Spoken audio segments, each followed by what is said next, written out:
A service of KIBMradio.com, the Internet's home for an all old-time radio.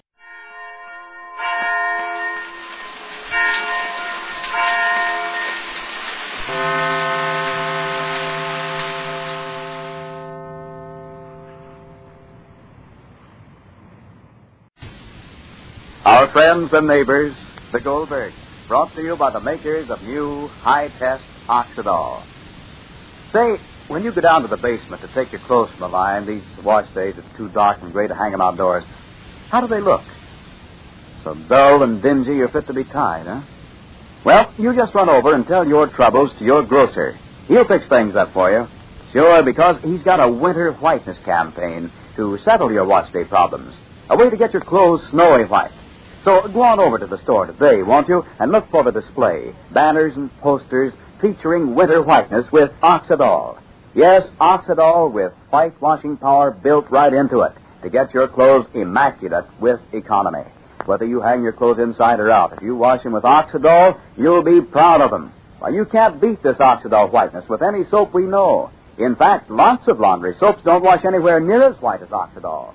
By our actual laboratory tests, Oxidol washes as much as 9 to 11 pentometer shades whiter than 15 other popular soaps.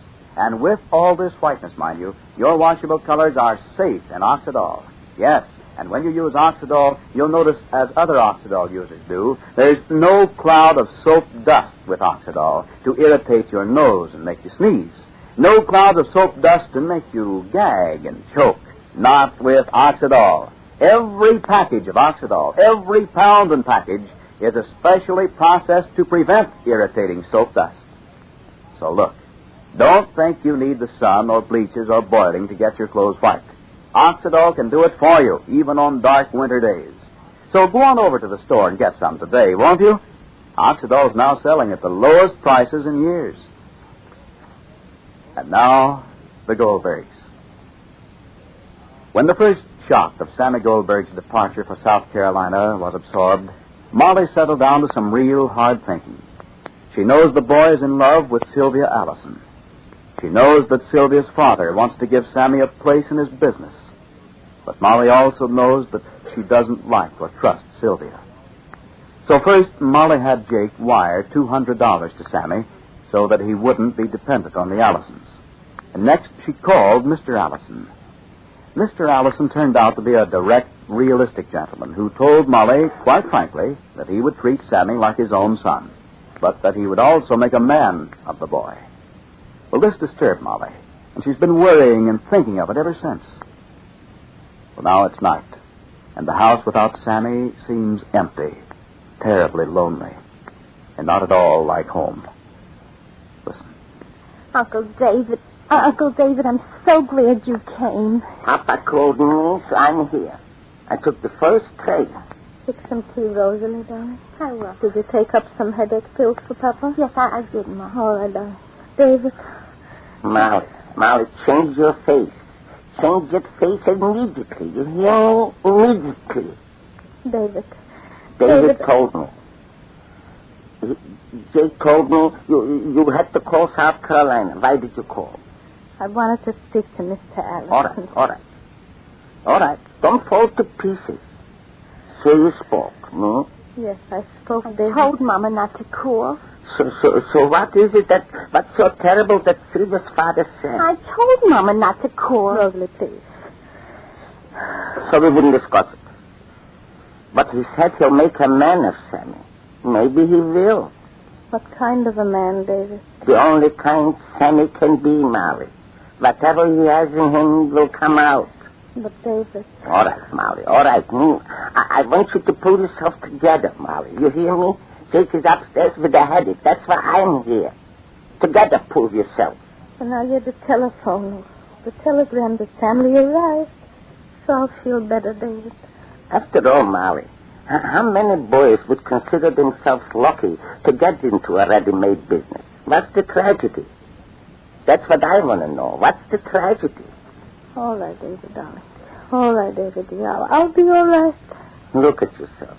Look what you look like. I feel all right, David. I feel all right. I'll just get the telegram of the He telegram. loves him. He loves her. What's the tragedy? It's not a tragedy. It's not a tragedy. Is it wrong, David, if I'm anxious for a telephone or if I'm anxious for a telegram? It's not wrong, Mollie. It's not wrong. But you, a woman, that everybody came for advice. You, Mollie, why should you go to pieces? They have to grow up sometimes. Then don't you think I would like Sally now to be in e-pension and running to school in the mornings and coming home in the afternoon? All things change, Mollie, and all people change. I was a man alone, and I was a mother and a father to my children. But the time came when they had to be what they wanted, not what I wanted them to be. Likewise with Sammy. Some things can't be helped. And sometimes, when we think we are wrong, it can be that somebody else is wrong. Or it can't be helped, Mollie. I know, David, I know. Fix Mama a glass of tea. I can't fix the tea. I'll do it, Mom. All right. You'll see, Mollie, how much pleasure we'll have yet from Sammy. I hope so, David. Sammy's a good boy. Always, David. Always a good boy. Sammy was always a good boy. I had only pleasure from Sammy. Every day of his life, David. Always good. How long ago was it, David? He was a baby. How long? Will I ever forget, David, the first time I was riding with him in the subway? He was reading the words on the advertisement. And he said to me, I remember, David, darling, like it was yesterday. Look, Mama, darling, how the little black line makes voices I read in my book in kindergarten. Maybe he was in 1 or 2, I don't remember. Maybe in kindergarten. Oh, Ma. Huh? It is, yes. And see, Uncle David? Please. The drink, Mollie. Stop thinking. Yes. How can you help it? There was a living, David, when family was on mitzvah. Drink your tea, Mollie. Oh, David, and what about mitzvah? The whole temple was full with friends and with neighbors and families production. And he made his speech. Drink your tea, Mollie. I was wearing a black satin dress, I remember, like yesterday. Oh, Jake made it special for me. And he made a periwinkle dress for Mrs. Blue. And he forgot he made the same style for Mrs. Malenka and Rose and the butcher's wife also. So nearly all the congregation, all the ladies, all the friends came in the same style. I even remember the style number for 642. Oh, but who cared about the dresses we cared? They came to hear friends. They came to hear family. Loving parents, dear sisters, devoted friends and congregation. On this day of my bar mitzvah, I offer my sincerest thanks to the Almighty for having permitted me to reach this joyful period. This day marks unto me the beginning of a beautiful life. I have reached the period when I am in duty bound to perform all obligations that rest upon every member of the human race. I know that many dangers and temptations will beset my path. I am at present like a young plant that is exposed to the storms and the inclemency of the weather. I will need divine blessings and guidance to keep me in the right path of duty and rectitude. May Providence keep away from our little family all sorrows and worries. May the chain of love and affection that holds us together forever remain unsevered. And may happiness, joy, and peace be our share in life. God grant my earnest. Yes. Something should that come between us? Mollie, please. I'm drinking. I'm drinking. I'm not saying. I'm drinking. You're thinking. Stop thinking, Mollie. Then empty the inside of my head, David. You must. You have to. Live in the present, Mollie. Too much, David. The present. Too much. Too much. It's too big for me, David. The present for me now is a strange world. Not like the world I was used to living in, David. I feel like I'm in a jungle. I don't know where, and I don't know where to go there. Mollie, the present will be the past tomorrow. And next month it wouldn't be any different from 10 years ago. You'll be used to it. And you'll see it in a different light. And the past we know like a friend. The present we fight like a husband and wife. And the future we fear like an enemy. But husbands and wives become friends also, and enemies become friends, and it ends all's well that ends well. Thank you, Timor. And stop thinking, please. I will stop thinking. Someone only didn't left me. No. He was mad at me. He was mad at me that he left.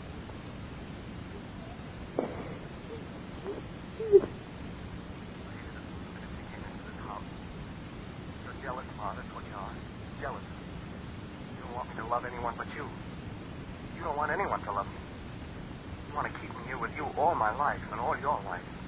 But it's wrong and it's not right, and I won't let you do it. I'm leaving you here. I'm getting out. And I'll never forget that it was you who made Sylvia leave. Only you and no one else. You hear? It'll never be the same anymore, Ma. This house won't be the same for me.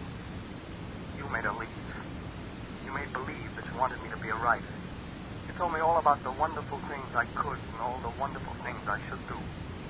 And all you meant was that I should forget Sylvia. Forget that I loved her. You spoke of everything except what was really on your mind.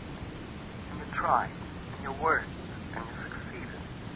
You made her leave. Rose, the telephone. The telephone. Hello? You? Yes. So? Yes. What is it? Thank you. So the telegram. You sent it? Yes, he arrived safely and a letter will follow.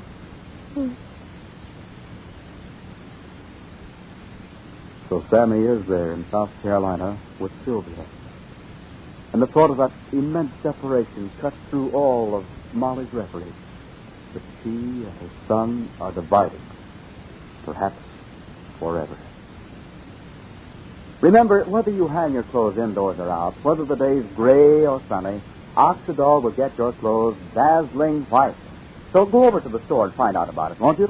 Your dealer's featuring winter whiteness with Oxidol, putting up banners and posters and show cards to feature Oxidol for snowy whitewashes with real economy.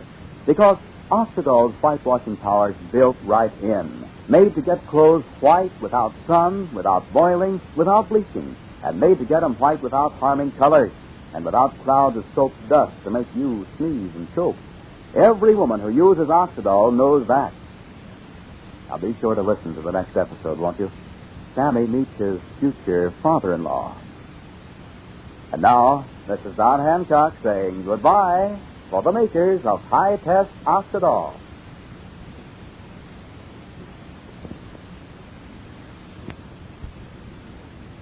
The Anchor Hocking Glass Corporation brings you Crime Photographer.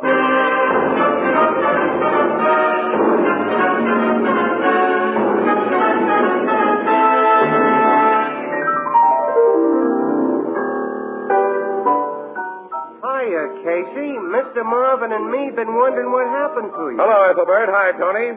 Say, Casey, haven't seen you around the last few days. Oh, I've been cheering myself hoarse for the Dodgers this week.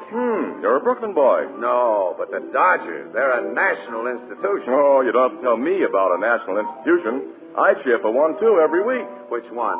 The Yankees? Oh, come, Casey. To what other institution would I be referring but Anchor Hocking, the most famous name in glass?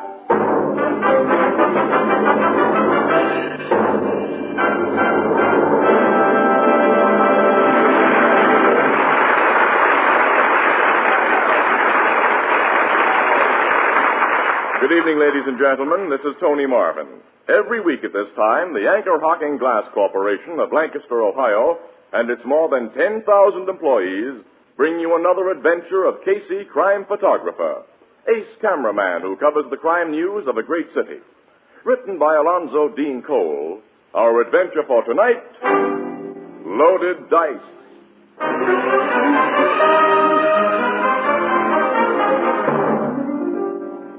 6:00 in the morning. A grim, gray hour when many of us regretfully leave comfortable beds to begin the day's work. But Casey's work ended only a few hours ago, so he has a long sleep ahead of him. But...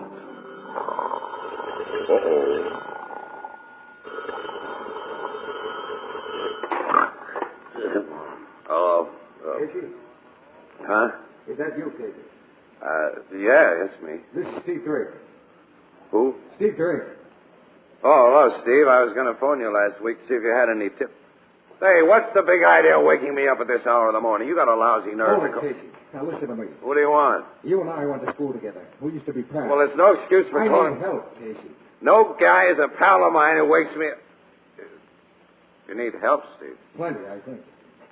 Oh, excuse me for yelling at you, fella. I was still half asleep. Will you come to my apartment right away? I'm living in Adlin Gardens, Barclay House, 4A. As soon as I can throw on my clothes if you're in a jam. What's wrong? I think I'm in a bad jam. You think? Yeah, I haven't the guts to find out by myself. It'd be too dangerous if I tried. Hurry over here, Casey, hurry.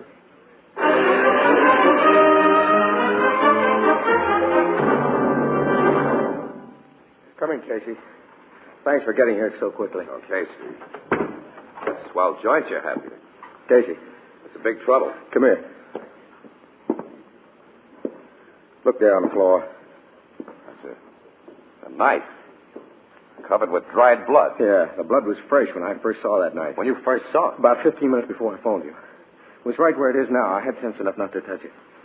Go on. Well, I'd been asleep. I was awakened by, I thought I heard my door close, so I got up to investigate. Well, someone had gone out the door, all right, because the door hadn't been locked, like I left it. Whoever was here left that shit. Yeah.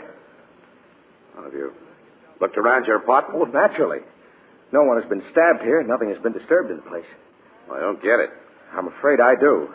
That's why I asked for your help. Well, all right, Steve. Give me the answers. Well, there are only 2 apartments to a floor in these garden houses. Foster Blassett is the other tenant on this floor. Foster Blassett? You know who he is. Well, sure I do. Millionaire fat guy who tried to be a wolf, a playboy, 300 pounds plus on the hoof. He also bucks my racket hard. Yeah, he lost a lot of dough to you, didn't he? I heard he didn't pay off. You're getting the picture. Now, look, Casey, I brought you here this morning because you've known me ever since we were kids. We haven't played in the same league for years. I'm a professional gambler, in the dough today, broke tomorrow, while you stayed legitimate. But you know me. You know I'm not chump enough to knife a guy because he welched on the bet. Now, you may have to convince the cops of that. The cops will know and trust you. Keep on talking, Steve. Now, look. This door in my living room leads to an outside terrace. Yeah, I see. Now, on the other side of that high dividing wall, Blassett's apartment has a similar terrace. Yeah? I found a small blood stain on top of the wall. Blood from that knife, I think.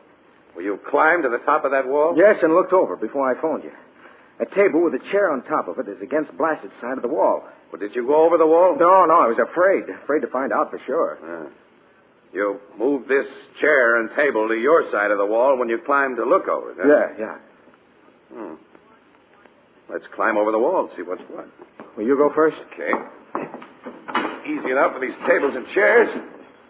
Come on. I'm coming. Blassett's door to the terrace is open. Yeah, let's go in.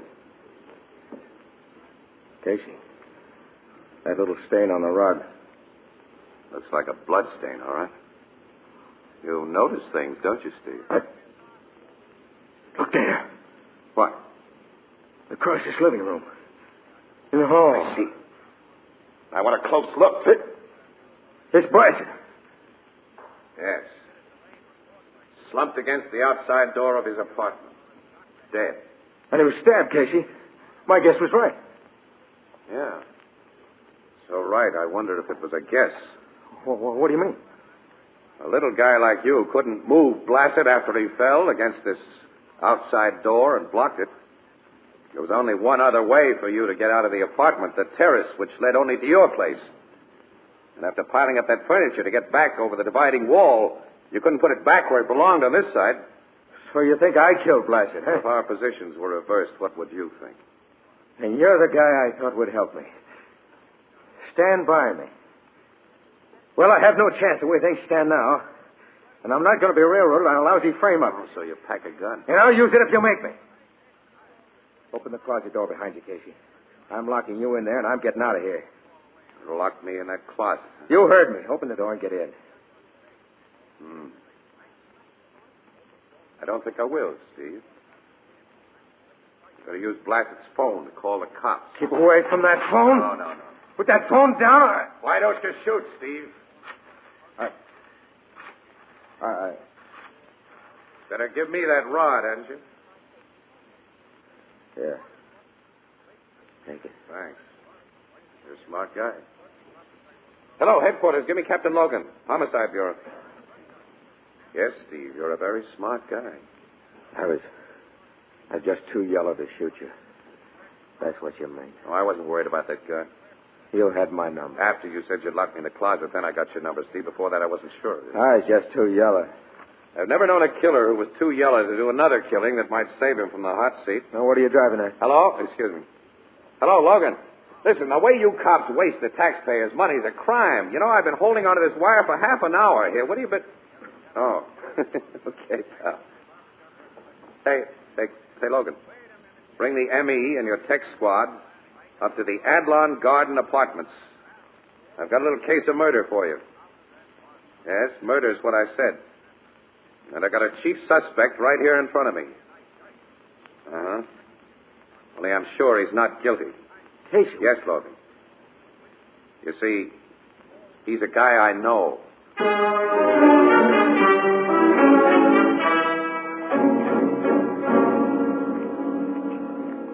Okay, Drake, we'll talk some more about your story later. Now, you'll stay here in the kitchen with this officer while I see what my men have dug up in the other rooms of Blassett's apartment.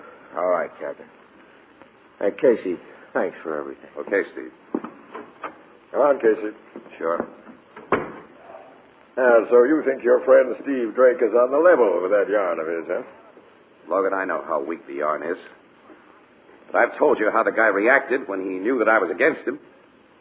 If he was a killer, he'd have shot me down. You sometimes reason like a schoolboy. Yeah? Just because you're lucky and have stumbled onto the answers to a few front-page crimes before we cops dug them up, you think you know... Captain Logan. Yes, Sergeant? The tech man just finished the pictures and measurements. We go to work in the body now? Yeah, get at it. I want to see everything in Blassett's pockets. Right away, sir. Logan, when I examined the body after I phoned you, it looked to me as though somebody had gone through Blassett's pockets. I noticed that when I came in here. Sure you didn't touch anything? It's a fine thing. There are a few things I won't do in order to get exclusive pictures. And messing up possible evidence is one of them. Now, I'll believe that in this case because you're here without your camera. Oh, I got pictures, pal. Huh? Yeah. Poor Blassett had a swell camera hanging in his bedroom loaded with film. I got a whole pocket full of nice exclusives. You had no business to touch anything I around put the camera back exactly where I found it. Casey, someday I'm going to get... stuff was in the guy's pockets, Captain. Oh, now let's have it. Handkerchief, 2 busted cigars, a key, and a billfold. Billfold's empty. Empty. I see. But he may have a roll in his right pants pocket. The way the body lies against that door, we can't get at it. Underneath him. Is it okay? Yeah, turn him over. Give me a hand, will you, Jim? And this fat guy weighed a ton. I can get into that pocket now. Nothing but a handful of change and a pair of dice. Dice? They were the tools of his trade, as much as he had a trade. Not all Blassett ever did was gamble and chase the dames. Yeah. Finding no big money on him may mean he lost his wad in some game last night. I started my men on a checkup of Blassett's movements last night right after you phoned me. We should get some reports soon. Sergeant, seal up this stuff from the dead man's pockets. Doesn't look very promising, but we'll have the lab go over it. Yes, sir. Has the examination of Steve Drake's apartment turned up anything yet? Nothing but the knife, those bloodstains that he and Casey told us we'd find. No notebook or address book or letters that might have belonged to Blassett? No, sir. Such things are easily destroyed. Steve Drake didn't do this job, Logan. Says you, with a very bum reason for your say-so. I go by evidence, not half-baked psychological theories. Sergeant, has a safe in Drake's apartment been opened? I had him give you the combination. Yes, Captain. Safe contained only what he said we'd find. Around $20,000 in cash. $21,700, to be exact, sir. A lot of dough to keep in an apartment. Not for a bookmaker. That's Steve's racket. I'll answer that, Sergeant. Okay, sir. Hello. Captain Logan speaking. Shoot, Martin. Yeah? Hap Everett's place, huh? Very interesting, Martin. Now, you've done a swell job. Now, find out anything else you can and phone me at headquarters. I'll be leaving here soon. Goodbye. Something new, Logan? Only in a small way.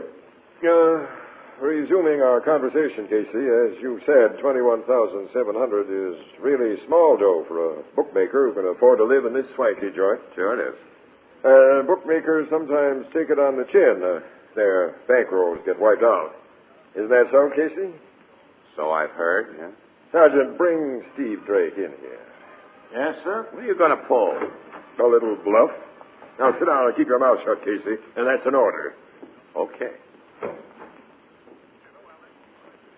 Here I am, Captain. Drake, I hear you've taken a pretty hard beating in the races lately. Yeah, I've taken a beating. How bad? Well, frankly, the money in my apartment safe is all I've got. $21,700. About that, yeah. Exactly that. And until you killed Blassett, you had $20,000 left. I didn't kill Blassett. Oh, yes, you did. I just got a phone call from one of my men. He's learned that Blassett won close to $20,000 in a crap game at Everett's joint early this morning. And a dependable guard saw him safely home with it. You killed him, Drake. It's Blassett's dough that's in your safe. It isn't so, Casey. I swear I'm putting this guy you know so well under formal arrest for murder.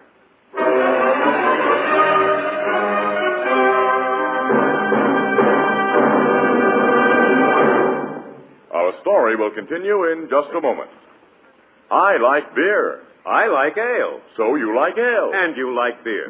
But I'm fussy. I want my beer in a glass. Me too. I want that flavor that's brewery bright. Brewery bright. And that means glass. Definitely. Right, because glass and glass alone brings you beer and ale as it ought to taste. Right. Glass bottles and glass bottles only can bring you beer and ale as it comes from the brewery, unaffected by any foreign taste or flavor. And now we have a new kind of bottle. The Anchor Glass one-way bottle. It requires no deposit. No return to the store. When it's empty, dispose of it as you would any food container. It saves space in the icebox. It's a natural for picnics. Easy to open, easy to drink from. It's always in good taste, and it protects that real brewery flavor. As only glass can protect it. Yes, the revolutionary new Anchor Glass one-way, no-deposit bottle is sweeping America. For perfect flavor, demand beer in glass bottles. For extra convenience, demand your favorite brand in the new Anchor Glass one-way, no-deposit bottle. A product of Anchor Hocking. The most famous name in glass.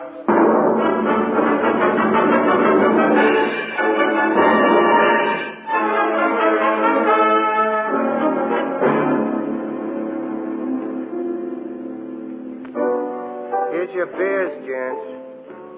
Thank you. Go on telling me what happened after Steve Drake was arrested, Casey. Oh, nothing happened, pal, except that he's been sitting under the bright lights ever since with cops firing questions at him. He sticks to his original story, huh? 100%. And Casey's still sold on that story. It don't sound very good to me. Has the dough they found in Drake's safe been identified by the joint Blassett wanted at? Oh, Ethelbert, gamblers are very reluctant witnesses, you know. Hap Everett has been forced to admit that Blassett took one of his dice games for plenty this morning because the cops would have learned about it from the other players anyhow. And he admits he paid Blassett off. But he says he can't identify the dough he did it with. Hap Everett works for the big syndicate, don't he? Well, he wouldn't operate if he didn't. They say the syndicate gets 50 cents of every dollar gambled around here. Yeah, or else. I never met Everett. He don't come here to the Blue Note. But a gal who works for him does sometimes. A flossy little babe named Janice Russell. I think she's a steerer for his joint. That's right, she is. She's also one of Blassett's many gal friends, or was. That guy played the field, didn't he? Yeah. Well, Annie, let's go down to headquarters to see if Logan's dug up anything new. Okay. I hope something's dug up that'll vindicate your belief in Steve Drake's innocence, Casey, but the way this sounds, I ain't got much hope. Thanks for the lift, pal. Pessimists like you always make me optimistic.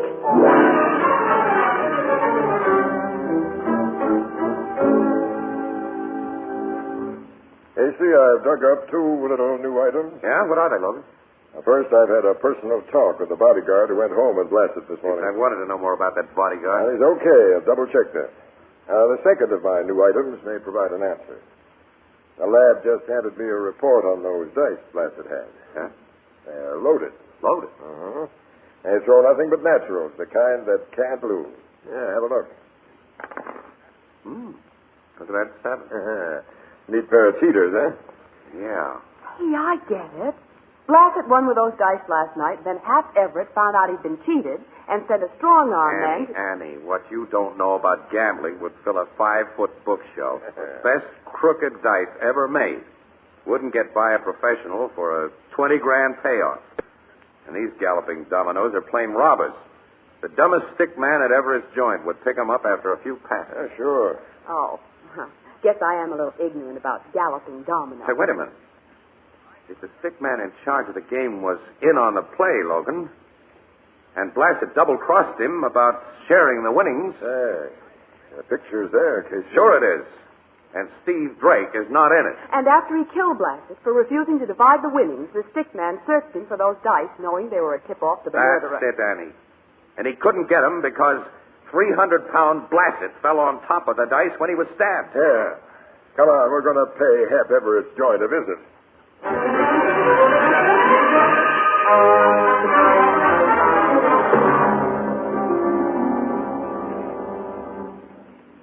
Mr. Everett is in his office. I'll tell him you gentlemen and the lady are here. Yes, do, and right away. Yes, Captain Logan. Swanky setup Hap Everett has. Yeah. Big syndicate Hap works for goes in for class. The game rooms must be behind those big closed doors. Beautifully soundproof, too. Just offices and reception room out here with service quarters and back 'em. Service quarters? Yeah. Equipment rooms and restrooms for the game operators and hostesses. Hostess being the refined name for a come-on gal. There's one of 'em now. Casey! Hello, Janice. What are you doing here? Oh, just smooching around. Miss Russell, Miss Williams. How do you do? How do you do? And Captain Logan. Army or Navy, Captain? Police. Oh. About the Foster Blassett thing? You knew Blassett pretty well, didn't you, Janice? What gal around town didn't? Were you here when Blassett won all that dough last night? I work here, Captain. How did he pile up his winnings? The hard way or by throwing a whole lot of naturals? I don't remember. What do you ask? Just curious. Mr. Everett will see you gentlemen and the lady. That's very kind of him. Captain Logan, how are you, Casey? Hello, Hap. And lovely, charming Miss Williams. Annie, this big mug is a silky wolf. Don't trust that line of his.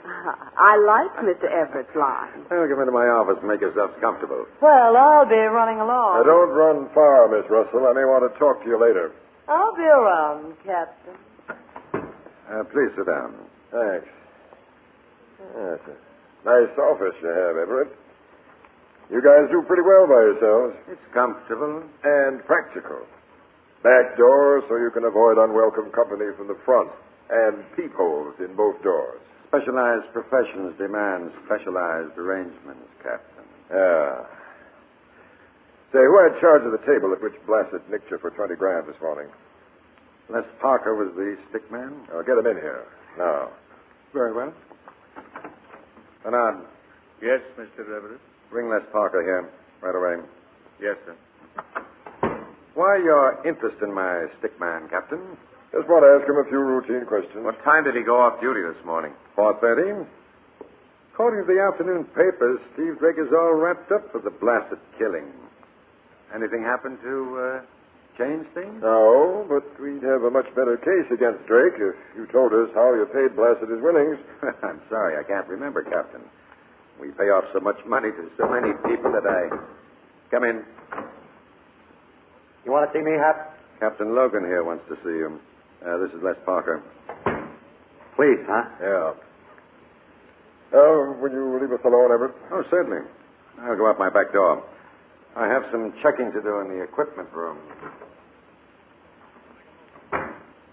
What's this about, Captain? The Blasted murder. I hear you've got Steve Drake dead to rights for the job. The case is far from closed. Yeah? Mm-hmm. You know Steve Drake, Parker? Why, slightly.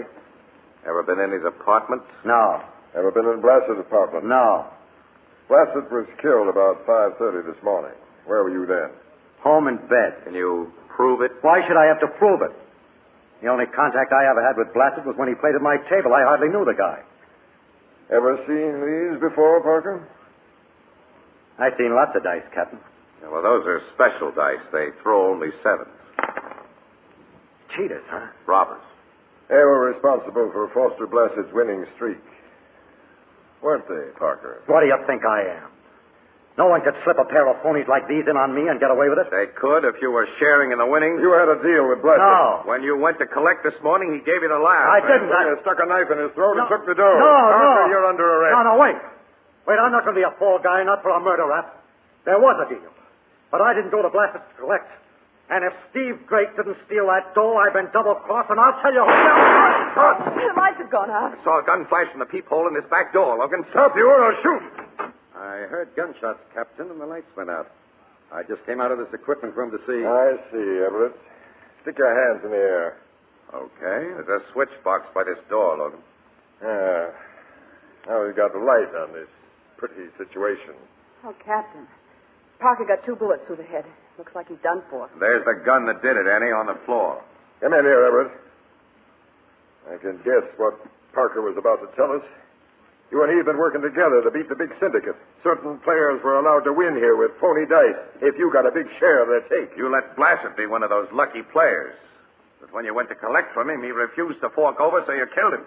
And took the dough and framed Drake. You knew your stooge Parker was a weak sister, so when I came here to question him, you listened outside. And when he started to break, you shot him. Gentlemen, in the moment between those shots and the time the lights went out, I was out of that equipment room in time to get a glimpse of a woman. A woman? What? You'll probably find her hiding in the hostess's restroom there. Not exactly high. Janice. Oh, Miss Russell. I was listening. Now I'll do some talking. That we want to hear. I ran into Mr. Everett here in the hall a few minutes ago. My boss never misses a chance to paw a gal when nobody's looking. So he grabbed me and smeared my lip makeup. Look at his mouth. He's still smeared. That has nothing to do with... It was a big mistake on your part, Hat. If you'd kept your hands off me, I wouldn't have had to go in there to put fresh lipstick on. And I wouldn't have seen you shooting through the peephole. You saw him. He's crazy. Shut up, Everett. Go on, Miss Russell. Well, I just opened the door to come out when he fired and turned out the lights. I'm an experienced gal who stays under cover when they're shooting, so I ducked back into the room She shot Parker, Captain. Check up on her. You'll find she and Parker were friends. Good enough friends to be partners in the deal to cheat my games, but not good enough to trust one another. And you were playing around Blasted, Janice. Just a minute, Hat. That's your revolver on the floor. It isn't. My gun is right here. Don't reach inside your coat, Everett, I'll see. And your shoulder holster is empty. Empty? That's what I said. She took it. She lifted it from me when she had her arms around me. That's a pretty thin story. Isn't it, though? Maybe not. Huh? Hap likes the gals pretty well. If he was worried about what Parker might tell us, I don't think he'd have taken time to give Janice that little squeeze. Why, of course I wouldn't. I'd have gotten her out of this hall. You did get me out of the hall because I had to redo my makeup. You have pretty good answers, Janice. You're a quick thinker. But you make bad mistakes. The dice were in a pocket underneath Blassed's 300 pounds. Hap here is a big boy. He could have moved the fat man. You couldn't. Check, Logan. Check, Casey. I mean, you loaded the dice against yourself this time, Miss Russell.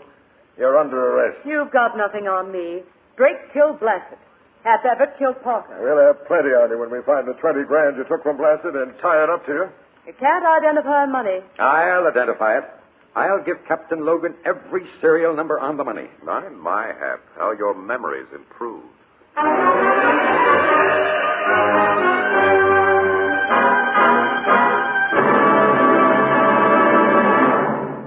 We'll join the crowd at the Blue Note in just a moment.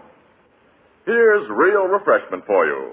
A big frosty pitcher of ice-cold lemonade or iced tea or delicious fruit juices. How pleasing is the tinkle of the ice cubes and how good it tastes. And how wonderful it looks when poured from the new Sunburst Crystal Pitcher. The Sunburst Crystal Pitcher is a radiantly beautiful 2-quart pitcher in the magnificent new kind of crystal the whole country is talking about and admiring. Why, it picks up light like a diamond and scatters it in 1,000 flashing rays. And here's the big surprise. You can buy one of these magnificent, sparkling Sunburst Crystal Pitchers for only 50 cents. Yes, only 50 cents. Or slightly more in distant cities. And here is the kind of crystal that's an heirloom in homes all over America. Look for it tomorrow in the windows and on the counters of the retail stores of America. Sunburst Crystal is a product of Anchor Hocking. The most famous name in glass.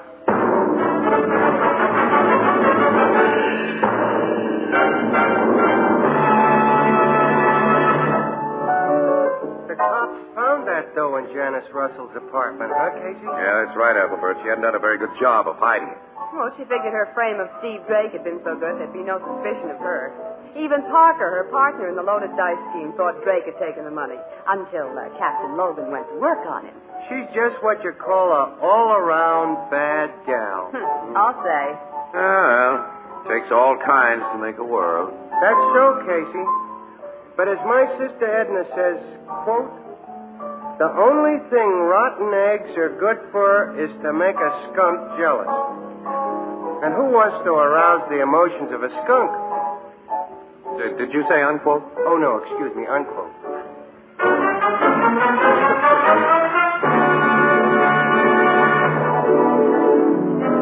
Crime Photographer, starring Stotts Cotsworth as Casey, is brought to you each Thursday by the Anchor Hocking Glass Corporation, makers of Fire King Oven Glass, Anchor Glass Containers, Anchor Caps and Closures. All products of Anchor Hocking, the most famous name in glass.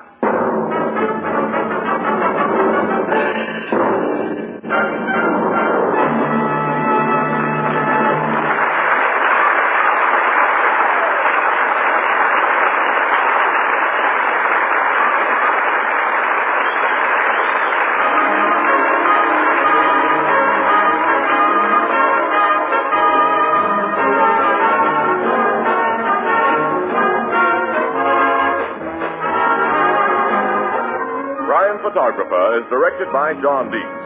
The original music is by Archie Blyer, and the program features Miss Jan Miner as Anne and John Gibson as Ethelbert. Herman Chittison is the Blue Note pianist.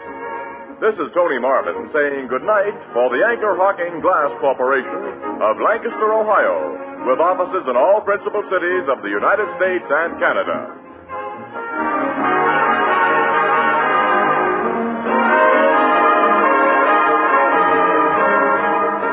Thursday night on CBS is the biggest show in town, so stay tuned for exciting dramatizations on Reader's Digest Radio Edition, which follows immediately over most of these stations. This is CBS, the Columbia Broadcasting System.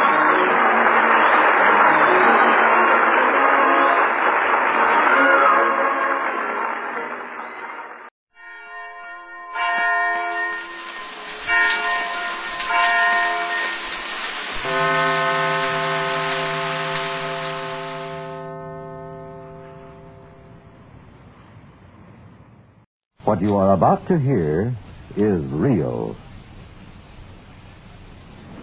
They thought I was crazy, but I wasn't. Proved that I had the higher. What are you looking at? You? You think I'm crazy, too? No, I don't. This is the booking desk. I've been drinking. Police headquarters. But I still know what I'm How can I talk to you? What's the matter with her? I don't get it, Zags. Possibly a mental case. Can't storm in here. Just would put her in jail. Looks like she's been drinking a little bit. You had a wife that wouldn't... Let's talk to her, and then we can get her to go to a hotel. You wouldn't stand it. This is Don Reed, police recorder. You're with Detective Unit 5-6, and you're going to follow us tonight wherever we go. And while you're with us, just remember one thing. That woman over there, the people you meet, they're not actors. You see, this is it. This is real. This is Night Watch. When I don't drink with him, he says, there's something... Night Watch, the actual on-the-scene report of your police force in action. There are no actors. There is no script. Every voice, every sound is authentic. The investigations are recorded as they actually occur. Night Watch, presented with the cooperation of the Police Department of Culver City, California, W.N. Hildebrand, Chief. And now we switch you back to headquarters and to the official police recorder, Don Reed. At the booking desk, woman insists on being arrested. Having some sort of husband trouble. Desk officer Al George trying to straighten things out. Trouble down there now. I wouldn't go. I won't go back to my husband. No, I'll die first. Did you have a fight with him? Yes, he keeps telling me how crazy I am. I won't go back there. No. I'll die. I'll kill myself. I won't go back to him. Does he harm you in any way? No, he's been very good to me, but I just don't like the way he talks to me. Even if they try to force me with a gun, I wouldn't go. I'd let him shoot me first. Lieutenant Machado, uniform skipper. Going to get in on things. Can I talk to you just one minute? Now, you have money to take a cab. My advice to you is we'll call a cab, and you stay at a hotel or a motel tonight, and then tomorrow you'll feel different. No, I've been staying here where I'm safe, because, believe me, he has a way of finding out things. I don't know how he does it, but he does it. Well, he wouldn't find out tonight, I'm sure of that. You just don't know him, then. Well, either call a cab and have you stay at a hotel or a motel, or we'll call a friend or somebody else. Put me in jail or Al. Now, Jerry, then you'll have to call an ambulance before long. Why? Because I'll run over some of the car. Well, that's talking time. No, it isn't talking time. You're grown up, woman. Yes, I'm grown up. I'm 30, almost 32. I'll be 32 next Saturday. You know better than that. Yes, I know better than that. But you just don't know the man I'm married to. Well, you sit down for a while and we'll think it over. Because I want to be protected. Woman standing still. Very powerful build. Perhaps 200 pounds. But I don't want to go. I want to stay right here. I have no friends or nothing to go to. That's what really hurts me. Just please tell him to put me in jail. I don't want to go. No place. I just want to stay here. Have a seat. If you people knew how he was, you'd feel the same way I do. Al, you want to take her into the detective room, let Ross talk to her? I don't know what we're going to be able to do. I don't think we can turn her loose. I'm going to record check, and I'll see if I can get hold of her husband. Right, I'll take her on in person. Let's move across the hall to the detective bureau. We'll have to find some way to help her.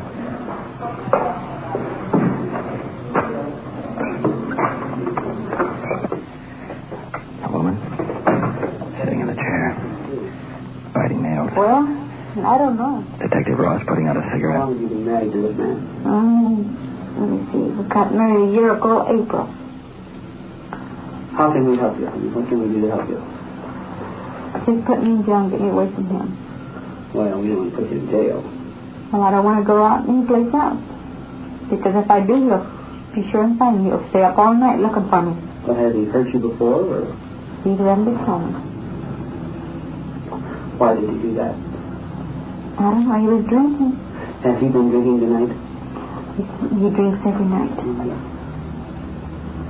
Well, we can't very well put you in jail, and I don't think that would solve anything anyway. Well, I don't want to go out till him find me. In other words, you just left the house, and you don't intend to go back to that? No. Do you intend to go back to get your clothes? No. Do you intend to take any legal action, like getting a divorce? No. And I wouldn't get him a divorce if he started. I'd let him suffer. I really would. Do you have any children? Yes, one little girl. Where is she now?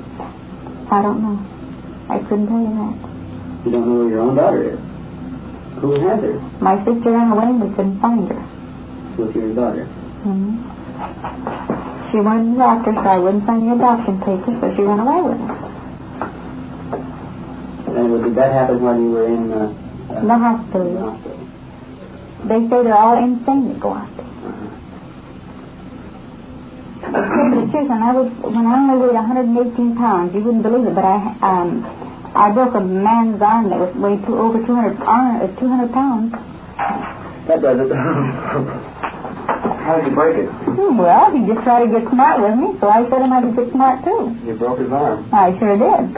I just threw him over. When I threw him over, like those police do, throw him over. Well, when I threw him over, I twisted his arm and broke it.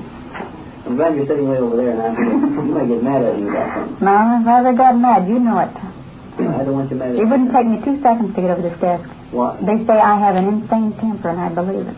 When I get mad, I go crazy. And I just soon tell a person's look at him. Sure, can I see, man? Yeah. Excuse me, please.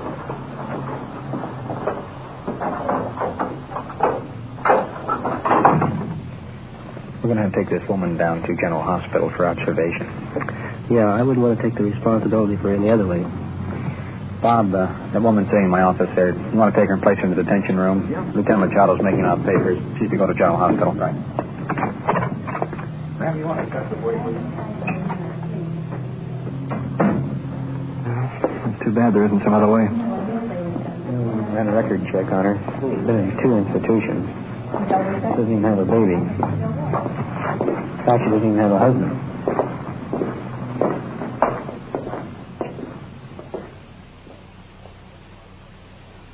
You are listening to Night Watch and following the activities of Detective Unit 5-6 on its tour of duty. Remember, the people and sounds you are hearing are real, and the investigations are recorded in the field as they actually occur. We'll bring you the final results of tonight's action at the conclusion of Night Watch. And now we switch you back to police headquarters and to the official police recorder, Don Reed.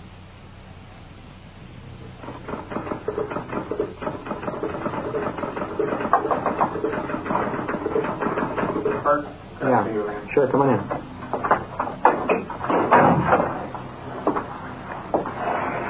We've been talking to a fellow out there that came into the station. Tells us that there are 2 guys waiting for him down in the drive-in. Wants to sell him some benzodrine pills and talk him into marijuana for good measure. Here's the address and info details. It sounds like a good deal. We've been looking for a couple of guys down there. Where's the phone? That's right, and I found him. Okay, bring one in, will you? You want to come in here? The detective.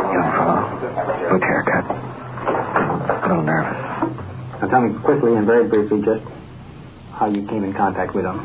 I walked in, they were sitting there talking to some guys I knew. Inside the building? Mm-hmm. All right. And I started a conversation with the guys I knew, and they started kicking around this hip talk, walking the Great Wall of China and bending up the spoons and making signs and all this and that kind of stuff. So I figured I'd just go along with them. And I talked it up with them, give them some indication that I knew what they were doing. And they left, and later on I went outside. About a half an hour later I went outside, and I was standing out there talking, and they drove up in a car, in this Ford, and they said, we got a proposition, and I said, talk, and he said, get in, and I got in the back seat, and he made the proposition in. And what'd you tell him? I told him I had some business to take care of up in Westchester, and I'd be back in 40 minutes. Okay, it's about that time now. Right. All right, now, are you willing to go through and try to make a purchase for it? I sure am. All right, that's exactly what's going to happen. If you're willing to do it, you understand, we'll give you all the protection that you need. There'll be no danger. The only ones that they're afraid of are the police. They're not going to be afraid of you. We'll bust you right along with them. Mm-hmm. In other words, you'll go the same route as they do, only it'll be on a fictitious booking. Okay? Mm-hmm. So that'll keep you out of it. But you may have to testify later if it's necessary. Mm-hmm. Sometimes it is, sometimes it isn't. Just one thing to remember. I want to emphasize this very strongly. That they won't do anything to you at all unless they think that you have tipped the police. That's the only danger you've got. But we'll be there. Now, we'd rather let the sale go completely to protect you. In other words, we're not going to stand back and let anything happen just in order to make an arrest. So you'll have the protection. But if they think the police are watching them, or if they think that you are tipped the police, then that's where the trouble will be. If they don't know anything about it, then you're okay. You don't have to worry about it. Okay? Mm-hmm. Now, they offered to sell you what? Grass or bennies. They quote your price. 5 for 50. 10 milligrams. 10 milligrams? Mm-hmm. And how about the weed? How about the marijuana? They didn't quote any price. They didn't quote any price. Probably 50 cents a piece or 75 cents a piece. Did you give them any indication of being interested in? Yeah. All right. You got your car out here? Mm-hmm. You by yourself? Mm-hmm. All right. I got $3 here. Jim, I want you to check the serial numbers. I know I've written them down here. Detective Ross checking the serial numbers against the bills. In case we make an arrest, both officers can testify these are the same ones found in the suspect's possession. Okay. All right, this will be the money you're buying with. Mm-hmm. We're interested in marijuana mostly. Mm-hmm. That's what we want. Try to buy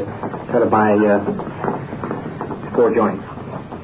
That's for 4 joints. That won't cost you more. Shouldn't cost you more than 75 cents a joint at the most. If they go over 75 cents, tell them it's too much. In other words, what if they want to sell it raw? If they want to sell it raw, tell them to give you a couple of bucks worth, let you see what it is, and you'll make a deal with them for a tin later. Find out what the tin's going to run. Mm-hmm. And they get nosy or curious to say, okay, you guys offered, you don't want a deal, I'll go someplace else and let it drop. Okay. And we'll cool it off and we'll get it later. And here's the $3 here now. Remember what I told you. Now we want to work out some kind of a signal arrangement. Let's use a signal you're smoking. Let's use a signal of flipping your cigarette away like that if you make a buy. After you've made the buy. Okay. In other words, you can light up during the conversation. Mm-hmm. And as you turn to leave, flick it away. If you don't flick it away and you carry it with you, we know there's no buy. And then you're just to surprise anybody else when we move in. You got that? Mm-hmm. Okay? Right. All right, let's go. You need his license. Yeah, we'll get there when we go out. Here's the grab the walkie-talkie.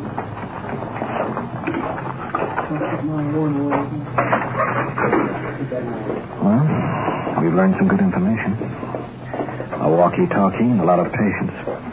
If we have good luck, our man will make a buy. And we'll make an arrest.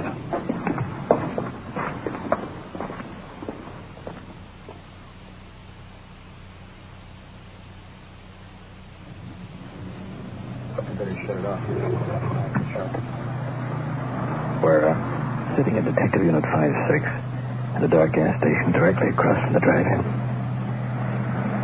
Being in on many of these deals, it's impossible to anticipate what's going to happen. 5-6 to Unit 9. Can you read us? Dakota 5-6, Roger, but you're breaking up.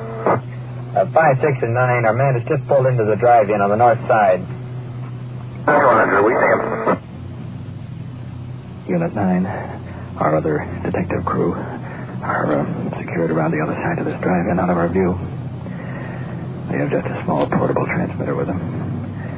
Atmospheric conditions or steel buildings in between makes it sort of rough to transmit and receive. Perkins has the field glasses trained on our man. Suspect, too. Apparently he's talking to 2 guys just inside the door. Yeah, I can see 3 of them, but they're too far away to make much out of it. Our man should be coming. If he tosses that cigarette away, we'll know that he's made a deal. Or scored, as we say in the trade. Then we'll move in. If everything goes right, our man will have the marked money. I've lost the perk. Can you see them? Yeah. Wait a minute. Looks like they're going out the back way. Brother, we got a problem now. We can't see them from here, and we may be spotted if we move. 5-6 to Unit 9. The suspects are going out the back door. Can you see them? Time to start breaking up. 5-6 to Control 1. Can you relay Unit 9's message to us? 1 to 5-6, stand by. 1 to Unit 9. Repeat your message for 5-6.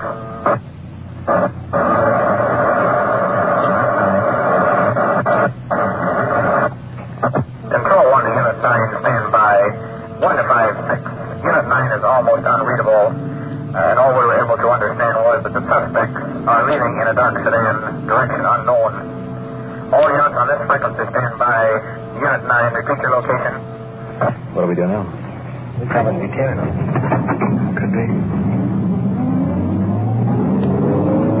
They didn't come out this front exit, did they? They must have gone out the back way, probably west on Jefferson, huh? Yeah. Well, we've lost contact with the other unit. Just head now in the general direction. Hope that the other car, Unit 9, is on her tail. We're looking for a dark sedan. Golly, they must be thousands of them in this area. 156, did you read Unit 9? 5-6, no. 156, Unit 9 has the car stopped at Working Unit Overland and has the 3 suspects in custody. Do you want them held there or transported to the station? 5-6, we're quite a ways west of there. Have the suspects brought into the station. We'll meet them there in about 10 minutes. 156, will advise. Control 1 to Unit 9. Well, we made a pretty good guess which direction those guys took. Of course, it was wrong, but it was still a pretty good guess. Control 1 to all units. Breaks be clear. KMA 394.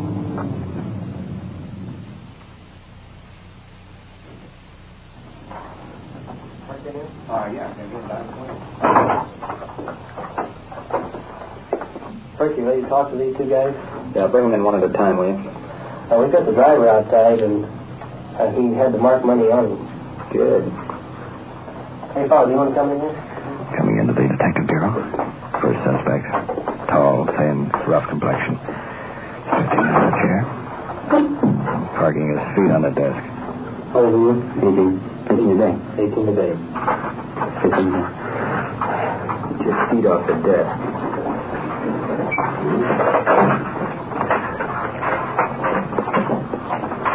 Where did this money come from? I gave it to him, man. He used to fix my car. You used it to fix your car? Did you make a deal with him? No deal, man. Just to pay him back when I got the money.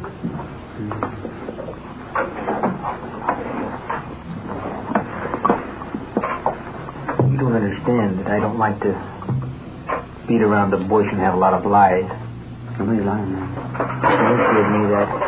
I'll tell you what the money is for if you want to know. But you're going to tell me first. Fix my car, sir. It was, huh? Put your feet down. You been arrested? Picked up a couple times for being out late. That's about all. No record, I guess. Too bad today isn't yesterday. Okay. Now, you'd be a juvenile. You could probably get soft-pedaled. Well, man, you know what you're going to be booked on? What? Conspiracy to violate the narcotic laws.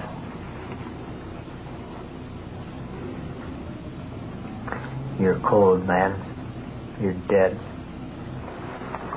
The money is marked. That was a setup tonight. Off the box. Okay. You ever been in jail? Okay. Good experience, haven't you? Mm-hmm.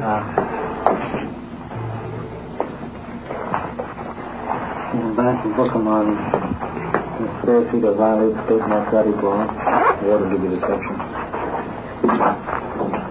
So, give her this chance. He'll be back. Give me a bring the other fellow in. Come.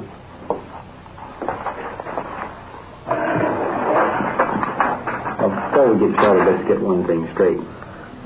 Your buddy had the marked money on him.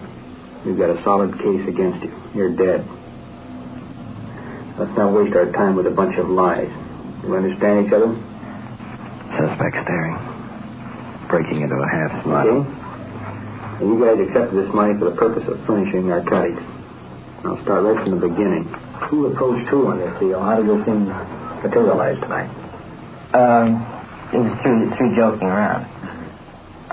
Somebody had said something, and I made a joke about the Great Wall of China and ring on a gong on it.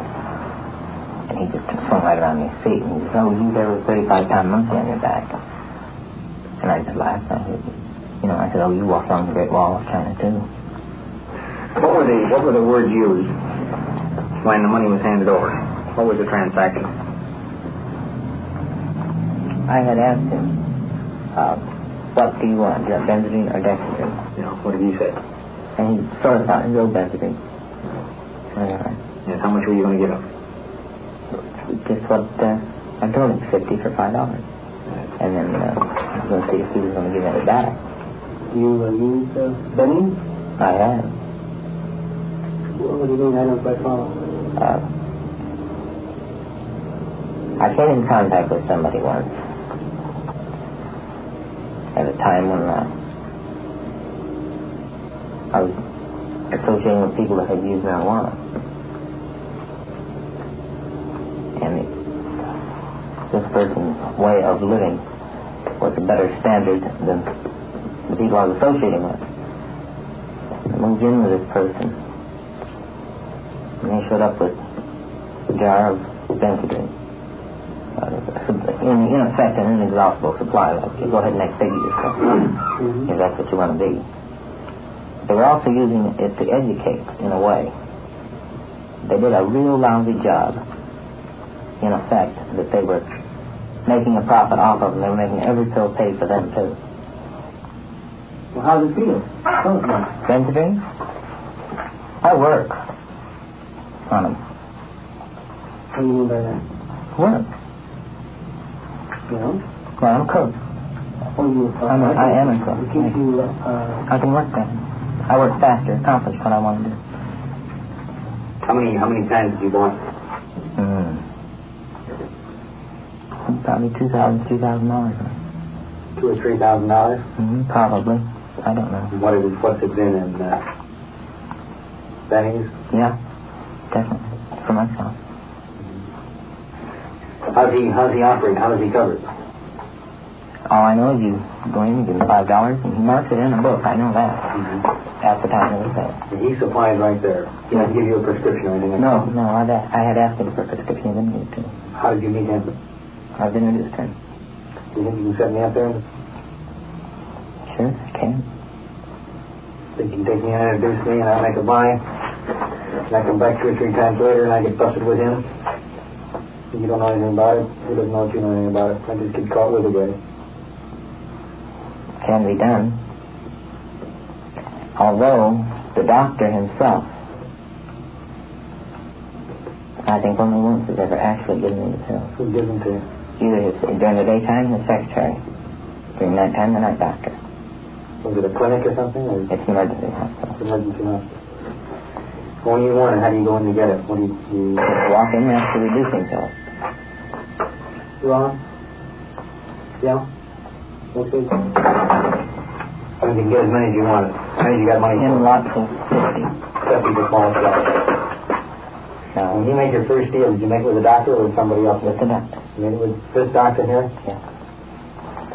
And then after that, well, you just got it from whoever happened to be there. No prescription. No prescription. How much were you taking when you were taking the most? Myself? Yeah. I had taken 50 in one day. How did you get started on it? My employer gave it to me. The first benzodrine pill I ever had in my life, he gave it to me. So now you're behind the 8 ball. I've been behind the 8 ball for a long time. I want to take it back, Jim.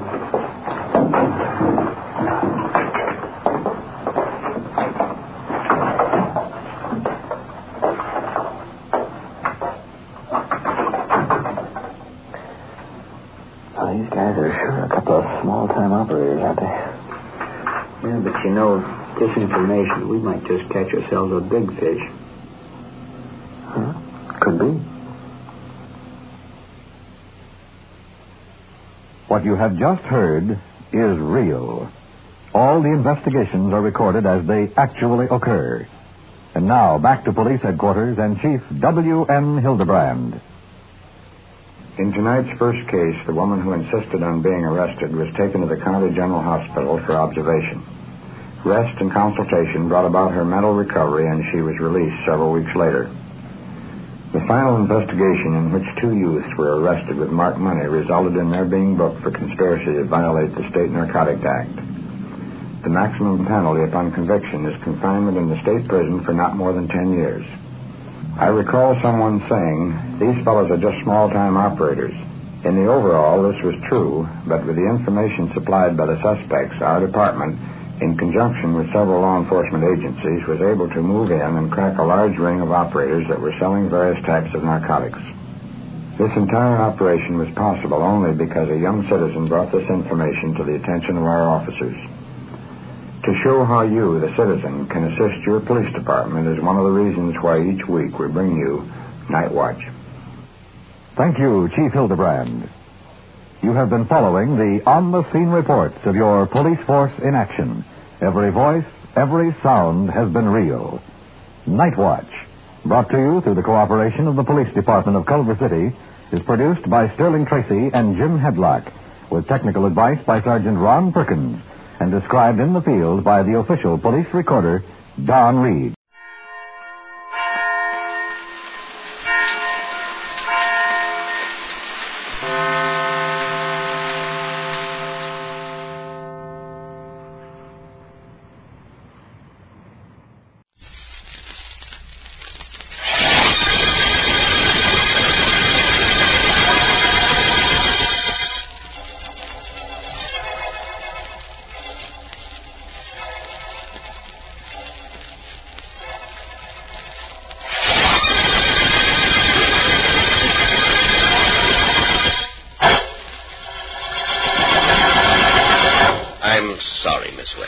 What you ask is impossible. I cannot release your aunt. But there's nothing wrong with her. There's no reason for her to be locked up in your whatever you call this place. It's a rest home, Miss Westcott, the finest in the East. Our patients have every comfort, every care. Maybe. And if they're ill, maybe that's what they need. But not my aunt. There's nothing wrong with her. She's a wealthy woman, and her family had her put here so that they could get her money. I'm sorry.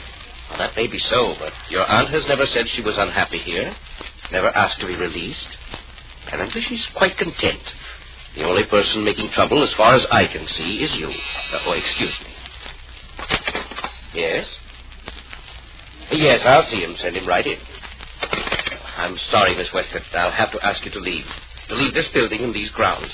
I have an appointment with my chief assistant. With your chief guard, you mean? I've seen the way he treats Aunt Alice. Mr. Ward, believe me, I'm going to do something about this place and about you. You got company, I see. Miss Westcott was just leaving. Good day, my dear. We'll keep you informed as to your aunt's condition. There'll be an improvement in that condition with her out of here, and I'm going to see to it that she does get out. I promise you that. I promise that to Aunt Alice. And what's just as important, I promise that to myself. She's really got a beef, ain't she, boss? She thinks she has. Durant, I sent for you because there have been complaints about your tactics. You're a little too rough with our guests. Guests? Stop kidding. You know, I've been meaning for you and I to have a talk, Ward, and this is as good a time as any. Oh? You got a good racket here. I want in on it. Racket? Don't raise your eyebrows at me. I work here. That kindly little kisser of yours and your pretty snow-white hair don't fool me. This joint's practically a prison for people whose families want them out of the way. You ain't such a nice character as you look, Ward. Well, that does call for a little talk between you and me, Al. Shall we say this evening?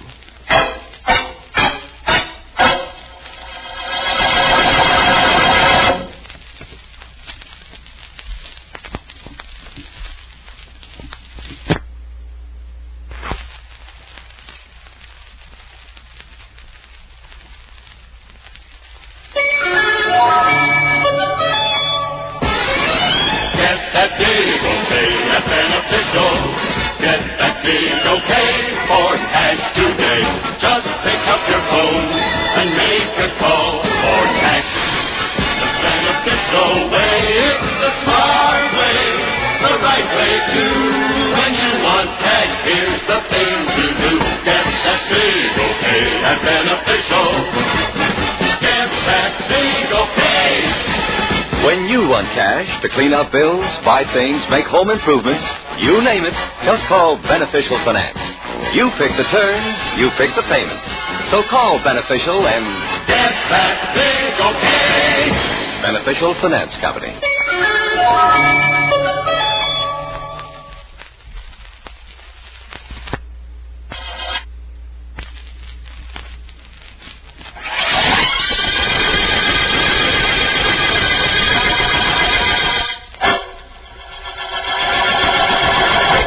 Mrs. Westcott, I didn't bring your dinner up to your room just to have you sit and look at it. Eat it and hurry up. I just don't think I want it right now. I'll eat, Mr. Durant. I just don't care for anything right now, thank you. You don't, huh? Well, you better. I'm through for the night as soon as you eat.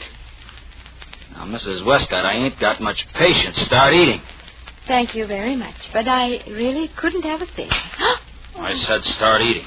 Well, you mustn't hit me like that. I'm an old woman, and I've done nothing to you. I'm just starting. Now eat. Well, what's going on here? Quite a slugger, ain't you, Al? Like any woman you're with, I bet. What's it to you, Bill? Nothing. Go ahead and hit her again for all I care. Now, look, Bill, Mrs. Westcott here's on this floor. This is my floor. That's got nothing to do with you. You belong downstairs. Yeah, sure. What I came up to tell you, though, Al, was that I ain't got the dough I borrowed from you. No? No. Maybe I'll be able to pay you in a couple of weeks. Maybe. Maybe? What do you mean, maybe? You'll pay me that dough. Believe me, you'll pay it. Please, gentlemen. You're giving me a headache with all that arguing. I'd much rather you didn't argue. It ain't making Al very happy either. Just to make him just a little bit more unhappy, take your time about eating. He'll wait. And make him wait for his dough, you'll make him wait, too. Now, look, just because you work here, too, Bill, don't give you any license to hold me up for my money or try to run this floor. Maybe I ought to... You won't. You ain't got the guts. You wouldn't take a chance of taking a poke at me. After all, I ain't an old lady. Aunt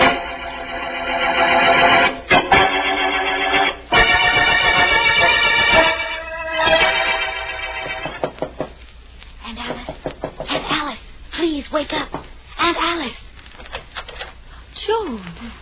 Joan, dear, what are you doing here at this time of night? Let me in quickly.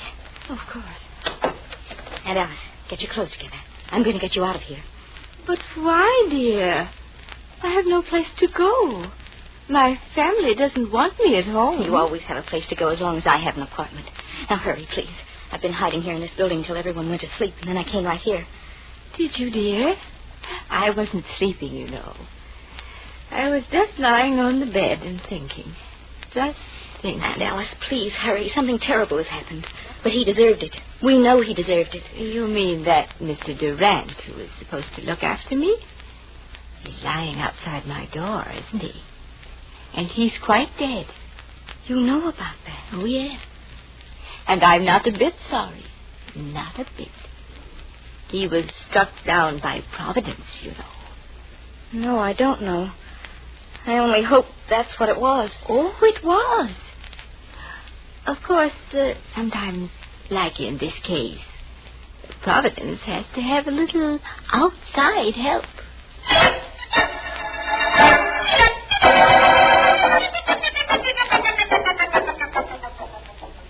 The solution of murders lies not so much in the mistake made by a murderer, but in the ability of the investigator to find that mistake.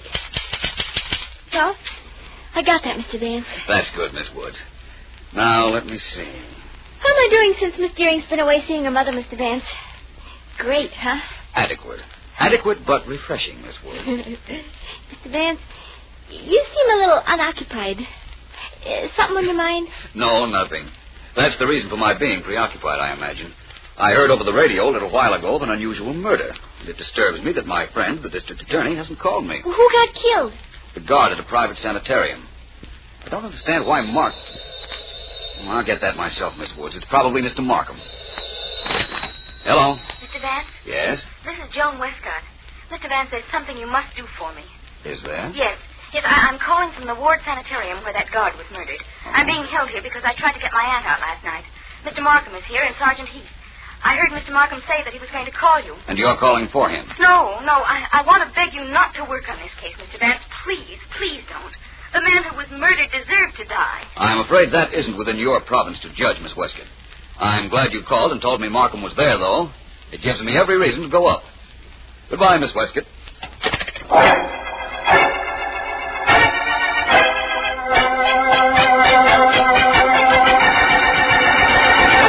See now why I didn't want you to call Vance, Mr. Markham? How can I miss solving this case myself? I don't know how you can. I just hope you don't. And I did phone Vance, Heath, only he wasn't in. Now, let's see. The dead man was killed by a blunt instrument. Blackjack, probably. And in his hand, you found 3 black hairs. Yeah, he probably yanked him out of his murderer's head when he was struggling with him. Now, I talked to everybody in this joint that's got any sense. And there are 3 suspects. And all of them got black hair. First, that Joan Westcott, the young dame who got locked in Mr. Ward's private office there. She's a brunette. Quite attractive one, I'd say. It all depends on how old you think she is. Well, on the contrary. It all depends on how old you think you are. Maybe. Well, my second suspect, anyhow, is her aunt. She's a little touched, I think. She's a patient here, and she's old, but her hair is pitch black. Yes, I saw that. And the hair of Bill Williams, the guard you suspect, is black, too. Sure.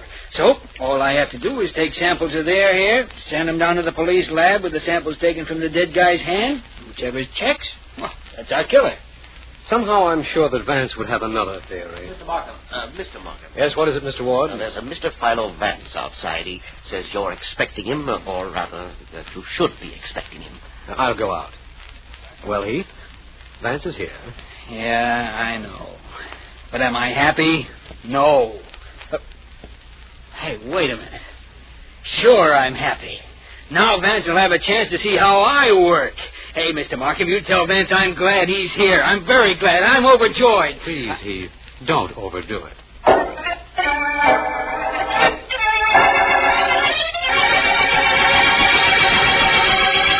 Thanks, Markham. You're welcome. Just give me a few minutes in Mr. Ward's office with Joan Westcott and that other guard, Mr. Williams, and I'll be satisfied. All right. You know, of course, that the reason you didn't reach me on the phone was because I was on the way up here. Of course. My fault for calling late. Go right in, Vance. I'll wait for you here. All right. You know, murder in a sanitarium is such a delicate thing. I'm really gratified that you did. Right, and thanks again. All right. Well, hello, you two. Hello? Hiya. My name is Vance. Oh. I have a purely academic question to ask both of you. Miss Westcott, did you kill Mr. Durant? So you came after all, didn't you, Mr. Vance? Even after I begged you not to. I told you I would.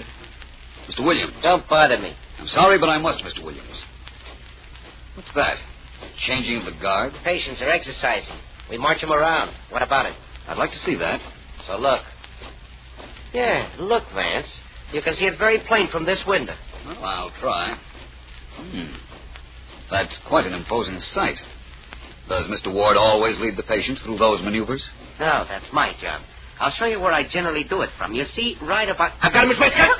Oh, put them. Now, grab that towel and cram it in his mouth. Get that towel, hurry, or I'll take care of you, too. Oh, here it is. Good. Now, get that roll of wire from the top drawer in Ward's desk and step on it. We'll tie him up good and get out of here. I don't want to get out of here, not this way. Do what I tell you. Get that wire. Well... Make it quick. Okay. That's better. I don't like doing this. Who cares what you like? Do what I tell you so I can get out of here. You want to stay, stay. I'll tie Vance up and then go to work on that window. Here's the wire. Okay. Vance guy just walked in here. Wrong time for him. There, that takes care of his hands. I use my handkerchief to make sure that towel stays in his mouth. Tie it. Good and tight. All right, but I... Hurry up and shut up. Feet. There, one more turn to make sure. That does it. Well, you coming with me? No. Well, then, so long, sister. I'm getting... what's going on here? Sergeant Heath. I guess that's that. Seemed like a good idea at the time, though. Hey, come on in, Markham. Take a look at your friend Vance. All he needs is a spit, and he's ready to be barbecued. Vance, what happened? What? Just a moment. I'll have this. Look. There you are. Thank you for removing that gag, Markham. It's all right. Please get to work on my hand. Of course. Now, what happened here? Well, Miss Westcott and Mr. Williams didn't want to be questioned, I imagine, so Mr. Williams knocked me out. Oh, thank you, Markham. I'm all right now. That's fine. You are you? I'm going to show you how all wrong you are, Vance. I'm solving this case myself. You can watch if you like. I'd like to, very much. Okay. Now, Al Durant, the dead man, had 3 black hairs in his hand when we found the body. So, a black-haired guy, or gal, killed him. That's entirely reasonable. Sure it is. Now, I'm taking samples of the hair of this black-haired gal and this black-haired guy. Hold still, you. Hey, what are you doing to my head? Just taking a couple of hairs off it. You won't miss them. Now, you, miss. Don't you dare use that scissors on my head. Oh, okay, do it yourself. Here. Oh, all right. This is all completely ridiculous. Perhaps not, Miss Westcott. Sergeant Heath is going to have your hair compared down at the police laboratory with the hair found in Alderant's hand. And if it checks, I'm afraid you're in rather a serious spot. I'm not afraid. Heath, let me ask you something. Yeah? Just suppose, mind you, that you find that neither of those hair samples match the ones you took from Durant. Then what? Well, then that old Mrs. Westcott's hair will match. It's got to be one of these three. Just supposing it isn't, though, Heath. Well, then I'll take samples of every black-haired person in this place. Even you agreed it had to be somebody here who killed Durant. Yes, we're reasonably certain of that. Well, okay, then. One of them killed that guard, and that one's hair will match the sample we got. Then we got our killer. As simple as that, eh, Heath? Sure. How much longer are you going to keep me here, Sergeant Heath? I don't know. Miss Westcott, you're a rather contrary person. As I understand it, you wouldn't leave this place before Mr. Durant's death. Now you're quite anxious to go. Yes, I am. I want to get out of here and take my aunt with me. I never want to see this awful place again. Well, Miss Westcott, I wouldn't be so anxious to leave here if I were you. In the event that Sergeant Heath's hair test points to you, you'll be going to a much more uncomfortable place, I assure you.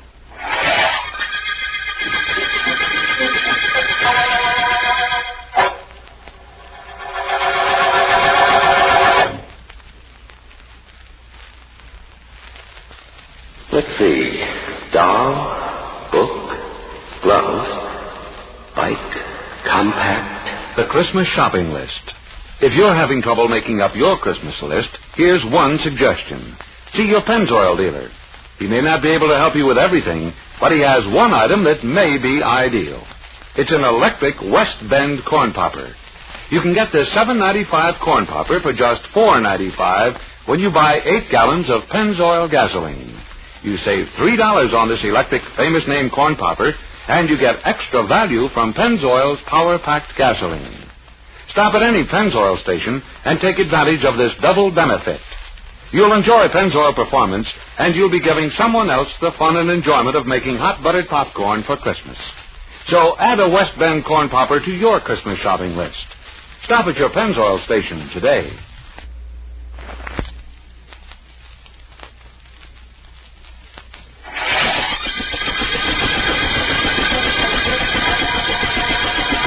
This is District Attorney Markham. The Blackjack murder case began when Al Durant, a guard in the private sanitarium run by a Mr. Ward, was found dead.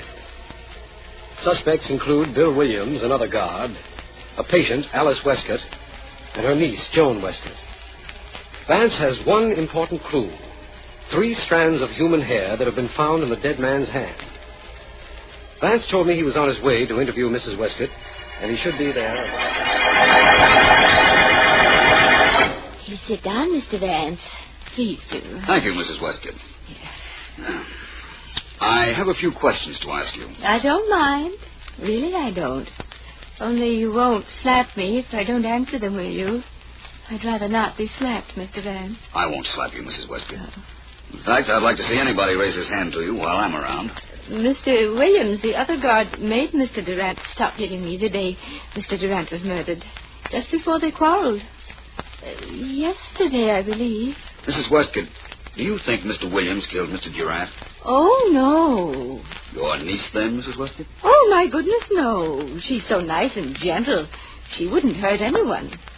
I wonder, then, who did kill him? Oh, I did. You?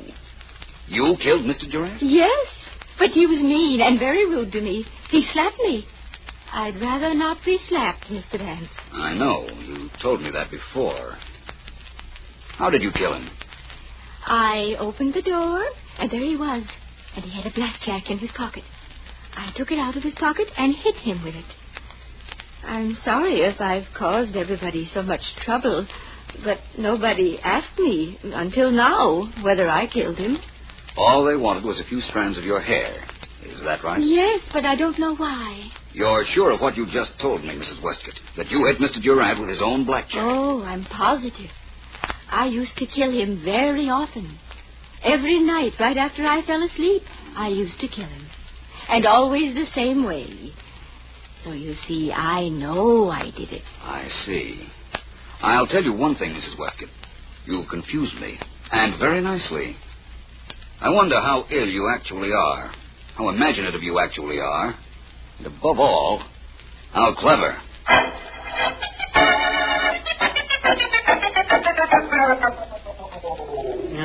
what a case this is, Mr. Markham. Who is a couple of hairs, and listen to this report the police laboratory sent me. You can listen to it, Mr. Ward. Well, thank you, Sergeant Heath. Go ahead, Heath. I sent him the hairs we found in Al Durant's hand, and the hairs from our 3 suspects. Now, listen. Sergeant Heath, this is to inform you that there is no similarity between the samples taken from the heads of your suspects and the original hairs found in the dead man's hand. Signed, Morgan Police Laboratory. Looks like we haven't gotten very far in this case, doesn't it, Heath? Yeah, sure does. It's a fine time for your friend Vance to run out on us. Oh, he'll be back. I know that. You know it, but what do I know? All I know is a black-haired guy killed Al Durant. Well, I'll leave you with Mr. Ward. I'm going to go looking for another black-haired guy. I'll see you later, Mr. Markham. Mr. Ward. Right. How soon will the police leave here, Mr. Markham? They've spoiled my discipline, my routine. They've ruined this office. How do they ruin it, sir? By using it? Look and see. Papers helter-skelter, the desk moved, everything topsy-turvy. Nothing is in its proper place. Everything must be in its proper place, Mr. Markham. Yes, I know.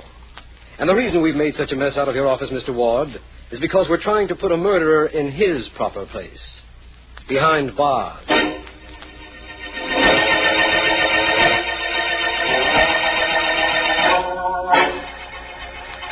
Very well now, Mr. Vance. You may look through the microscope now, if you like. Thank you, Doctor. It's very nice of you to allow me here in the police laboratory. It is nothing. Mr. Markham phoned me and asked for me to let you come in. I was glad to have you. Sometimes even scientists like a little audience. Here, now look through the microscope, Mr. Vance. All right. Tell me first, though, Doctor. Your test showed that none of the hair samples from the 3 suspects matched the hair found in the hand of Mr. Durant, the murdered man. None of them match, Mr. Vance. You are looking through the microscope now. Good. The single hair on the right, that is the one which was found in the murder man's hand. The one on the left is one of the samples. Vast difference, isn't there, Doctor, under a microscope? Definitely.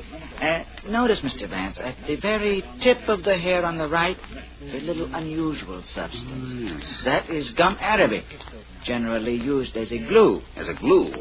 Well, Doctor, perhaps the hair samples found in Mr. Durant's hand came from a wig. No, I'm sorry, Mr. Vance. They came from no wig.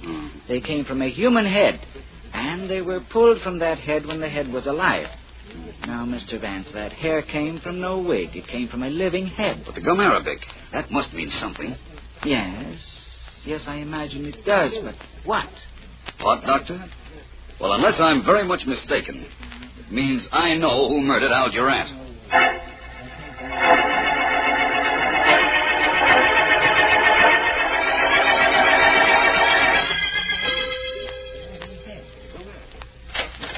Well, Vance, welcome back. Thank you, Markham.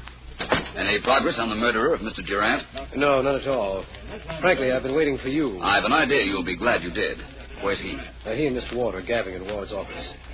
You know, Vance, I was thinking that perhaps an outsider killed the guard. That is possible, you know. Undoubtedly, only I'm quite sure that isn't what happened. Where's Joan Westcott? I'd like to see her. She's in that room right there, Vance. It wouldn't surprise me any if she were about to break down. I'd like to talk to her, Markham. I'll meet you in Mr. Ward's office in a few minutes, all right? Certainly, Vance. I'll be there with Ward and Sergeant. Hello, Miss Westcott. What is it, Mr. Vance? Why were you crying, Miss Westcott? Any reason I might do something about? No. Perhaps there is. I'd like to tell you something. This is no trick, believe me, but I know that neither you nor your aunt murdered Al Durant. You know that? Very definitely. Now, will you tell me why you were crying? Oh, Mr. Vance, I didn't mean to break down, but the hopelessness of this whole thing just got me. It just got me, that's all. I thought my aunt had killed Mr. Durant, and that's why I couldn't tell you about this place. I'm afraid I don't know what you mean. Well, if she had killed your aunt, I wanted you to think that she was insane, that she belonged in a place like this. Only this isn't a rest home or a private hospital, Mr. Vance. It's a prison. None of the patients here have anything wrong with them. I'm beginning to understand a lot of things now, Miss Westcott. The one thing missing from this case so far was a motive. I believe I have that now.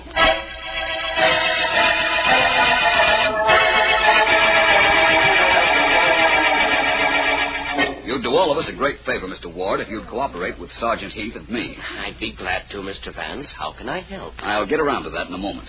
First of all, as I understand it, Mr. Durant, the murdered guard, wasn't too gentle with his patients. Well, in this sort of institution, sometimes it's necessary to use force. Of course, Mr. Durant knew what kind of institution this was. What? I don't understand. I think you do. And I think he did. I think he knew you were operating this place as a wide-open racket, keeping certain people in it because of the convenience that might provide to others. Mr. Vance, do you know what you're saying? Sergeant Heath. I don't know either. All I know is he generally does. Thank you, Heath. Mr. Ward, this Durant came to you the night of his death. Probably came to your room and demanded money in return for keeping his mouth shut. What? You quarreled, and you killed him. Then dumped his body outside Mrs. Westcott's door. Ridiculous. This guy's the murderer, Vance? That's right. Joan Westcott thought that perhaps her aunt had done it, so she wouldn't talk, and in fact tried to keep me off the case. The aunt thought Joan had done it, so she pretended to be slightly insane and confessed. But I have proof that it was Ward. Vance, the murderer is a black-haired guy. That much we know. Ward's hair is snow white. I think Mr. Ward's hair, what's left of his own hair, is black. Take that toupee off his head, Heath. Keep away. Don't touch me. Vance says that's a toupee. Now get your hands down or I won't touch you. I'll scalp you. Hey, Vance. It came off in my hand. It is a wig. So I see. What's left of his original hair is black. And I think you'll find the black hair matches the ones you took from Durant's hand. I'll get you for this, Vance. If you live to be 1,000, I'll get you. I doubt that, Mr. Ward. I doubt your getting me. I doubt my living to be 1,000. And I doubt that you'll live to your next birthday. See to that, will you, Heath?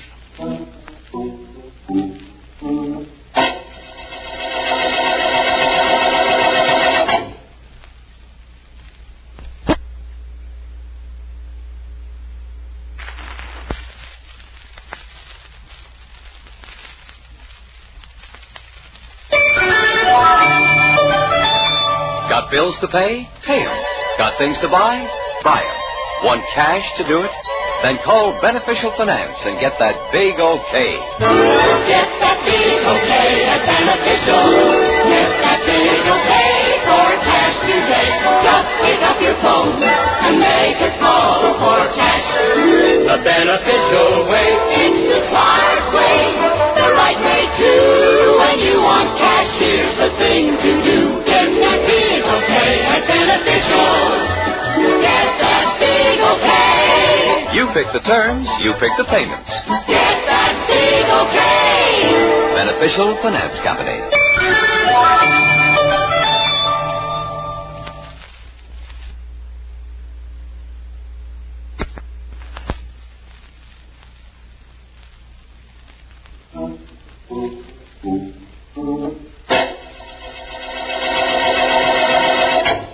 Mr. Vance, I'm so mixed up about that hair thing. I don't know how to begin asking you what made you so sure. I'm dumb, huh? Leading question, Miss Woods. Perhaps I might explain, though. The one clue we had was the black hair. Yeah. It had a bit of gum arabic on it. I believed that the gum arabic, or glue, got on the hair from a toupee. That's the way it turned out, too. That's right. I was sure then that Ward wore a toupee. And I reasoned that Durant must have come into his bedroom when he was preparing for bed, at which time he'd have taken off the toupee. Oh, hey, then they battled, and that's how Durant got some of Ward's real hair in his hand. That's right. Sergeant Heath spent his time looking first for a black-haired individual. Sure, that Mr. Ward's toupee was snow white. He had quite a racket, didn't he, Mr. Vance? For a while. But, like all rackets, eventually it backfired. This one backfired very convenient for me. You got back here just at 5:30, right at the end of the day. That's right, Miss Woods. And right at the end of the day, we're right at the end of the Blackjack murder case.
Professional Detectives. Some people have strange ideas of protection. I once had a case that involved a thief being set to catch a thief. That is the situation on this page from my casebook. The casebook of Jerry Browning, private detective. A private detective like me, Jerry Browning, never believes in old sayings.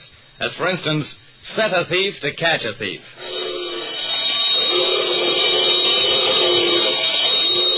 Stop it, Browning! Turn that thing off! I yanked at some wires and stopped the awful racket. What set it off that time, Browning? Well, Mr. Lerner, this super special burglar alarm is awfully sensitive. Dust spots in front of the photoelectric eye must have tripped the alarm. Lerner's mouth tightened into an angry line. Well, get it out of here. I won't have the thing in my house. I groaned. Oh, but Mr. Lerner, now that you own the Blue Wonder, you've got to protect it. A diamond like that, 22 carats. Every crook in the country is drooling at the thought of it right this minute. Lerner smiled.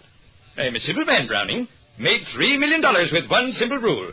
Buy cheap, sell dear. I live by rules. Early to bed, early to rise. A stitch in time saves 9. No 100 of them.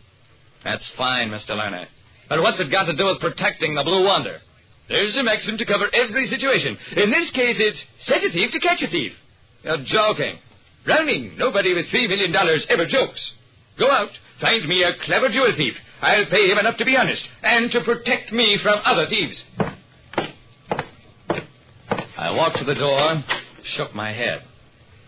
Okay, Mr. Lerner, have it your way. But don't forget another famous saying. Experience is a dear school, but fools will learn in no other. An eccentric millionaire wanted to hire a thief to protect him from other thieves. Well, an assignment is an assignment.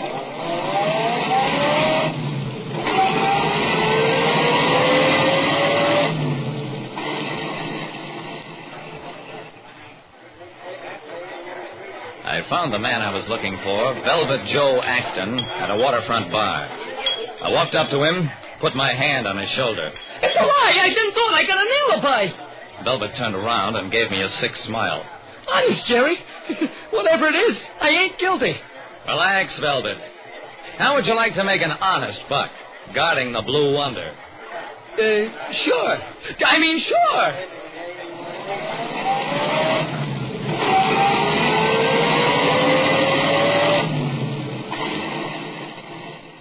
All the way back to Lerner's house, Velvet kept assuring me that he was getting old and slowing down, that he'd thought of going straight several times. Okay, Velvet. And don't forget, I'll be around, too. After a long cross-examination of Velvet, Mr. Lerner appeared satisfied that I'd picked the right man. He led the way to a safe and let us see the Blue Wonder in all its blazing beauty. While Velvet and I were examining it, Lerner strolled over to a table that held a white crystal vase filled with flowers. He picked a tiny rosebud, put it in his lapel, then faced us again. That will be all, Browning. Velvet will stay here as custodian of the Blue Wonder.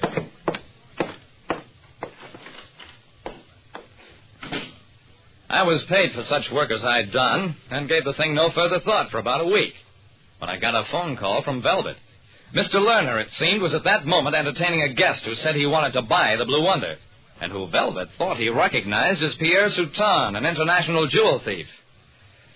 Okay, Velvet, don't let this character leave until I get there.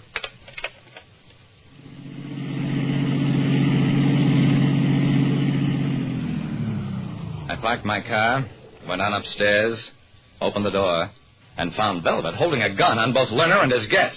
Why, am I glad you got here, Jerry? The Blue Wonder's gone. And it's a cinch one of them two has it, because I haven't. I walked up, took the gun from Velvet. Both Lerner and his guest relaxed. Browning, I was a fool to hire this man. You were right. He's a thief and always will be.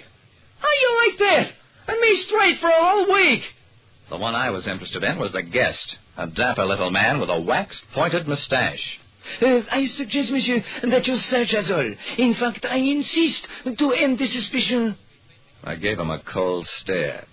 Mister, maybe you've been searched before, but not the way you'll be this time.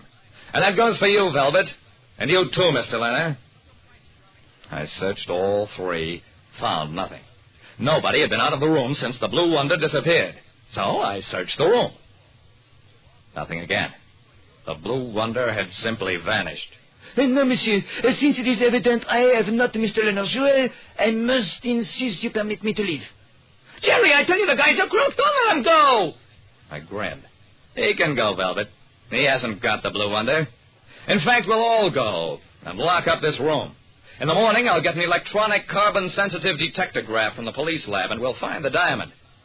That calmed Lerner, which pretty well convinced me that he hadn't stolen his own diamond for its insurance value. I locked the windows and took the key to the library door, locked that. You go on up to bed, Mr. Lerner. I'll take Velvet and this gentleman downtown.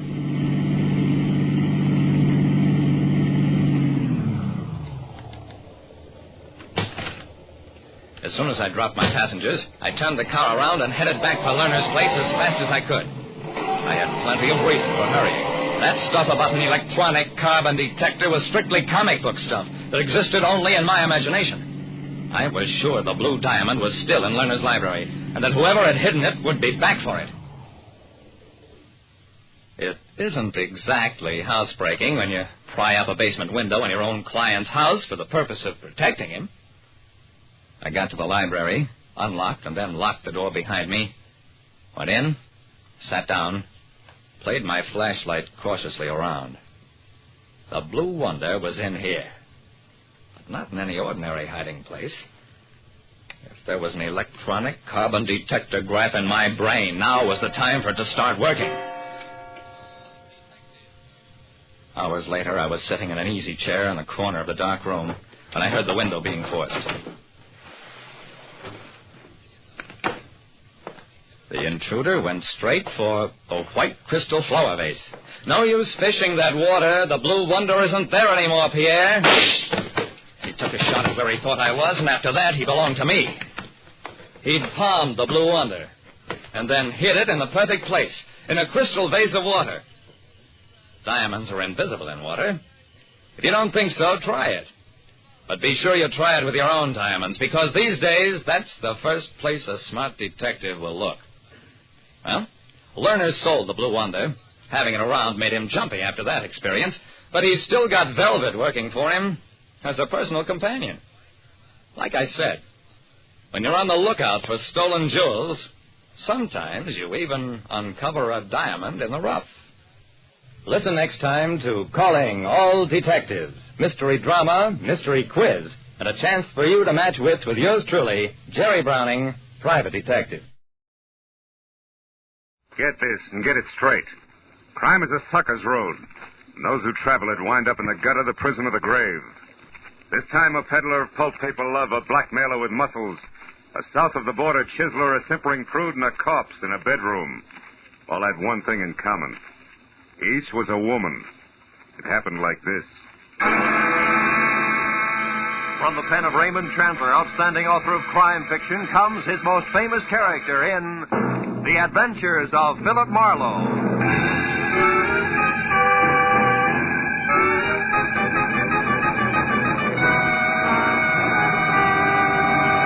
Now, with Gerald Moore starred as Philip Marlowe, we bring you tonight's exciting story, The Ladies' Night.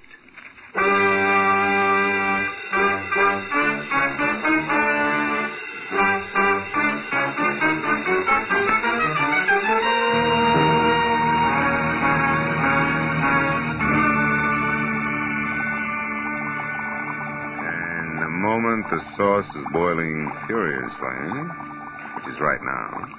Add 1 full cup of tomato paste gradually and stir vigorously. Okay? 1 full cup of tomato paste. Oh, no, not now. I'll be a minute. Yeah, I said I'll be... Oh, no. Ooh, ow. All right. So I add tomato paste, cup and all. Okay, I'm coming. Who is it? Oh, I'm sorry. I didn't mean to bother you. Kay Vanneman. Yes, darling. A staunch friend, Kay. Am I welcome? Me and my small Western Union Joe? Oh, sure. Come on in. Come on in, honey. We'll go in the kitchen. Oh, it's not Marlowe playing chef again. What is it this time? Well, sauce a la Marino. What's on your poor little rich girl's 14-carat mind tonight? You. It's Tuesday. Tuesday? Yes. This is meeting night in my crowd. The Greens Committee at the Country Club, the Beverly Hills Male Choir, the veterans of this and that. So, no men left. Oh. Except staunch friend Marlowe, huh? Look, Kay, baby, just because I know it by heart, Phil. Just because brave private detective once saved rich Uncle Enoch's niece, Kay, baby, from lots of trouble. For which he was well paid. There's no reason why they've got to go on seeing each other. Well, mister, you're wrong. There is a reason, a big fat one. I like you. Lots. You do? Especially on Tuesdays. I can't tell you how happy that makes me. Now, I'm look. not being too bold, am I? I did call, 3 times. You weren't home all day. That didn't discourage you. If I can't have you, I'll take the doorstep. Tuesdays. On Tuesdays. Now, about this sauce a la whatchamacallit, what do we do first? Fish out the cup or wait for it to melt? Well, it all depends. If we want to, Hey, that thing sticking out of your pocket, real telegram or prop for gag? Oh, no prop, real thing. Oh? I met the boy in front of your door. Here. Open it up, will you? My hands are greasy. So I noticed. Over there, self-reliant. It's called soap and water. Oh. Well, read it, dear. Straight like, huh? Okay, straight like. Try to reach you all day. Very important. At the Tulip Room, Sunset Strip at 8 tonight. We'll pay you triple your fee. Time means everything. Gigi Ormsby. You know her? Give me the towel, will you? Yeah, I think... Sure, she's the demon editor for Passman House. Who published what? Magazines, Torrid Love, Great Passions. You know, the shop girl's encyclopedia. Well, now tell me, shop girl, where'd you meet editor Gigi Ormsby? At a cocktail party about a year ago. She's quite a character. Sleek to look at. And listen to? Oh, someplace between a career woman and a Marine sergeant. Credit good? Excellent. Uncle Enoch once shook hands with her, and that's better than Dun and Brad. Hey, where are you going? The Don jacket and professional demeanor. Both are going to the Tulip Room. Phil, but you're not. Phil, that's not fair. This is And the sauce a la Marino needs 1 measuring cup removed. A delicate woman's touch from here on in. Bye-bye, Kay. You're a staunch friend indeed.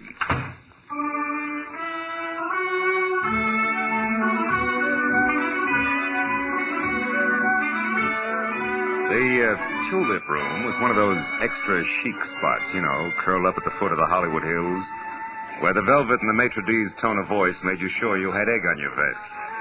But that plus the crew-cut glamour girls who lined the booths and shrilled darling, no matter what was said, made finding my prospective client that much easier. In severely tailored banker's gray flannel, she stood out among the neighboring naked shoulders like a wart on a cue ball, as did her voice, which once it had gone through the introductions, came right to the point. Marlowe, my problem is simple. I want to find a woman in a hurry. Her name is Henrietta Lawrence. She's a good hack writer who disappeared, I know not why. Health? Likewise. Now, here it is. 1, 2, 3. A couple of weeks ago, Henrietta Lawrence showed up in my office from someplace like Seattle or Portland, I forget which, and handed me an outline for a 3-installment serial story that was excellent, according to our standards. 3 days ago, she brought in the first 2 installments, also excellent. But the day before yesterday, when the 3rd installment was due, I was sitting in my office window when this happened. She only got as far as the front door. What happened? I don't know. She saw somebody going by slowly in a car. Scared the daylights out of her, and she hobbled for a cab. Wait a minute. Did you say hobble? Yes, she limps. Uses a cane. Anyway, she piled into this cab and took off. Haven't had a word from her since. I'm worried, Marlowe. She's a nervous thing, the kind who'd go to pieces. Little ones fast. So I want you... Gigi Ormsby, as I live and breathe this damn microbit, darling, how are you? Busy, Jeanette, busy. So I see. And what's the handsome gentleman's name, or am I supposed to guess? It's Dracula, darling. We're counting the white throats. Goodbye. Oh, Gigi, you're priceless. Goodbye, Jeanette. This is business strictly. Well, I was only being friendly. Excuse me, darling. Happy business. Oh, what they let loose after dark. Anyhow, Marlowe, I want you to find this girl. She may be in an awful jam. Now, what do you want to know? Well, description might help, Gigi. Okay. Henrietta's about 35 on the drab side. No makeup, no jewelry. Each time I saw her, she was wearing the same thing. A plain brown coat, a plainer brown hat, low heels. All in all, the sex appeal of a tumbleweed.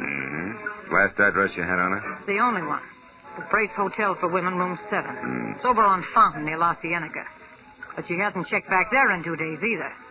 The giggling flower of the Old South desk clerk I talked to on the phone today hasn't the slightest idea where she is. But I figure for you, she might, Marlowe. She's probably got a face like wet hemp. Her name is Clarice. Well, we'll try it. Where can I reach you, Gigi? At my home in Brentwood. Sunnyside 9, 1011. 1011? Yeah, I'll stay next to the phone. Really do your best, will you, Marlowe? Okay, Gigi. It'll be my best, all right. Don't worry about it. I'll call you.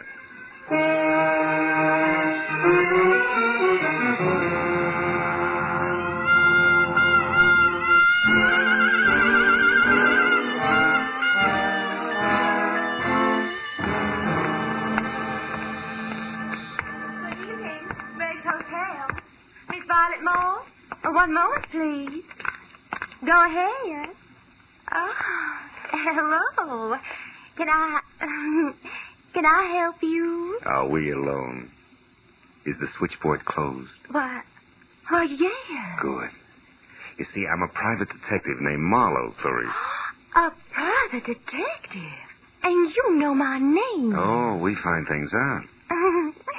Oh, how can poor little old me help you? Well, it's about Henrietta Lawrence, the girl with the cane. Mm-hmm. She's in trouble, and I think it's a man. So do I. Who? Well, I don't know. You sure? Positive. She was always so quiet, so mysterious. It was enough to make a body curious. Oh. So one night I followed her. She went to Annie Stringer's Hollywood Health Club. That's a ladies' Turkish bath over on Santa Monica Boulevard in Doheny. Well, maybe she ducked in there because she knew you were following her. Oh, no, I was very careful. Besides, she had something to say to a woman there. I know I saw him talking in the doorway when I went by. Couldn't see who it was, though. No man, huh? No. But I keep my eyes open when she comes back. Oh, you do just that. Keep them wide open, Clarice. They're lovely eyes. Oh. Good night, honey.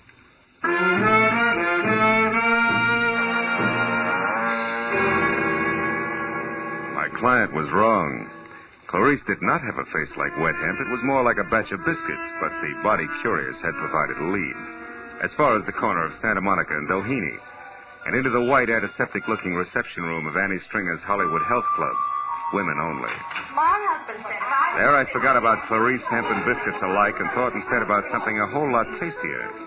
Like the girl who was leaning on the corner of a desk marked information while she made pencil marks on a chart. She looked up when I closed the door and started toward me. But when another door in the room opened and a woman who was built like a sack of cement bore down on me, she turned back to her chart. Yes, sir. I help you. I'm Annie Stringer. We don't have a men's section here, if that's what you wanted. No, it was something else, Miss Stringer. Annie'll do. Oh. Name's my stock and trade. Something else like what? Henrietta Lawrence. I'm looking for her. Who are you, mister? What's your name? Philip Marlowe. I'm a friend of Henrietta's from Portland. They told me over at the Brace Hotel that Henrietta might be at your place. You see, someone had seen her come in here once.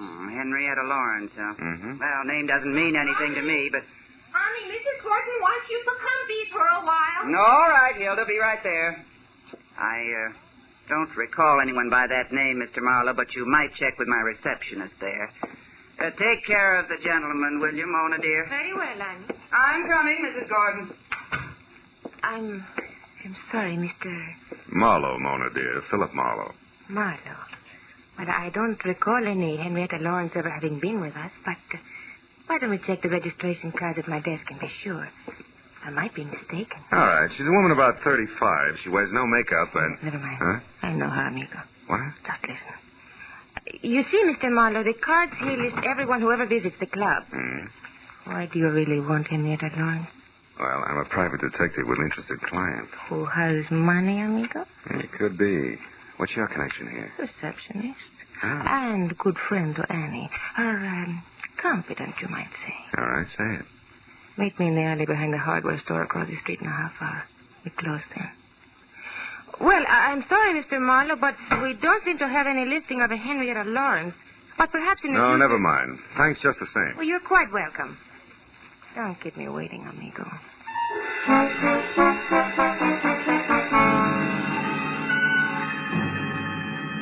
I killed most of the 30-minute wait at an all-night beanery a block away where I drank bad coffee and listened to special monologue from a waitress, which was worse. And at exactly 10:30, I stepped into the street and walked to the alley behind the hardware store.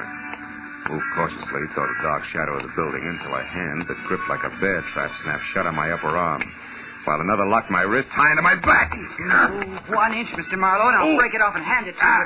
I was a lady wrestler, understand? Oh, do I still call you Annie? Never mind the wisecracks. It's been a long day, and I haven't got patience. Now, what's your angle, Flatfoot? Slip, baby, in more ways than one. Start talking. All right. Henrietta came from Seattle, not Portland. So now some advice. Forget Henrietta Lawrence, Shamus. You can't do her any good. You're a liar, Annie, and you know it. Wasting your breath, Shamus. That's bluff, Annie. Hot air. Yeah? I suppose that goes for the letter, too, I suppose. Letter?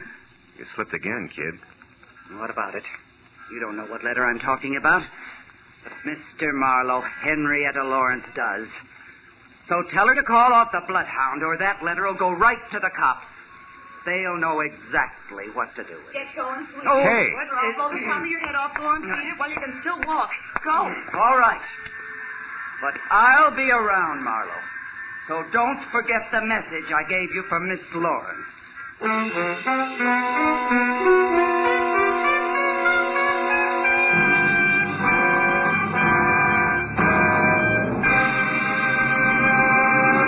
In just a moment, the second act of Philip Marlowe. But first, the kindly physician of River's End, Dr. Christian, will meet the spirit of George Washington in a most unusual way this Wednesday night when Dr. Christian tells his story on most of these same CBS stations.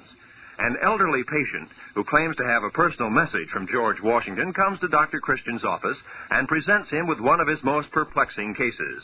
Dr. Christian, starring Gene Hersholt, is a regular Wednesday night feature. Now, with our star, Gerald Moore, we return to the second act of Philip Marlowe and tonight's story, The Ladies' Night.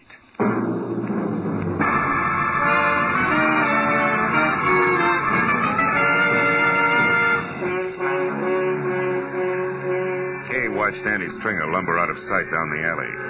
And she turned, tossed me an I told you so smile, and lit a cigarette for me. Here.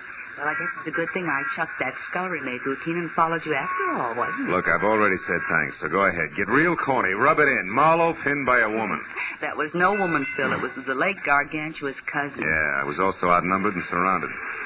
By the way, where's your gun, Kay? I don't have any gun, just What? a lot of bluff and curiosity about what you were doing out here in the alley with a creature like that. I was taking a judo lesson. By correspondence, maybe? What was all that about a letter? Well, for my money, the way things stack up, Gigi Ormsby, top writer, one Henrietta Lawrence, is being blackmailed by Annie Stringer, and that letter is Annie's protection. Goes to the cops if anything. Can't get outside quick. What? What's that? Marlowe, not another one. Yeah, my date, Tuck. Will you go on? It's important. All right, but don't forget you're a sucker for a hammerlock, so watch it. See? Senor Marlowe? Over here, Mona. Oh, see. Here. Are we alone? Yeah, we're alone. Good. It is worth my life what I'm going to tell you. And we like me alive, no? Look, what is it, Mollie? You know something about Henrietta Lawrence? See, more than enough. There's a certain letter. Oh, you know about that, huh? Sure. I know where it is and what it says. Bless you, baby. Where is it? I want that letter bad. Nice. Nice? See, and I would love to give it to you for nothing, but... But what? But my poor mother, she needs an operation. My father, the mortgage on her aunt. Your little sister wants music lessons. Come on, kid. How much? How much is the life of Henrietta Lawrence worth, Phil, dear? To me, to you, to Henrietta Lawrence. Her life, huh? I'll see what I can do. You better do real good, amigo. It's a very serious thing. I take a great risk. Annie Stringer is stupid, but she's also strong like a bull. You come to my apartment, 8310 North Ardmore, number D. 1 hour. D, huh? Okay, I'll be there. Good. And please, amigo, you don't hold hard feelings against me. Not for this. You know, business is business. Pleasure's pleasure, no? Maybe we can mix them. In an hour. I'll be waiting for you, Phil. How do you like that? It was as touching a little scene as I've ever witnessed. Skip it, Kay. This deal is liable to get rough before it's over, and I've got a call to make. Let's go. And I was dumb enough to warn you against the hammerlock. The kids The hammerlock that kid holds is like a pat on the head. Can I go with you just for laughs? Yeah. We're going to call on my client. You're scramming. Come on.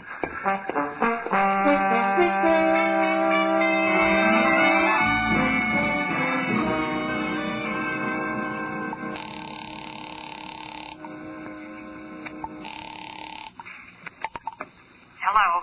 Marlowe, Gigi, got a line on Henrietta, but you're not going to like it much. What do you mean? How does it go, Marlowe? Trouble is, she's got blackmail.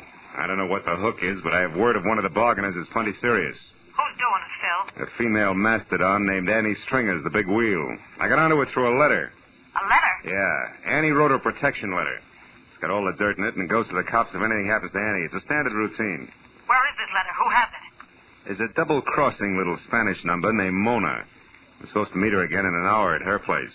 Phil, we must get that letter. Yeah, it's no cinch, Gigi. Mona's not bright, but she's sly. It's liable to be expensive. That doesn't matter. Okay. Anything I can do to help Henrietta, I want to do now more than ever. What does that mean? I've heard from her, Marlowe. She called me just a few minutes ago. Where was she? That's the tough part. She was crying. Said it was the end of everything. She tried to tell me about the last installments of the story, then she was interrupted. She gasped out something that sounded like American Airlines ticket office. Then the line went dead. There are 3 of those offices in town. Yeah. Well, we better check them. Look, can you take the one out in Beverly Hills? I'll get the others. All right. And, Marlowe, where does this Spanish dame live? North Ardmore, 8310, apartment D. I'll meet you there in an hour.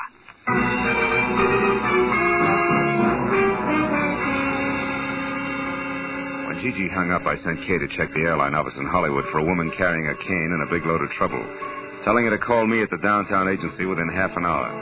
Then I headed south for the office on 6th Street. Halfway down, it began to rain. You know, the kind of dismal, misty drizzle that makes your clothes smell like blankets at a fire sale.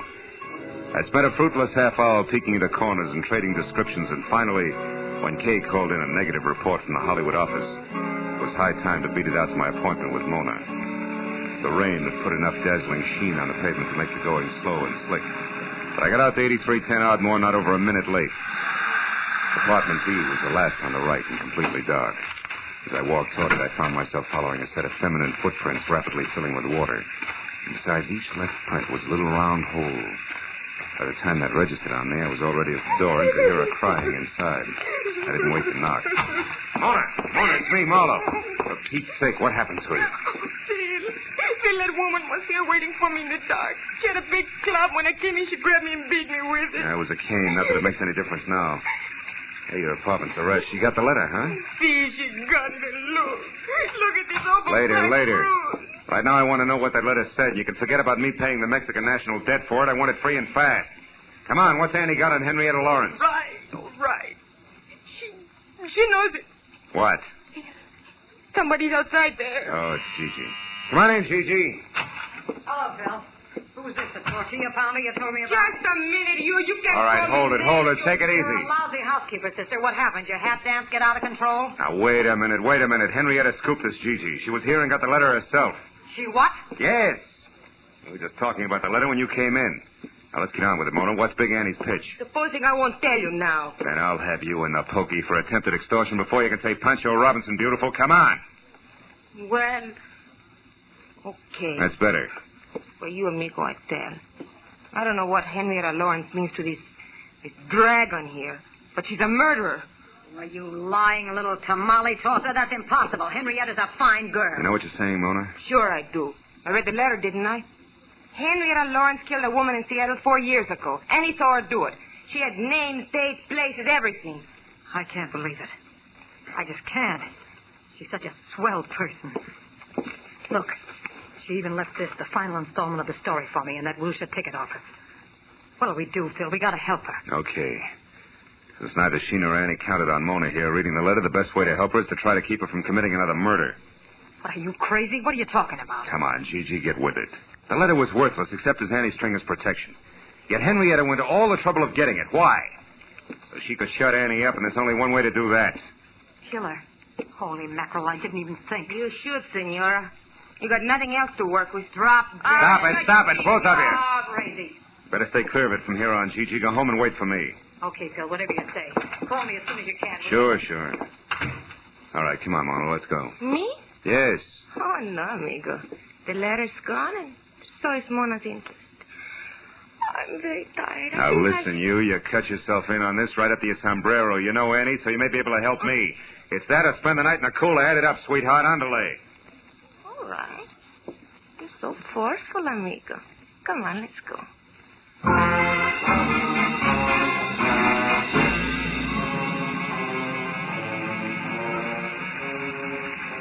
Well, Annie's not in her apartment. She's not around the health club. What's next, Mona? Where else would she be? Search me, amigo. Think, will you? Has she had any appointments lately that didn't fit with her regular routine? Well, she went out on Fountain Avenue in a big hurry a couple of Fountain days. Avenue.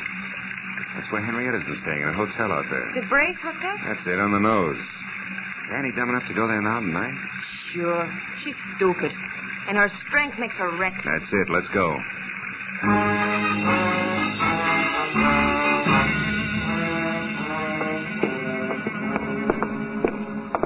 Come on, Mona. It's here on the first floor. Hey there.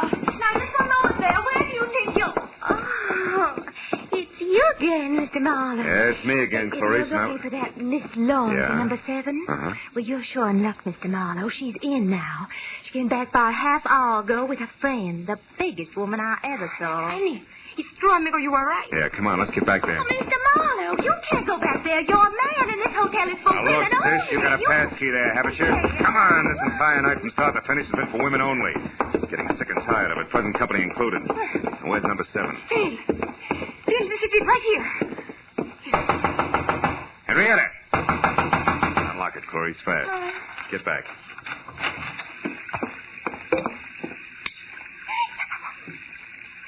Sammy. Dead. With a knife. Yeah.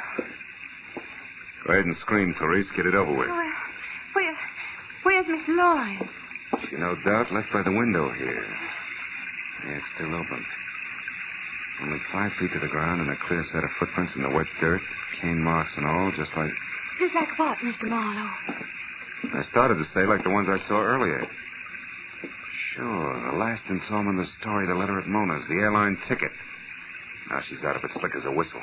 Clarice, call the cops. Here, give them my card. I'll get in touch. Well, where are you going, Mr. Marlowe? To break the unpleasant news as gently as possible to my client. Phil, what about me? What will I do now? Just keep looking at Annie, you beautiful, chiseling, double-crossing jerk. Maybe you'll learn something, but I'm not going to count on it.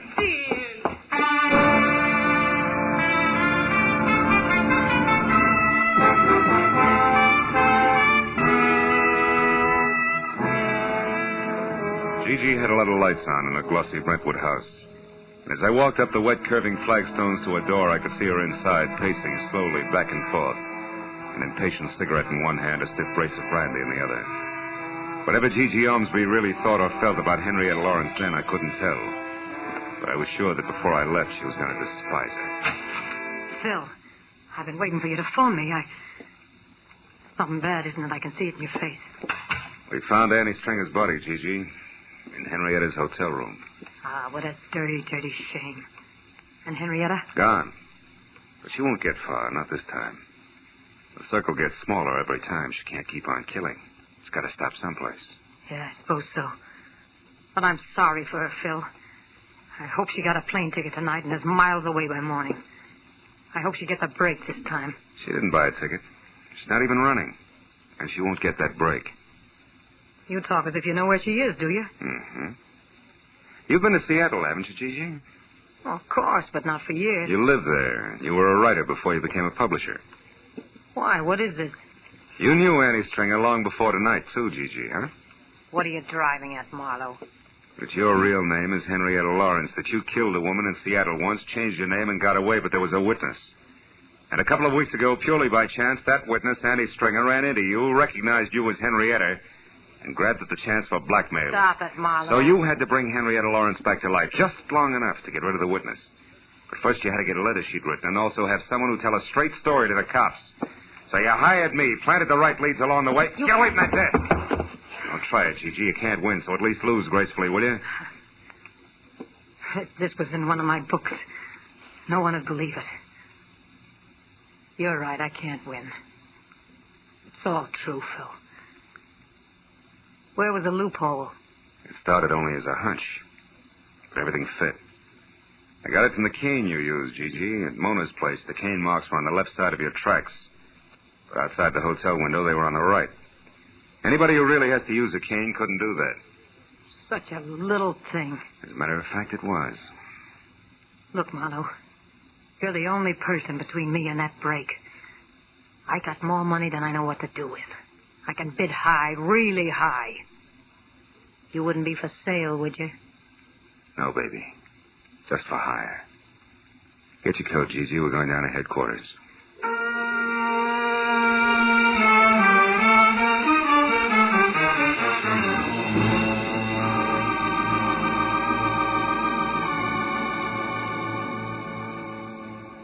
Getting the whole business down on police stationery, one orderly step at a time, is a process as full of, well, as full as the fiscal report of the First National Bank.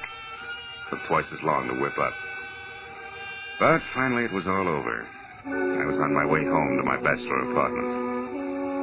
And then I remembered something. Never mind explaining what took you so long, darling. You're here now. Dinner is ready and waiting, and the martinis are ice cold. Just come on in and close the door. Yeah.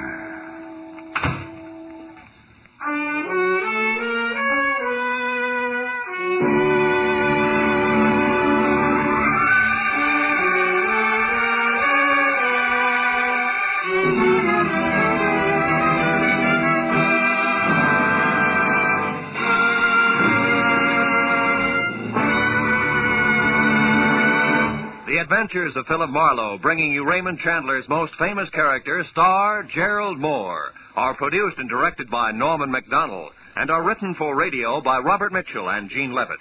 Featured in the cast were Jeanette Nolan, G.B. Hunter, Constance Crowder, Lillian Bayef, Gene Bates, and Michael Ann Barrett. The special music is composed and conducted by Richard O'Runt. Be sure and be with us again next week when Philip Marlowe says... This time a friend with millions, a myopic chemist and a long-haired piano player were thrown into a panic because a brilliant young lady with a gun was taking a big step in the wrong direction.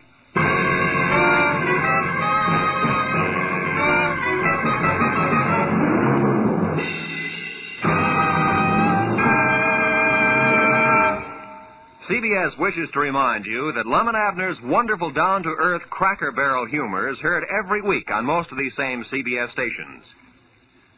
This is CBS, the Columbia Broadcasting System.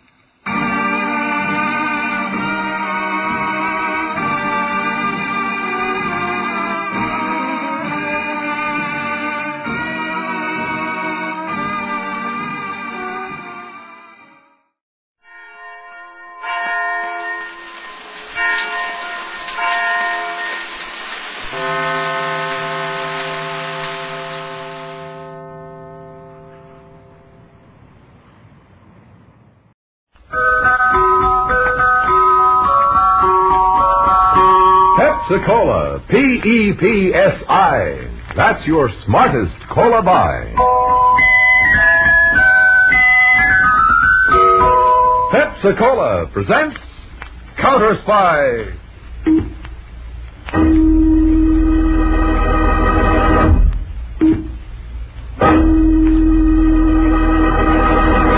Washington calling David Harding, Counterspy.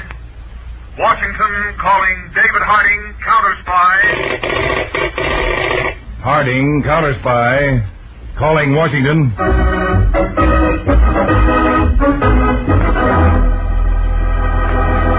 United States Counterspy. Especially appointed to investigate and combat the enemies of our country, both at home and abroad.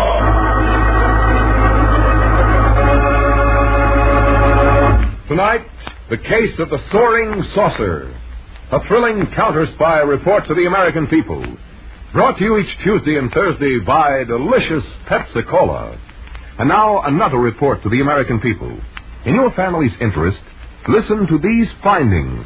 Recently released by the United States Testing Company, Incorporated. After thorough and impartial tests, Pepsi-Cola proved of highest purity. Pepsi-Cola has more quick food energy and value, ounce for ounce, than any other leading nationally known cola. Yes, tested, compared against all other leading nationally known cola drinks, Pepsi-Cola won out. You get the best and twice as much in delicious Pepsi-Cola. And now to Counterspy.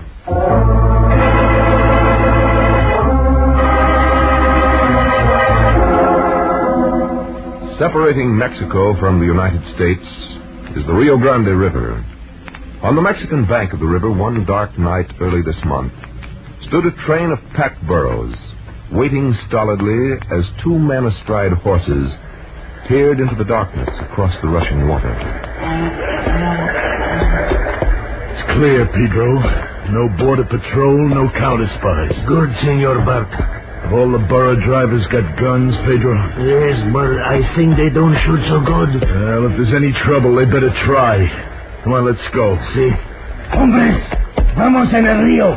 Pronto, pronto. Pedro, what's the matter? It's all right, Senor Barca.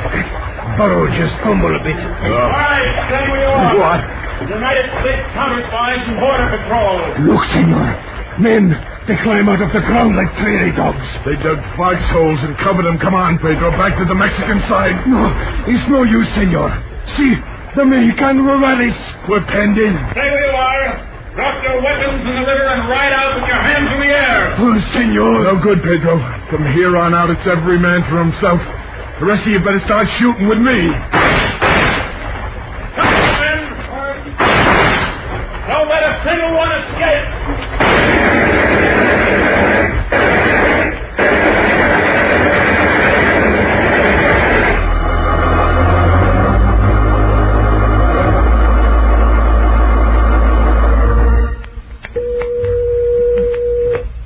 Peters to David Harding in Washington. Peters to David Harding in Washington. This is Harding, Peters. Report. The raid was successful in general, Chief. We took close to $2 million worth of narcotics that was being carried in the packs of the burros. But the leader escaped. Any clue to his identity? No, Dave. The men we did capture were only minor members of the ring. They're being questioned now. All right, Peters. You stay on the job there. I'll be down as soon as the Counterspy budget for next year has been approved. When'll that be, Chief? About 2 days. But don't hold off on any action for me. We want that ringleader, and we want him fast.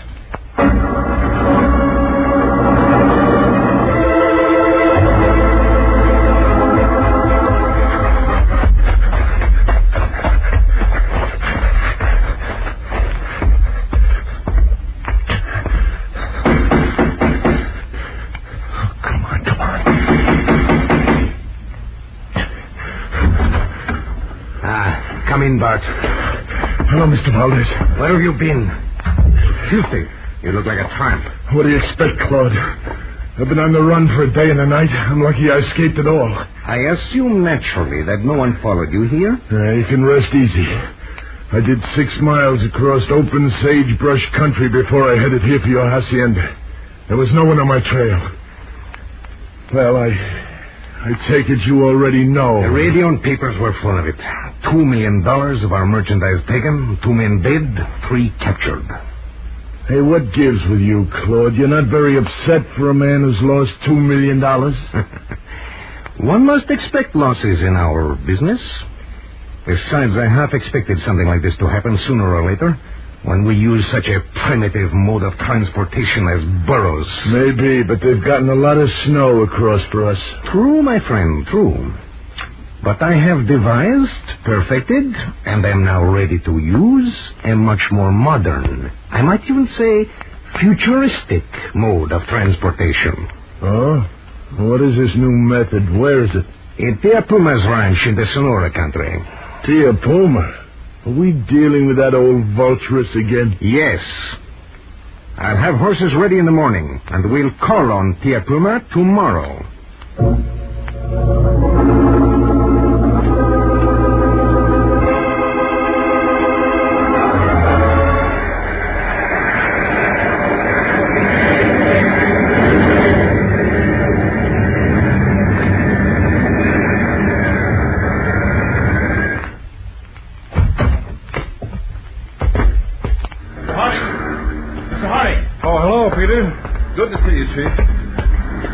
over here. Peters, how's it going? Turn up anything? Very little. To develop it, needs an undercover job. Go on. All we got out of questioning the three smugglers we took was one name. Tia Puma. Tia Puma? Sounds pretty savage. Captain Alvarez of the Mexican Morales says she's mixed up in every type of crime known to man, and a few that she invented herself. Must be some girl. If you consider a woman of 72 a girl. 72? Mm-hmm. With a delightful habit of keeping two pumas, mountain lions, as house pets. Nothing more than pets? Well, according to the captain, enemies of Tia Puma have a disconcerting habit of turning up dead on lonely mountain roads. Clawed to death by mountain lions. A unique method of murder. It should certainly leave very little evidence. That's the captain's chronic complaint. Of course, it's unnatural. Pumas never attack a man unless cornered or pinned up with him. I hope I won't find out, Chief. Well, if you're going undercover to meet the lady, you may, so we'd better be prepared. Any suggestions will be gratefully accepted. Well, I have a few, but they'll keep till we get the field office. Oh, I take it she's located in Mexico, huh? In the state of Sonora. In that case, we'd better set up a method of radio communication for you before you call on Tia Puma and her two lovely pets.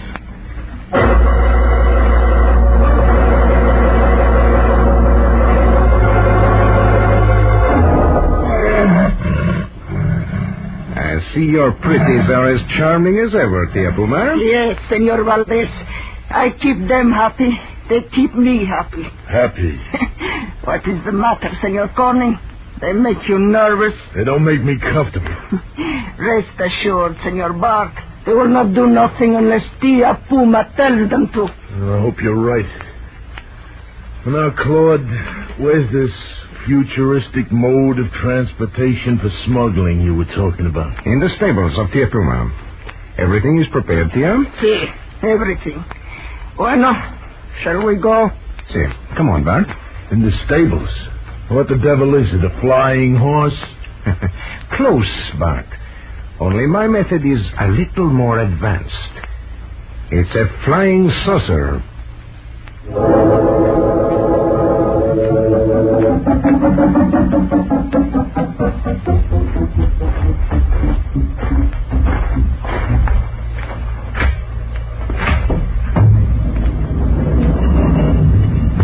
There they are, Bart. What do you think of them? They're screwy-looking things. How do they work? I shall explain it. Tia, do you have a shipment ready to go? Si, Senor Valdez. 5 pounds in that container over there. But it is the last we got. Ah, yes? A job for you, Bart. We'll need more. I'll get plenty. Good. Tia, go to the control room and push the button that slides back the stable roof. Si, senor. Okay, Claude, start talking. As you see, Bart, there are 20 of these discs or saucers here. Mm-hmm. They are all 10 feet in diameter and 3 feet thick. Now, don't tell me you can fill the whole thing with snow. No. They each carry about 5 pounds of narcotics, just what we've got here. The rest of the space is taken up with a radio operating mechanism. How they fly? It's the same principle as a helicopter. You see those fins on the top and the bottom of each saucer? Yeah, I see. They give it the lift and drive to sustain the saucer in the air. We launch them by rocket power, which sends them flying into the air spinning. Then the radio mechanism, controlled from this board here, takes over. Look, are you sure all this will work? It has on the models I've made. Models? Today we test the first one in actual use.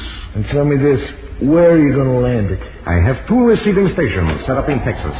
Hey, what's that? The roof. Look. It parts in the middle. Well, that's quite a gimmick. Bart, see this little door on the top of the disc? Yeah. It opens. So, a cargo compartment. Hand me that package of goods. There you are. It fits in neatly. So, close the door. And we're ready to make delivery. And you launch it from this platform it's on? Yes. See underneath? A rocket attached. And how do you set that up? From the control board by an electrical charge. Come on. Ready, Bart? Yeah. This thing makes quite a noise. That's why we're using Pia's ranch. No near neighbors. I was wondering. All right. Go ahead, Claude. Set her off. All right. To a new era in smuggling.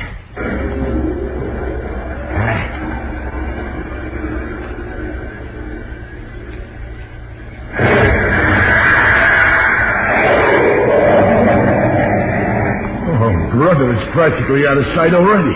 Yes. Now we'll set the radio control, the rocket attachment will drop off, and our flying saucer is on its way.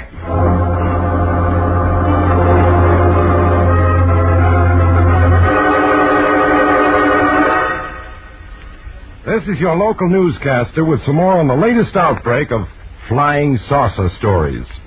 Millie Seabour over El Paso way reports she saw one while hanging out the family wash. Big and black, says she. Another report on the saucers comes from Bill Lansing, a crop dusting pilot. Small and shiny, says he. Well, variety is the spice of life, says we. Seriously, though, the Army Air Force has asked us to broadcast a request that all persons seeing or thinking they see the objects described as flying saucers get in touch with them at the San Antonio Air Base. The Air Force has been conducting an investigation for the past 2 years, either to set these stories at rest or confirm their validity. They'd welcome your cooperation. Now a brief summary of the activity.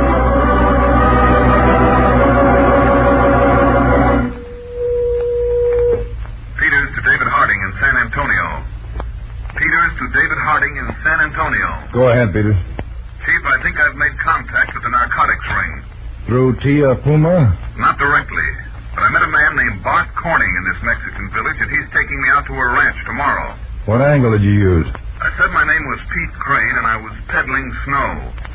Apparently, the ring is in short supply, so this guy Corning was glad to latch on to me. Nice going, Peters. You have any idea of the exact location of the ranch? It's somewhere up in the Sierra Mountains, Dave, near the headwaters of the Calixto River. It's supposed to be the only place for miles around. Well, can you get a map of that region and indicate the general area? Sure, Chief. Radio it up here. I'll have an aerial reconnaissance made of the terrain. Okay. And let's set up a target time for you to report back. Say, 4 p.m. tomorrow. All right, Dave. 4 p.m. it is. And watch yourself. You're walking into the lion's mouth, Peter. Don't let it close on you.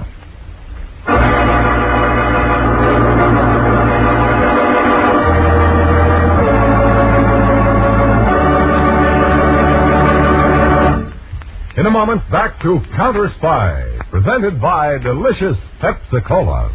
Pepsi-Cola, it's a spot. 2 full glasses, that's a lot. Twice as much and better, too. Yes, twice as much and better, too. You know Pepsi gives you twice as much. You know Pepsi's better, tastes better. But I want to make sure you know which cola drink is of proven highest quality. Listen. Impartial tests were made comparing all the leading nationally known colas. And here's the news. Delicious Pepsi was rated tops for quick food energy and honest-to-goodness value, ounce for ounce. Yes, more value and quick food energy in every tasty sip of Pepsi. That's why Pepsi is so refreshing. Why you feel so good. Why you're on the beat. Why people call Pepsi their favorite drink. When the qualities prove tops. And the taste is so delightful, so refreshing that you bubble, and the quantity is double. Say, is it any wonder Pepsi's America's big, big favorite? Insist on tasty Pepsi wherever you may be. At the fountain, say, Pepsi, please. At the stand, say, Pepsi, please. And at the store, get Pepsi in the money-saving carton of 6 big bottles. How about getting a carton tonight of delicious Pepsi-Cola? Delicious Pepsi-Cola, delicious Pepsi-Cola, delicious Pepsi-Cola, delicious Pepsi-Cola. Now back to Counterspy.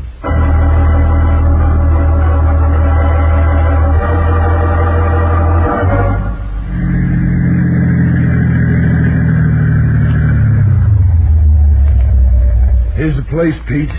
Tia Puma's ranch. Lonely enough, Bart. Come on.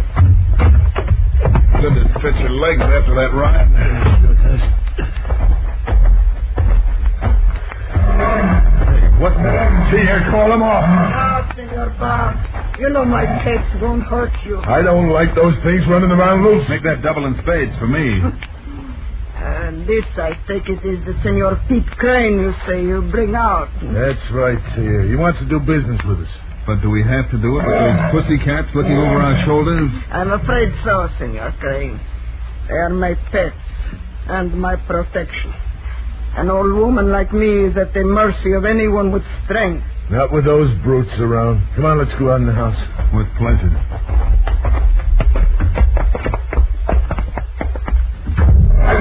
House cats, are they? Yes, Senor Crane. All right, come on, Tia. Let's get down to business. Bueno, this way, Senor. The living room. Hello, Bart. Hi, Claude. This is the guy who has goods for sale. Pete Crane. Claude Valdez. Hello. How do you do, sir? A cold drink, perhaps? The ride up here is long and dusty. Thanks. I'll have some too, Claude. Just how much goods do you have, Mr. Crane? 8 pounds. Cut or uncut? Your drink, Mr. Crane. Uncut. Thanks. A tidy fortune. Refreshing. Yeah. Now, Mr. Crane, what price are you asking for this? Well, what about telling me what you charge to get the stuff across? Oh, my head. I feel dizzy.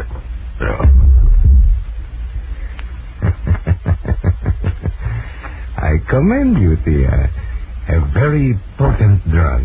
Thank you, Senor. Hey, Claude, why the knockout drops? They're harmless. You just sleep for 12 or 14 hours. Well, you think he's a phony? I haven't the slightest idea, Bart. But I don't believe in taking chances. Search him. Sure. His wallet. Yeah, it says Pete Crane, all right.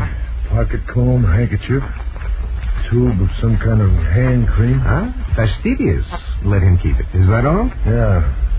And now what if he's going to be out for half the day? It will give me time to get back to my hacienda and check him in my law-abiding rogues gallery. That thing again. What do you say, that thing? I think it's rather clever of me. Since the law maintains pictures of all known criminals, why shouldn't a criminal maintain pictures of all known law officials?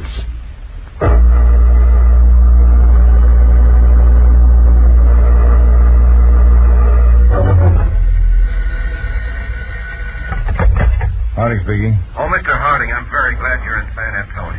Who is this? Colonel Enshaw of the Army Air Force. Oh, yes, Colonel. What can I do for you? You're down here on a narcotics smuggling case? That's right, Colonel. How do you know? I called your Washington office, and they told me. Oh? You see, the Air Force has been investigating the latest outbreak of flying saucer stories. I think our paths cross. Go on, Colonel. Well, if you come out here to the field, Mr. Harding, I can show you better than tell you. Well, I'm expecting a message, but I'll have it transferred out to the field. All right, Colonel, I'll be out in 15 minutes.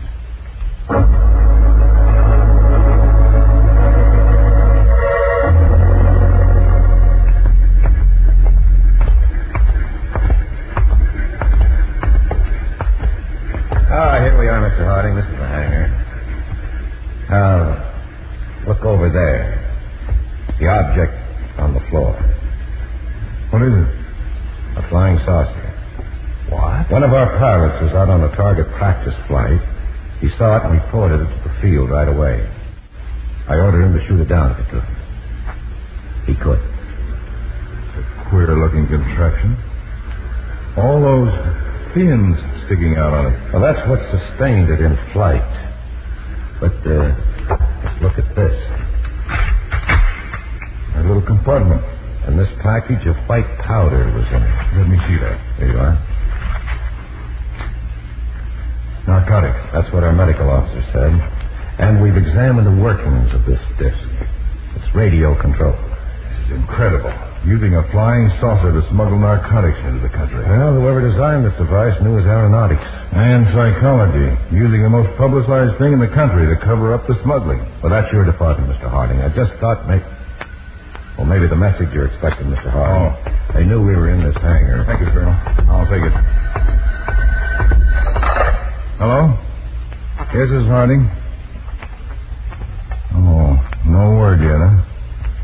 It's almost 5 p.m. No, we won't wait any longer. Contact the Mexican ruralist, Captain Alvarez. That's right. Ask him to move as quickly as possible. Right, and tell him I'm flying down immediately.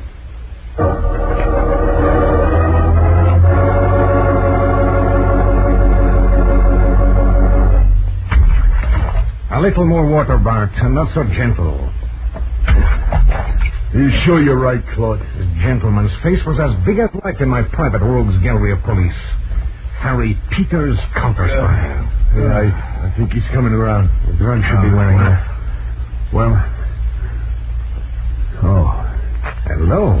What? Bart. What? You've been enjoying a somewhat induced sleep, Mr. Peters. Sleep? But how... Yeah? You heard right. I called you Mr. Peters. I was afraid you did. Thank you for not insulting my intelligence by denying your identity. Don't mention it. Is that gun going to induce some more sleep? Nothing as crude as that, Mr. Peters.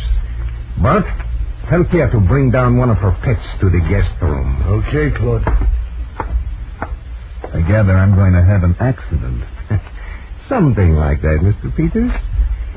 Now, if you'll just start walking, I'll show you to your room at the end of this corridor.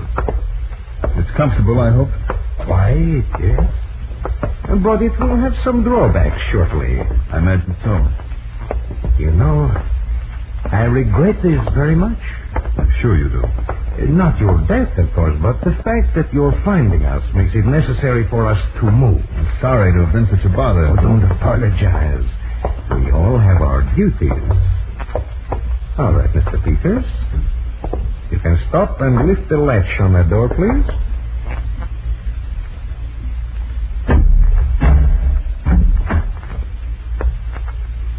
Your quarters, Mr. Peters.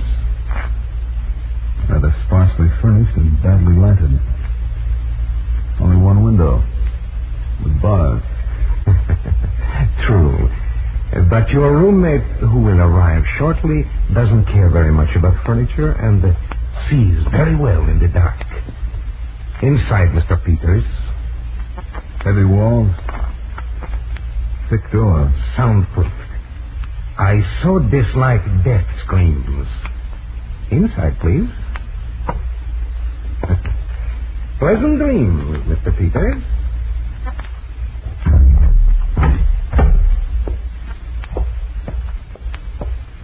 Senor Valdez, he's in there. Yes, dear. It will be such sport for my pet, my angel. Let's get it over with. We have to get out of here. Of course, Bart. Call some of our men in the village. Have them bring us a truck to carry the saucers and radio equipment away from here.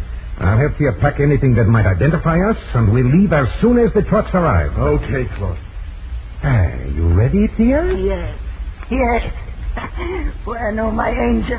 There is a prize for you in there. You've earned it, my pet. All right, Senor Valdez. Open the door. Go, my angel.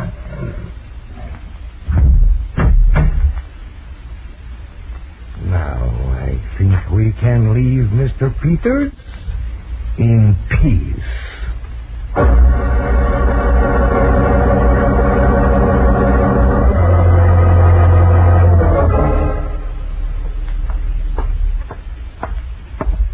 Claude, I burned all the papers in the cellar incinerator. Didn't I hear the trucks drive up? Yes. I've been busy packing this equipment with Tia's help. All right, you go out and show them what to do. What's the matter with that devil? Is he jealous of his buddy? All the excitement makes him nervous. Never mind him, Bart. Go out to the trucks. We want to get out of here as soon as possible. Okay, wait. All right, all of you. What is... Stay where you are. Cops. Captain Alvarez. Yes, Mr. Harding. Will you watch? Look out, Mr. Harding. Oh, my pet.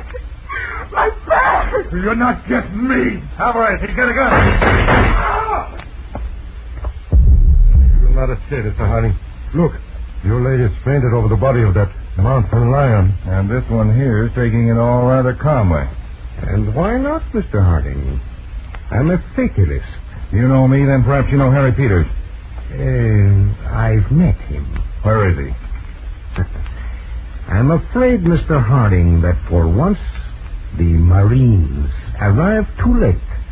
You'll find Mr. Peters in the room at the end of the corridor. Captain Alvarez, keep this man covered. It would be a pleasure, Mr. Harding.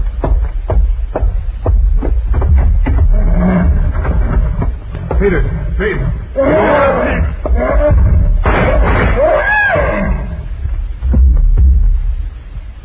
Well, that's one way of getting rid of a roommate.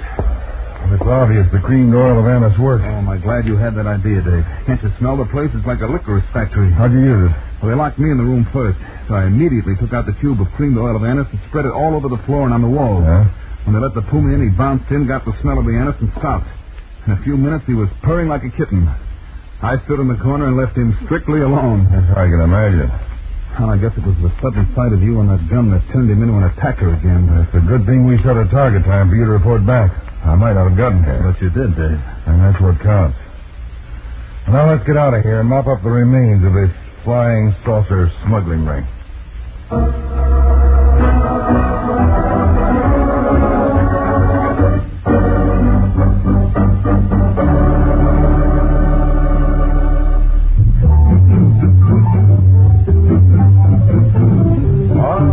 Delicious Pepsi-Cola. Bring it on now.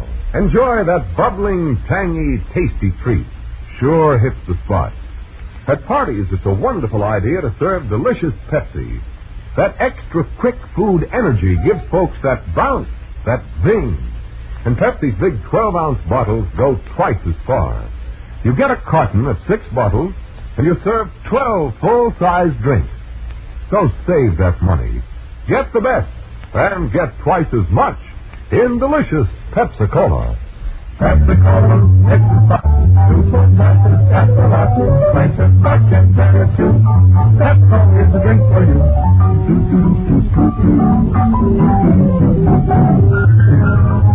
That's it, delicious Pepsi-Cola.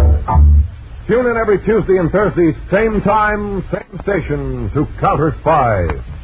Listen on Thursday for the exciting Case of the Crystalline Double Cross.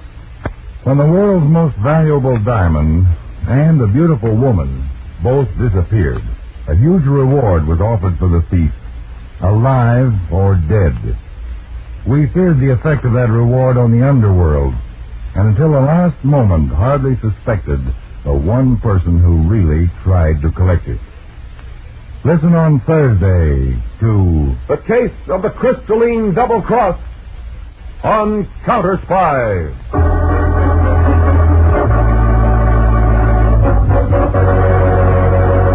Tonight's Counterspy program originated in New York and was directed by Leonard L. Bass, dramatized by Palmer Thompson, and featured John McLaughlin and Mandel Kramer, with music by Jesse Crawford. This is Jay Jackson speaking. Counterspy is a Philip H. Lord production for Pepsi-Cola. Enjoy some delicious Pepsi tonight.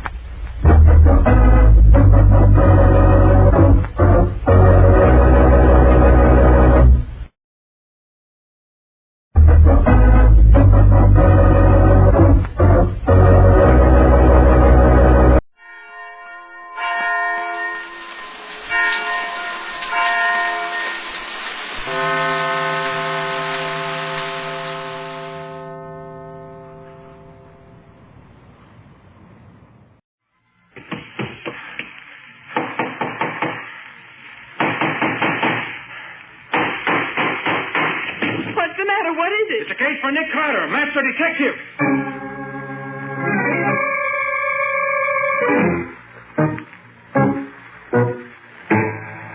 Yes, it's another case for that most famous of all manhunters. The detective whose ability at solving crime is unequaled in the history of detective fiction. Nick Carter, master detective.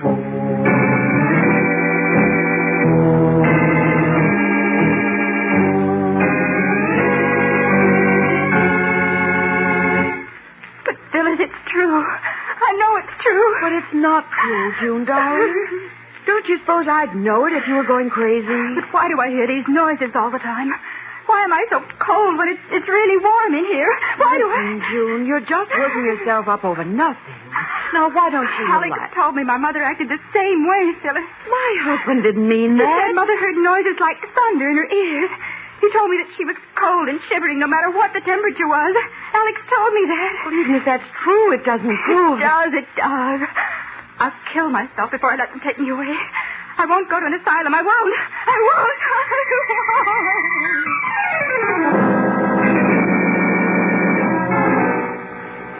A young girl convinced that she is going insane.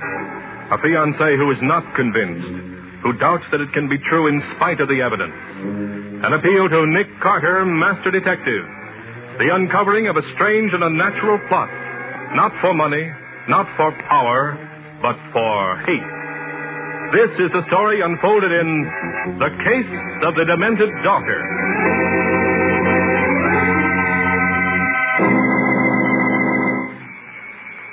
That must be Randy Wyatt. I made a date for him to see you at 10:30.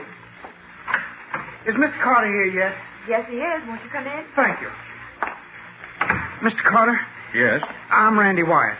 Your father and mine used to be pretty good friends.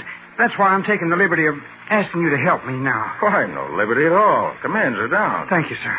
What seems to be the trouble? Well, last night I got this note from the girl I'm engaged to. She sent my ring back with it. May I see it? It's no use, Randy, darling. I'm doomed. And I won't have you burdened with an insane wife. So this is goodbye. Your heartbroken June. I tried to call her as soon as I got the note, but the housekeeper wouldn't let me talk to her. Said she was too ill to come to the phone. Well, have you seen any signs of this insanity she speaks of? I know, and I don't believe it. There's been something funny going on somewhere. She's been a little more nervous than usual when we've been out together this past month, but that isn't insanity. You say when we've been out together. Does that mean that you don't see her at home much? Well, for the past month, she seemed to prefer to get out of the house. Doesn't want to stay home anymore. Well, have you seen her at home at all? Well, I was there one night about a week ago. Her sister Phyllis and her brother-in-law, Alex Benson, were out, and we spent the evening there alone. Did she seem to be the same as usual? Why, except for one little thing, yes. She complained that she felt cold, almost shivery. The house was cold even for me. The thermometer said 78, but it wasn't as warm as that in there. But the fact that she was cold when the thermometer said 78 seemed to prey on her mind. I tried to tell her the thermometer was wrong and that I was chilly too, but she insisted I was just being nice to her. I see. Well, is she any reason to be afraid of going out of her mind? When I was waiting for June the other night, Alex, her brother-in-law, warned me that she was acting queer. Said he felt I ought to know. Told me her mother died in the Harrah Hill Sanitarium. I tried to laugh at him, but he insisted he and Phyllis had seen definite symptoms. Uh-huh. Anyone else live there with June besides Phyllis and her husband? The housekeeper, Miss Everett, a cook, and a maid. They must have plenty of money. Oh, yes. June's father was a rich man, and he left his entire estate to be divided between the two girls. How long ago did her mother go to the sanitarium? Let me see. June was 6 then, so it must have been 1932. She died there in 1940. I see. What does this Alex Benson do? He has a very good business, I understand. Doing very well. And this housekeeper you spoke of, has she been with them long? Since a couple of years after Miss Kemper was taken away. She's a peppery old lady, but an excellent housekeeper. She and Phyllis brought June up. I'd like to talk to your fiancé, Wyatt. Can you arrange it? That's what I'd hoped you'd say, Mr. Carter. June isn't crazy, I know that. Just as sure as I know my own name. Well, when can we see her? Around 5 this afternoon, perhaps? We can try. Where shall I meet you? You better be here at the office about 4:30. We'll go up together. I'll be here. Oh, Mr. Carter, I do hope you can straighten this out. Well, I'll certainly do what I can, Wyatt. You're swell, Mr. Carter. Well, see you at 4:30. Goodbye. So long. Goodbye, Mr. Wyatt. Oh, the poor kid. Losing her mind at her age. I'm not at all sure she is, Patsy. Huh? Look at this note she sent Wyatt. Well, what about it? Writing looks awkward, but she was probably upset. Well, look closely.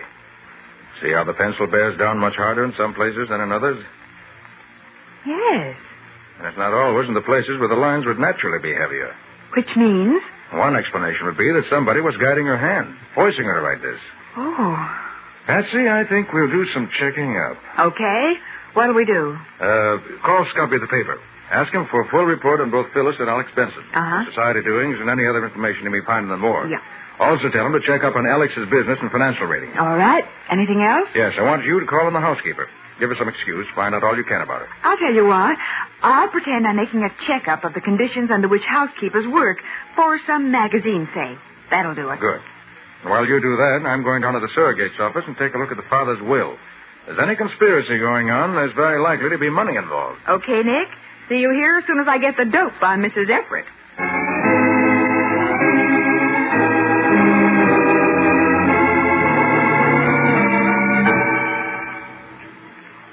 As I told you when you called, young lady, I can give you only a few minutes. Well, I'm glad you could see me at all, Mrs. Everett. We can sit here in the breakfast room. Thank you.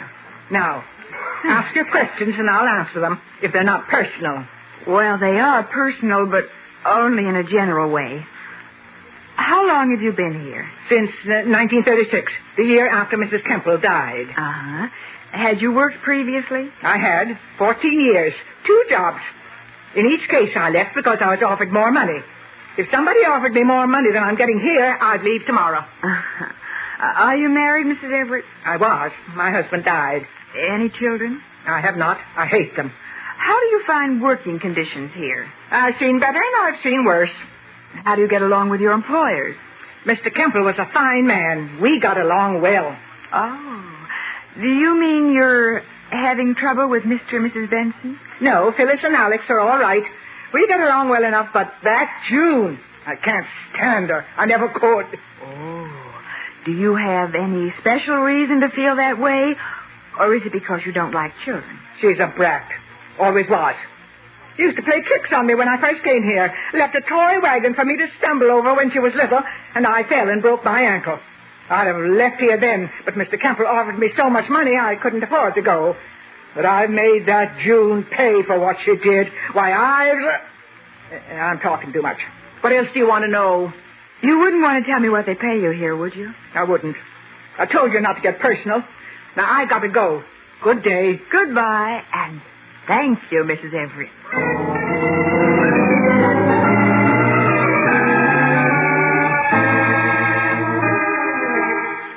All right, Scubby, I'll tell him. Thanks. Goodbye.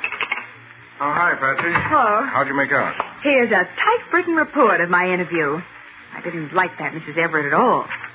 Huh. So she doesn't like June, huh? Mm-mm. Well, good work, Patsy. That covers it. You really like it, Nick? I do. Get your hat. We're taking a ride out to Harrow Hill Sanitarium where Mrs. Kemple died. I want to talk to the doctor out there. Right with you, Nick. Walter went out after your phone, but he'll be back pretty soon. Have you heard from Scubby yet? Oh, yes. He says he found plenty of stuff about Phyllis and Alex, but nothing you'd want. Except that Alex's business is in a pretty bad shape. He needs to expand and has been having trouble getting capital to do it. Yes? Guppy says he couldn't find out whether he'd put any of his wife's money into it or not. I see. What'd you find out at the surrogate's office? I found that Mr. Kemple left a large fortune, divided equally between the 2 girls. But there were 2 interesting clauses in the will. One was that should either daughter develop a mental weakness of any kind, the other daughter was to have control of the money and administer it for the other's benefit. Hey, Nick, that's something. And the other, peculiar, it's a statement that since the circumstances surrounding the birth of the 2 sisters were fully taken into account in drawing the will, no claims on that basis were to be allowed under penalty of forfeiture of all rights under the will. What in the world does that mean? Wish I knew. I called the lawyer who drew it, but he refused to talk about it. So I'm having Walter look up the birth certificates of both girls. Might be some help there. Uh-huh. You think the doctor at the sanitarium could help you? I don't know. I hope so. That's one reason I want to have a talk with him.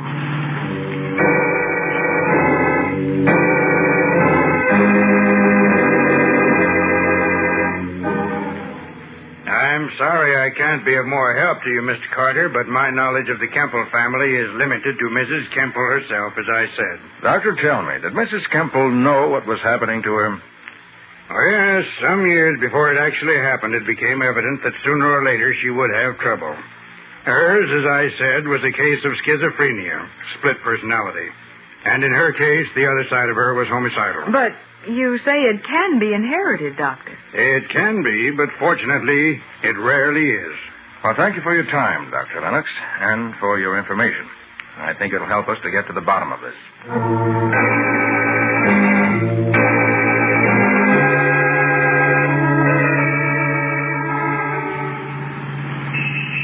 right here, Mr. Carter. The Kemple place is halfway down the next block. Nick, did I hear Walter telling you he could find only Phyllis's birth certificate? That's right, Patsy. No record of June's birth at all. Oh. Wife, do you know where June was born? No, I don't. Oh, by the way, Mr. Carter, I tried to get in touch with June to tell her we were coming, but the housekeeper wouldn't let me speak to her. Said she was asleep. Darn that woman, I don't trust her at all. Is this the house? Yeah, that's it. You'll have to wait in the car, Patsy. Mrs. Everett knows you. Right, Nick. I hope we can get in. Oh, I think we'll manage somehow.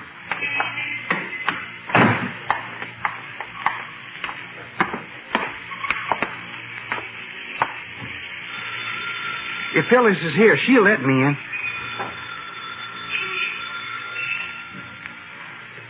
Maybe there's nobody here.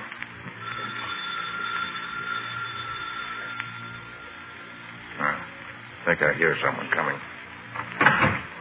When there's somebody sick in the house, you ought to know better than to make so much noise. Mrs. Everett, I'm sorry, but we must see June Kemple at once. She's in her room and in no condition to see anyone at once. Who are you? This is Mr. Nick Carter, Miss Everett. Please let us see June. What's a detective doing here? I'm not here as a detective, rather as a friend. May we see June?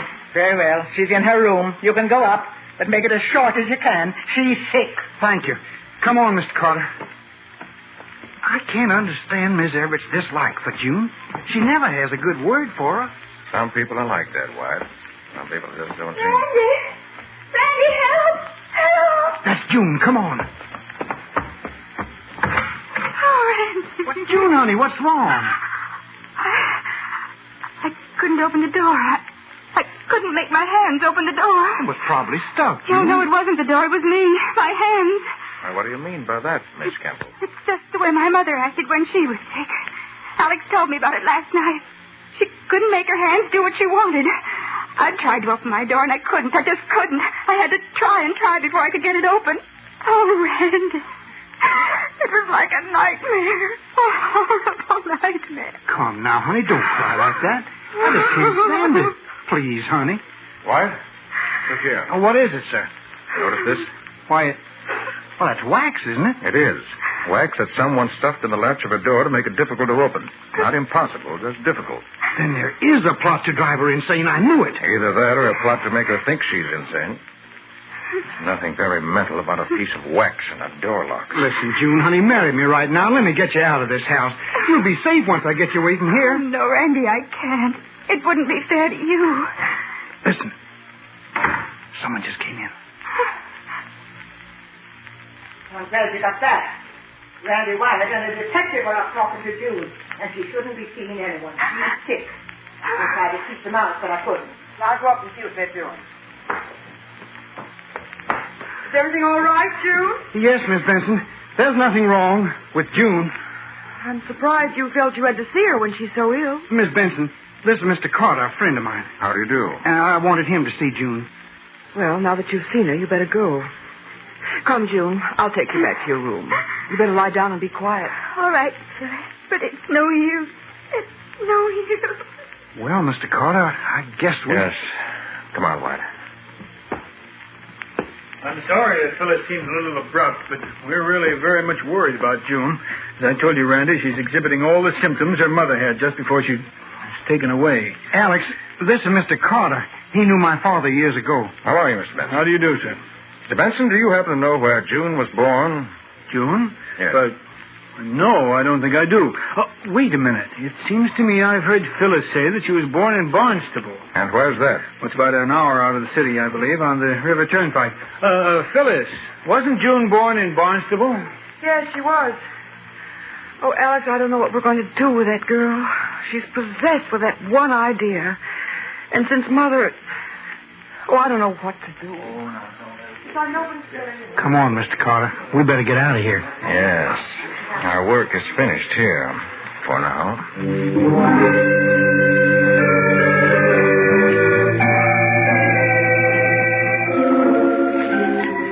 But, Nick, aren't you going to eat anything before you go? We'll grab a sandwich and a cup of coffee on the way. Why, Sim Carter, you ought to go... What are you expecting to find in Barnstable? June was born there. If her birth certificate doesn't give us a clue to that clause in Kemple's will, I'll find somebody there who can. Fancy, you wait here at the office for me.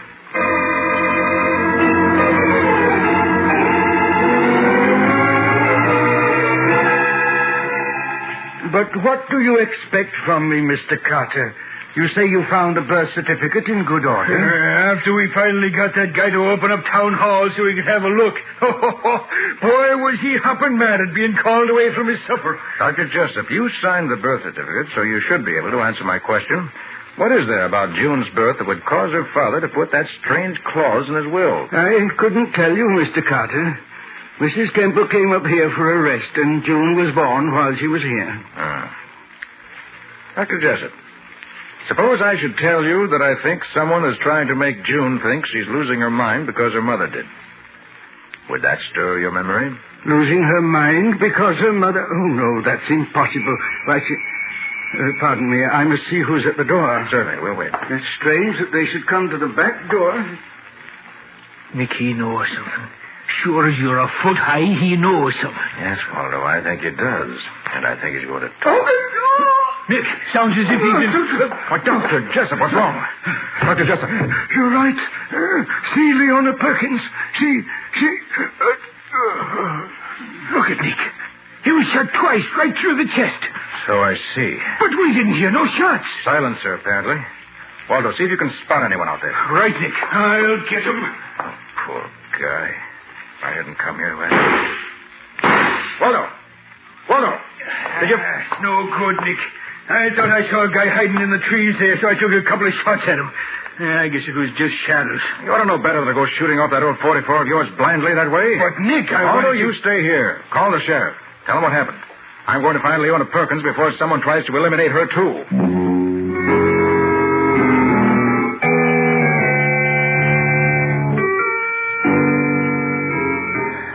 You got that, Patsy? Tell Matty to have his man keep constant watch on the Kemple house. And tell me just who goes in or out. Uh-huh.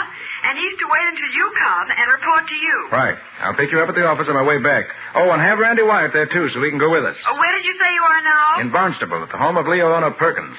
She was June's nurse after she was born. She knows the answers if anyone does. All right, I'll see you at the office, Patsy. Sorry, Mrs. Perkins, but I had to get that call through without delay. Now, you know Dr. Jessup, of course. Yes, of course. I worked with him for 15 years. He sent you to me? Yes. I'm sorry to have to tell you this, but Dr. Jessup has just been killed. Dr. Jessup? Killed? Yes, shot. By someone who wanted to keep him from telling me what I came to Barnstable to find out. Dr. Jessup dead. I can't believe it. Before he died, he told me to come to you. That you would tell me what the mystery is about June Kemple's birth. Why are you asking these questions, Mr. Carter? Because June's sanity is in danger. June insane? She can't be. Why not? Her mother was, I understand. Died in the sanitarium. Then you understand wrongly, Mr. Carter. Her mother is perfectly sane, and she's still alive. Alive and well. What's that you say? Do I look insane to you? You? Why, no, of course not. Mr. Carter, I am June's mother. You are June's mother? I am. June is really my daughter. Miss Perkins, I'm afraid I don't understand. Why was she brought up as the Kemple's child? Mrs. Kemple had one daughter, and she wanted another, desperately. But she knew she was gradually going out of her mind. And she was afraid if she bore another child, it too might be susceptible to the same dread disease. So she decided to adopt a baby, but secretly, to prevent any possible discrimination against it. She made inquiries in several places. Dr. Jessup heard of her search and came to me. How did he happen to come to you? He was my doctor.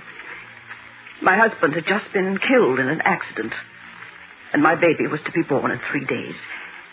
We were very poor, and I was frantic with worry. I had no money, Mr. Carter, no relatives.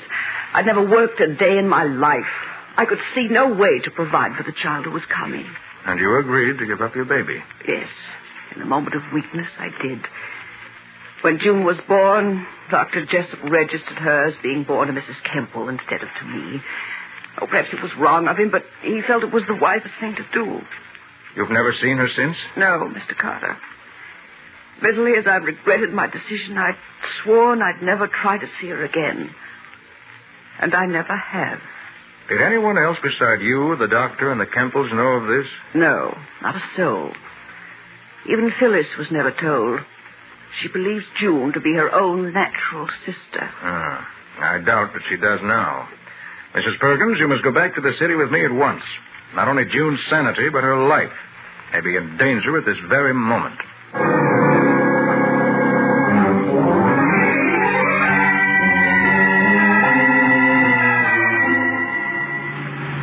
And you say you found some real evidence, Nick? The best in the world, Patsy. I found Mrs. Perkins here. Well, I don't understand, Nick. You'll know the whole story in a few minutes, just as soon as we get to the Kemples' house. Is it a plot against June, Mr. Carter? Is she really all right? Yes, Wyatt, I believe so. It'll take time to get her back on her feet, but basically she's as sane as you or I. But who would want to do a thing like this? Can only be one person. And how she found out about it, I don't know. But she did, obviously. Mr. Carter, how much further? I promised once I'd never see June again, but now I... That's one promise that is better broken than kept. Well, here we are. Oh, that must be Matty's man across the street. You three go in. I'll be with you as soon as I get his report.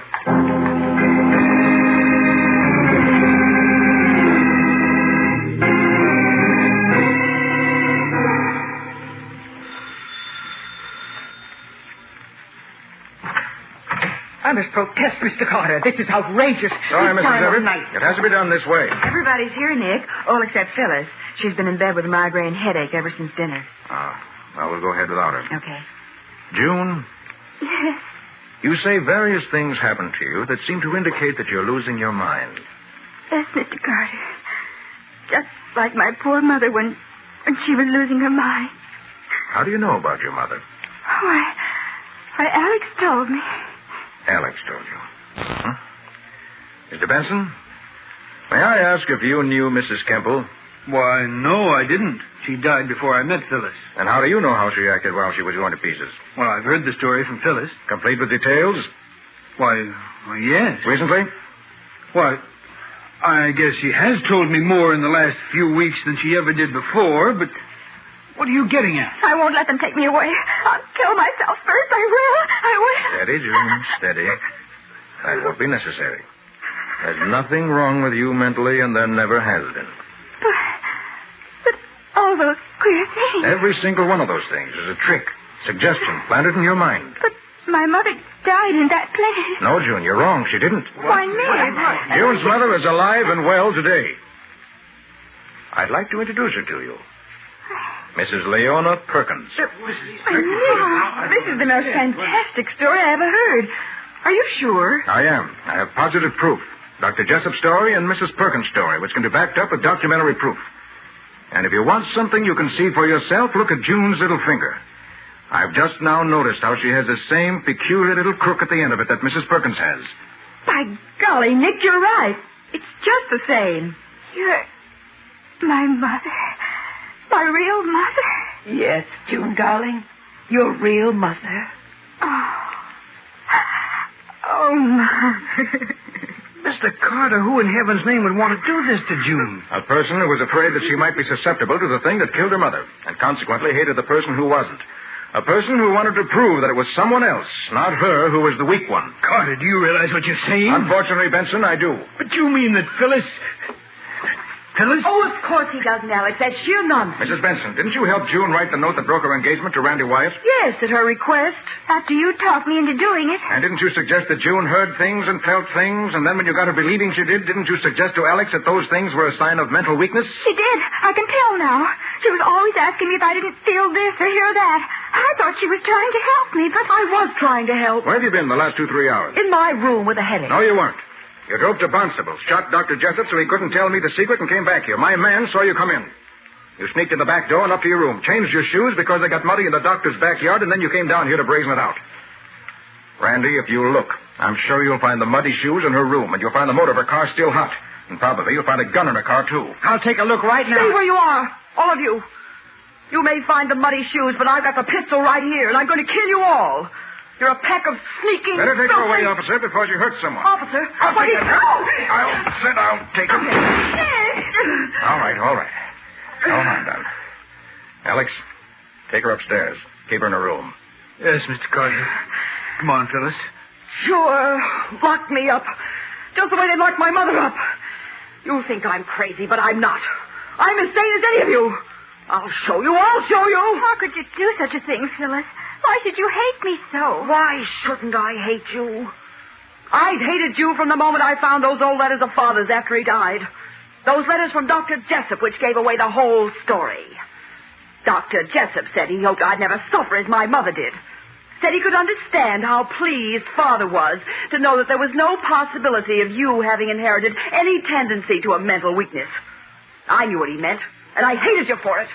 I wish I'd killed you long ago. Come, Phyllis. You'll feel better in your own room. Mrs. Everett, will you come with us, please? Of course, Mr. Bennett. Take your hands off. What a terrible thing. Yes. If she'd never found those letters, this whole thing might never have happened. They not only turned her against June, they planted the fear of insanity in her own mind. And the hate and the fear together grew into a phobia that was too strong for her. Mr. Carter, I don't know what to say. If there's any way I can repay you, you have only to name it. Oh, yes, Mr. Carter. I feel as if a load had been lifted off my heart. This is a wonderful thing you've done, Mr. Carter. A wonderful thing. God bless you for doing it. Nick? In the excitement, I forgot. Forgot what? Waldo. Oh, what about Waldo? Waldo is being held in Barnstable on charge of killing Dr. Jessup. What? Yes. He called just before you got back. Said he'd try to explain what happened, but the sheriff didn't believe him. Especially since 2 shots had been fired from his pistol, and 2 shots killed Dr. Jessup. Oh, poor Waldo. I suppose the more they questioned him, the more excited he got that he finally talked himself right into his cell. Well, you better do something about it, Nick, before Waldo goes crazy. Before he... Okay, Patsy. May I use your phone, June? Certainly. Poor Waldo. Oh, operator, I want the sheriff's office in Barnstable. Yes, the sheriff's office, that's right. I want to talk to the sheriff himself. Sheriff. Well, Nick, how about a little look into next week's story? No sooner said than done, Hugh. It all started with a man being strangled in his hotel room in the very early hours of the morning. And then went on to include a piece of silk torn from a shirt, a dictaphone record, and a missing wife. Who was missing because her husband wanted it that way. But refused to stay missing when she received a letter containing a railroad ticket. It was really the hotel maid. Patsy, save something for next week. What do you call your story, Nick? I call it The Case of the Dictaphone Murder.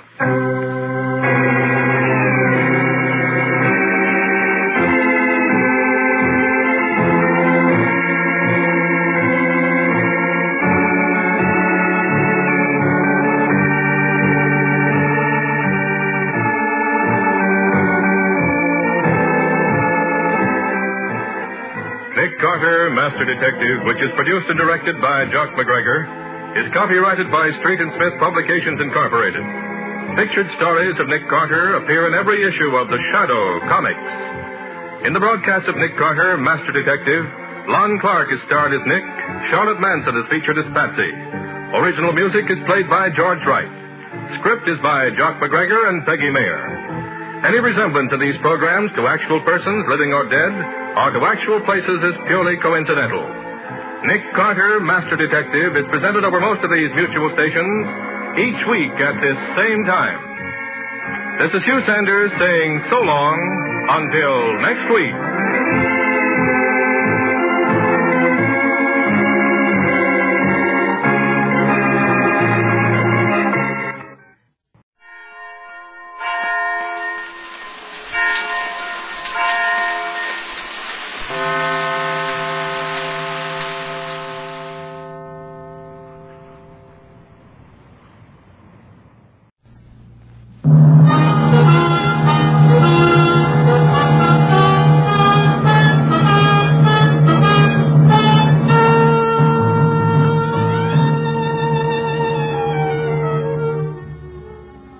This is Randy Stone. I cover the night beat for the Chicago Star. Stories start in many different ways. This one began with the pursuit of a dream and ended with the death of a nightmare.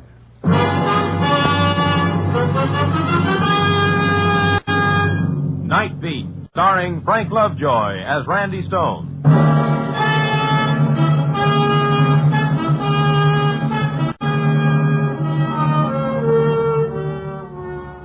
It was one of those quiet, dull nights with the fog rolling in from Lake Michigan and nothing apparently happening anywhere. I cruised the city from the Gold Coast to the river, haunted Ricardo's bar for a while, and later prowled the tougher sections of town. Nothing at all. By the time I landed at Queenie's Bebop Club over on the south side, I was getting dark circles under my disposition. My train of thought was a string of empties going nowhere.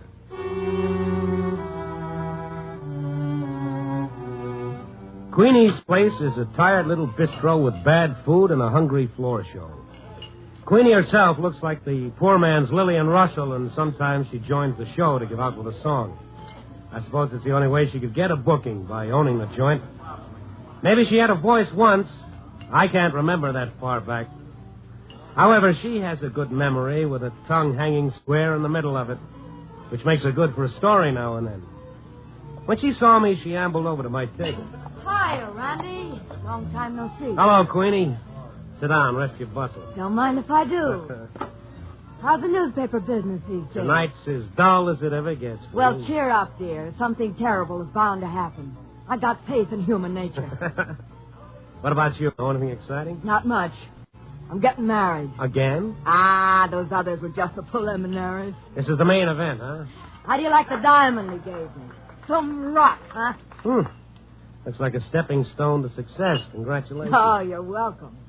Sam's from Texas, Randy, a regular oil typhoon. No kidding. A typhoon. You weren't swept off your feet. You were blown off. He had a ranch down there that was a dust bowl. No water, no nothing. And then one day... Yeah, well, wait a minute, Queenie. Wait a minute. What? That man who just walked in over there by the bar. What about him? He's been hurt. That's blood on his forehead. Been in a fight. If he's not bringing any trouble in with him. He looks like he's dazed, like maybe he's out on his feet. Those punchy fighters. They get knocked out and they ain't got brains enough to lie down. You know him? No, never seen him. Hey, wait a minute. He's a cop. A plainclothes dick. You sure? I ought to be. He raided my place once.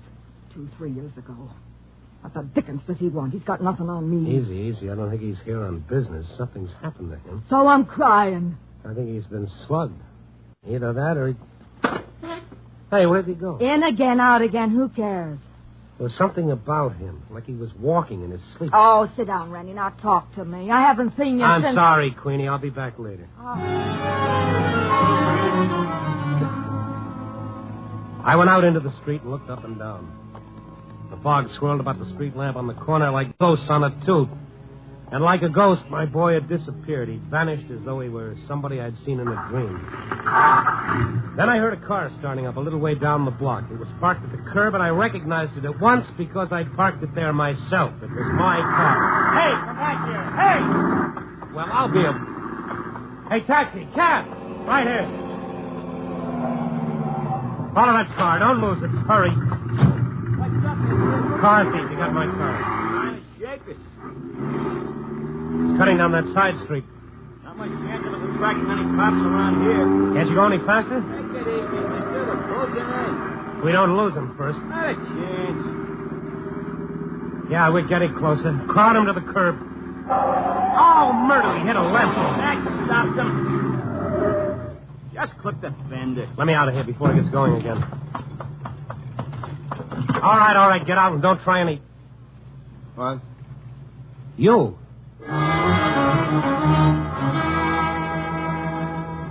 It was the guy with the blood on his face, the one I'd followed out of Queenie's place. Fellow she said was a plainclothes cop.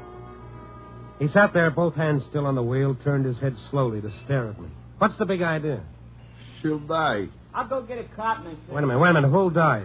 Got to get to her before she dies. Who? Can't let her die. Well, I'll be a murderer. Who, man? Who is it? I can't remember. You can't remember? Killed her. I killed her. Wait a minute now. Just take it easy. What's the matter? Is he hurt? Yeah, but not from this. I gotta find her. She'll die. She hasn't got a chance. Who'll die? My wife. I gotta get to her. Now, look. I tell you, she's dying. Gotta get her out of there. Out of where? Trying to think. Marty is a fruitcake. I'll get a cop. He is a cop. What? Look, fella, what happened? Can't you remember? What did you do? What was it? Where did it happen? Think.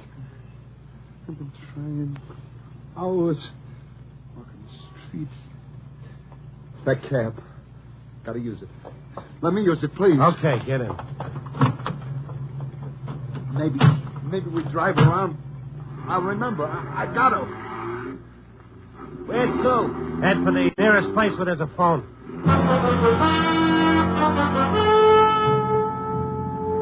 They say that a clear conscience and a poor memory usually go together, but in this case it was the other way around.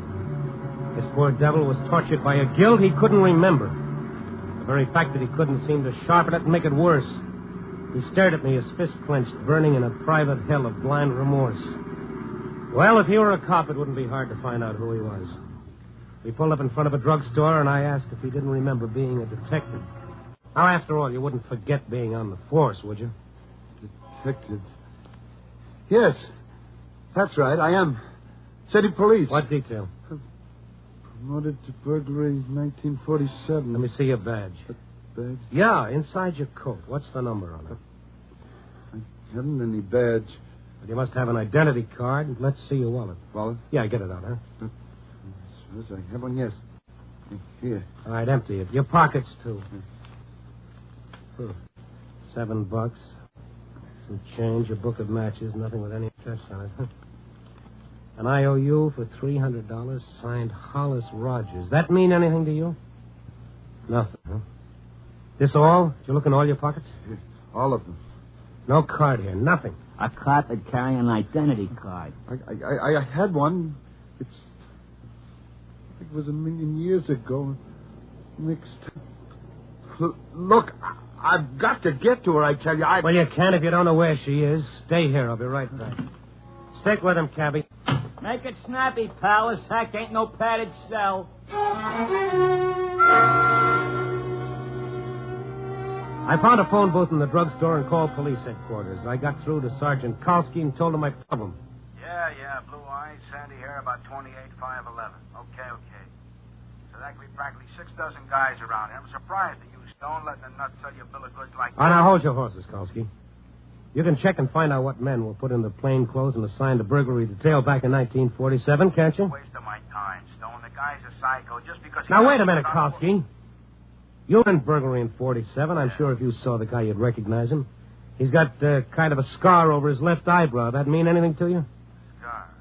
Well, describe it. Well, it's curved about 1.5 inches across, sort of like a new moon. Officer, I worked with a scar like that. Guy with a baseball. A fellow named Kenny Day. Kenny Day? He fit the rest of the description? Yeah, he did. What do you mean, did? Why past tense? Because he's past history, Randy. Kenny Day resigned from the force 2 years ago. Oh. Studying law on the side, as I recall. One of those ambitious punks. You got his address? I can look it up in the file. Will you? I'd sure appreciate it. Okay, but... Look, Stone, one thing. This guy you think might be Day, the guy who says his wife's in danger? Yeah. Kenny Day wasn't married. He didn't have any wife.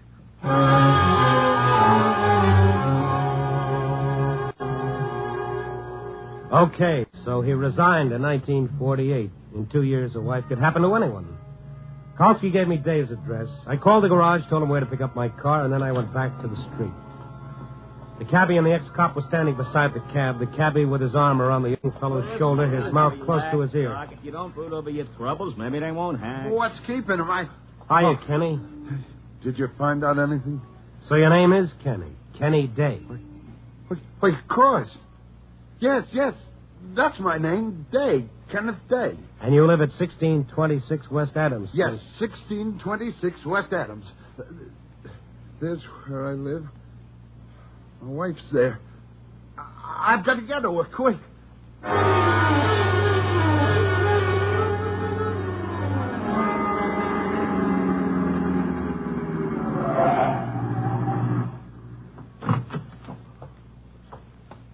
This it, you remember? Yeah. Yeah, this is it. This is where I live. All right, come on, let's go up. What floor are you on? Floor? Which is your mailbox? I don't see your name. There's my box. This? The name on it isn't yours. It's Joe Tonetti. I don't get it. That is my box. Well, we'll soon find out. It's the second floor back. Come on.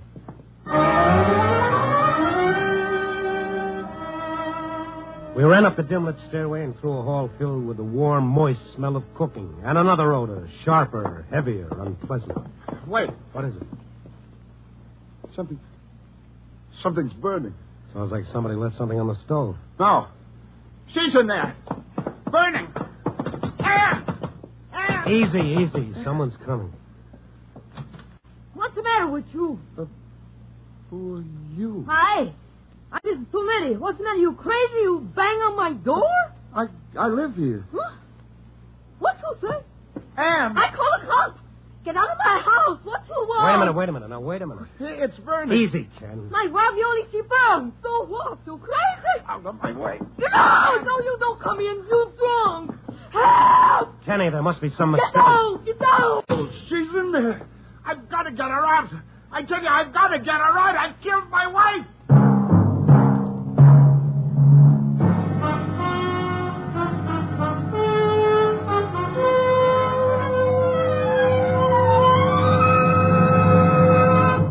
NBC is bringing you Night Beat, starring Frank Lovejoy as Randy Stone.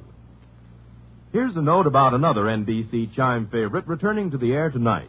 He's Chester A. Riley, alias William Bendix. Riley returns to the air to live the life of Riley just 30 minutes after Night Beat. Listen for Mom, Babs, Junior, and Digger Odell, the friendly undertaker. Tonight you'll hear an amusing episode during which Riley becomes embroiled in a radio broadcast from his own home. Stay tuned here after Night Beat for Confidentially Yours, Jack Late, and then hear The Life of Riley on most NBC stations. The chimes are your invitation.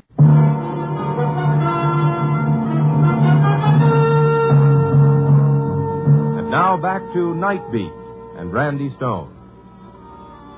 If I could believe Kenny Day, somewhere in this city his wife was in mortal danger and he was responsible. Dazed and confused, the ex-cop couldn't remember how it happened. All he knew was if we didn't find her in time, he'd be a murderer. Through the police department, I finally discovered his address. Only when we got there, someone else was living there. We went down to the basement flat and talked to the superintendent. Now, look, mister, the Tonetti's been living in that second-floor apartment when I become superintendent here over a year ago. What are you trying to pull, anyway? All right, now, hold on a minute. Just how long have the Tonetti's been living here, anyway? About 2 years. What are you doing, taking the census? Who lived in their apartment before they did? How do I know? I wasn't here. Now, scram. Nice guy. Randy, I know my wife's up there. Oh, wait a minute, Kenny. Now, listen. This is where you lived 2 years ago. That we know. But have you been living there ever since? Do we know that? Where else? Well, you tell me. Maybe you moved. Isn't it possible? I don't know. It didn't occur to me. Maybe I did. You studied law, you got married, you moved to a better neighborhood, which means you had a fairly good job. Practicing law, maybe. You got your degree, didn't you? I don't know. Well, at least you should be listed in the phone book.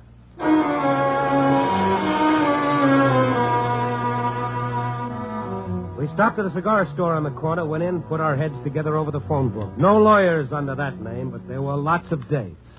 Kenneth J. Day. Here's one for Kenneth M. Kenneth S. Which one is you? I'm not sure. All right, call them up, all of them, and find out. Yeah. Yes, of course.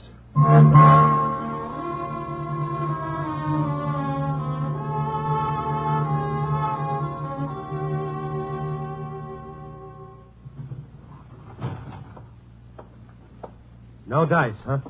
No. Kept expecting to hear Ann's voice, and yet all the time I know I wouldn't. She is back there at the apartment. I know she is. Why are you so sure? That smell of burning. What about it? I don't know. I'm going back there. Now, wait a minute. Let me call my office first. What for? The city directory. I'll have them check that. I called the Star, and the librarian found a Kenneth A. Day, all right. But the only address given was the Adams Street one we'd already been to. As a detective, the only thing I was running down was my heels. Then as I left the booth, I remembered that IOU in Kenny Day's wallet and that signature, Hollis Rogers. Called the office again and had it checked. Hollis Rogers wasn't even listed. We went back out to the street, and I reached for a cigarette, and another thought occurred. Hey, you had some matches. Randy, the time. It may already be too late. Listen to me. We've got to get back. She's in that house, I Will you listen to me? Well, maybe it doesn't mean anything. Probably doesn't, but that book of matches you had in your wallet, it looked full, new. Matches? Let's see it. Yes, of course, but I... All right, let's have it. Here. Oh, came from the Cafe Petite. Think you got him there? I don't know. It's a little joint on Clark Street. Let's get back in the cab. Maybe you'll remember when you see it. Where to now, mister? Cafe Petite.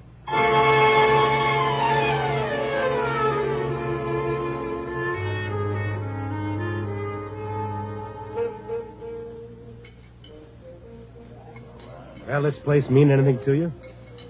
No. Nothing. Looks like you've blacked out on anything since 1948 except one thing. You married a girl named Ann. Come on, maybe the bartender's seen you before.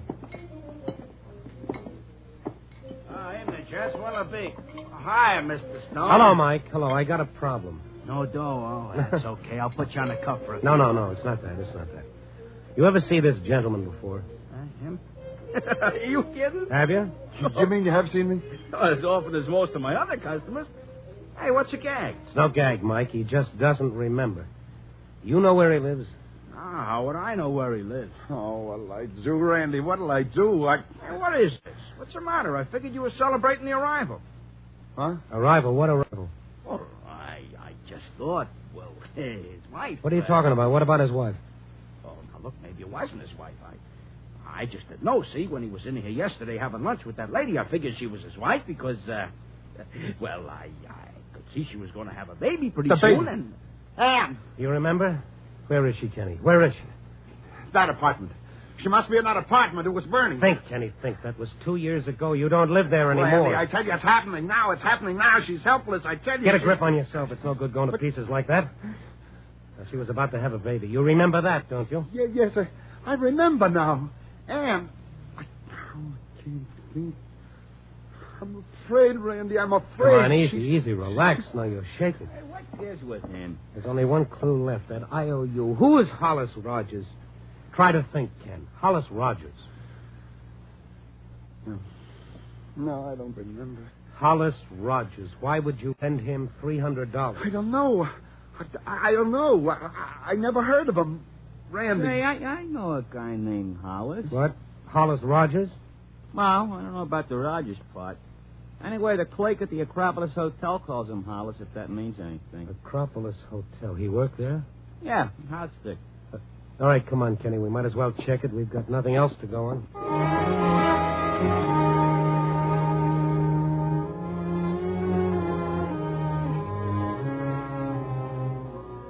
The Acropolis Hotel sported a grimy, worn-out elegance that included a big front window looking out on South State.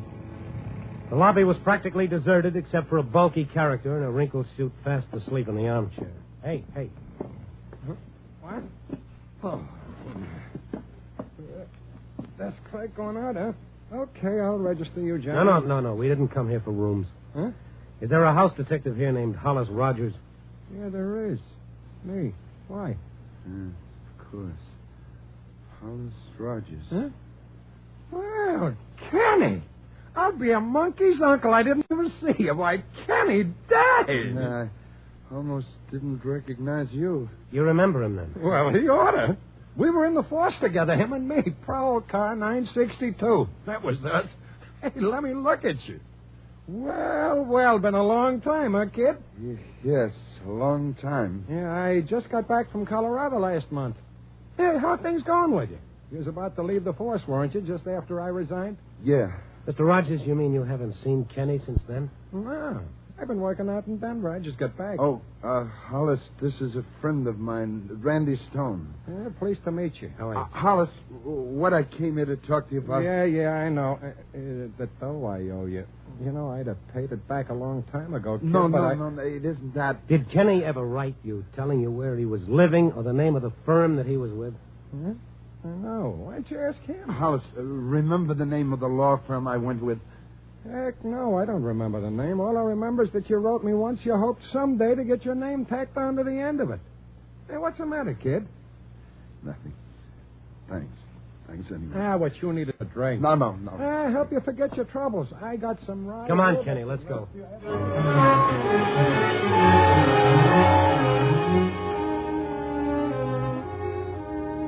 From the color of Hollis Rogers' nose, I imagine the only thing drink made him forget was when to stop. We went out into the street and got into the cab. Our fund of information had increased measurably. I know now that Kenny Day and his wife were seen having lunch at the Café Petite yesterday, which meant whatever happened took place between then and early this evening. Listen. What? Oh, you mean the fire engine? It's coming this way. My house, it's burning. Randy, it's burning. And steady. She's inside. She's in the house. She'll die, you son of a gun. Follow that engine away. Kenny. We got to. We ain't fixing no fires. Not in my You've care. got to. I've got to get you. Now get a away. grip on yourself. You don't know where that engine's going. It could be any place. It's my house, I tell you. Let go. Listen to me now. We'll be flagged down by a motorcycle cop inside of 10 blocks. You said it. And anyway, it's gone now. So, that's what happened, huh? A fire. Yes. I saw the flames.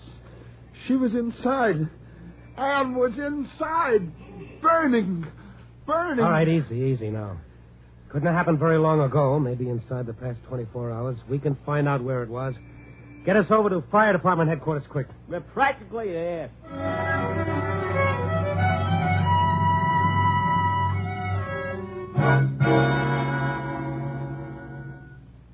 You mean you don't remember where you live? I just can't. But you know your name. What about the phone book? Oh, we've already gone through all that, Chief. It could be he just moved, or maybe the phone company hasn't installed a phone in his house yet. All he remembers is that it was on fire and that his wife was in danger. Day. Yes, Kenneth A. Day. If there was a fire connected with that name, it would have been reported within the past 30 hours at the outside. I'll check. Be in this box on my desk. There'd normally be about 40 fires reported in that time. Day. That's right. You own the property, Mr. Day. I don't know. I don't know. Well, of course, if there were any casualties, the names would be listed. Day. Yeah, here we are. Fire reported at 6:10 p.m. Where? 2845 Hemlock Drive. Yes, that's it. My wife. Sorry, but the full report hasn't been filed yet from the district station. Fire was only reported a few hours ago.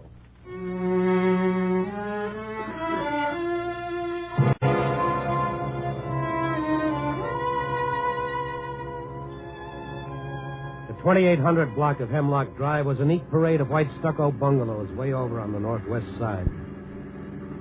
Wasn't hard to find number 2845, because 2845 was merely a gap in the moonlit row of houses, a gap as conspicuous as a missing front tooth, and littered with the charred remains of what had once been Kenny Day's home.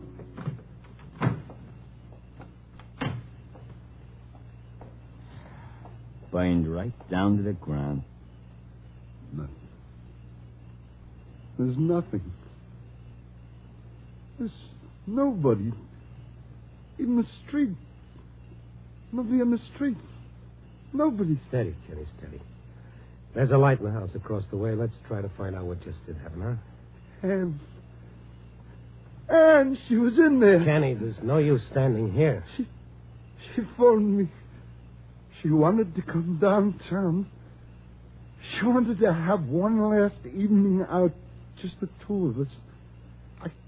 I said she couldn't. I made her stay home. I didn't want her to come downtown. I was afraid maybe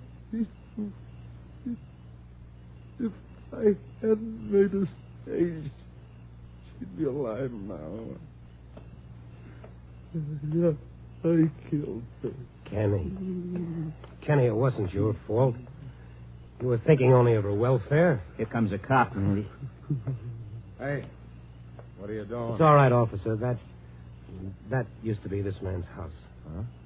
Oh, why, hello, Mr. Day. I didn't recognize you in the dark. Too bad you're losing your house, especially with the baby coming. Should I be congratulating you now? What are you trying to say? Wait a minute. You were here during the fire? Yes. What do you mean? Should you be congratulating me What happened? Tell me. Why, you... Say, didn't you go to the hospital? Hospital? What hospital? Good grief, man. When we couldn't find you, we thought you'd come to and headed for the hospital during the excitement of putting out the fire. The fire? Yes. I came home, and it was burning. And I tried to get Ann out. They wouldn't let me. They tried to hold me back. Yes, and he'd have burned to death, too, if one of the firemen hadn't given him a tap and knocked him out.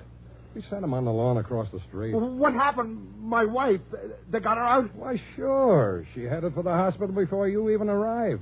I hope she made it because she was sure racing the stork. What hospital? County. Thank you. Kenny, come on, wake up. Let's see who won that race.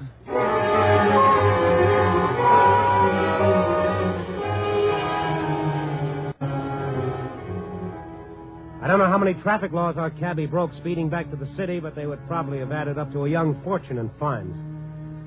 Finally, we skidded to a Hawley County hospital, piled out, and invaded the place. The nurse at the desk checked with the maternity ward, and after some endless minutes, she hung up. Well? Mrs. Day gave birth to a boy, 8 pounds, both doing fine. Boy. Well. What do you know? Which one of you is the father? The father? Oh, him. Yeah, take a bow, pal. Can I see her? I guess you can. Right this way. He's still in a daze. And you'll be in a daze, too, when you see what my meter reads. You trying to spoil my evening? Don't let it throw you, Doc. Charge it up to education. Travel broadens a guy, you know. Traveling with you does more than that. It flattens him. Take it easy, Pops. And here. What's this? I think you deserve this cigar.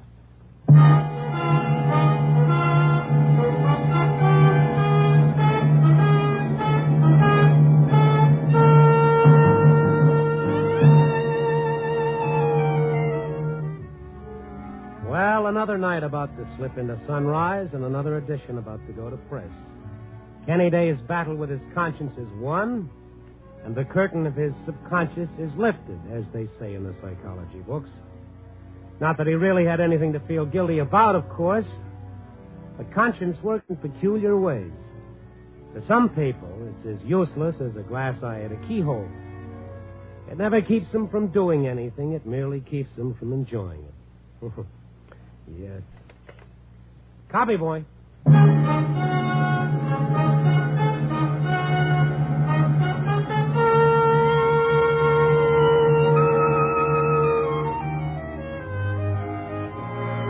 Night Beat, starring Frank Lovejoy, is produced and directed by Warren Lewis. Tonight's story was written by Irvin Ashkenazi with music by Frank Worth. The part of Day was played by Ted DeCorsia. Others in tonight's cast were Lorene Tuttle, Bill Tracy, Wilms Herbert, Jack Crucian, Barbara Dupar, and Eddie Fields. Frank Lovejoy may currently be seen in Milton Sperling's production 3 Secrets, released by Warner Brothers.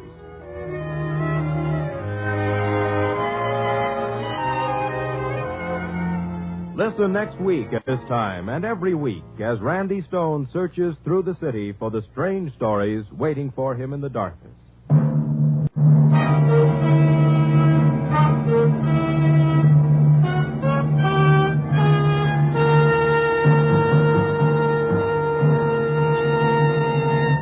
Night Beat came to you from Hollywood.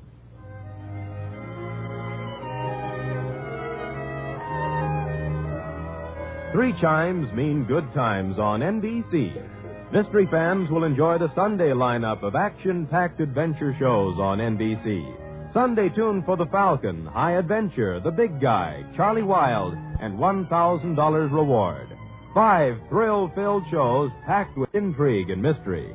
Listen Sunday on NBC.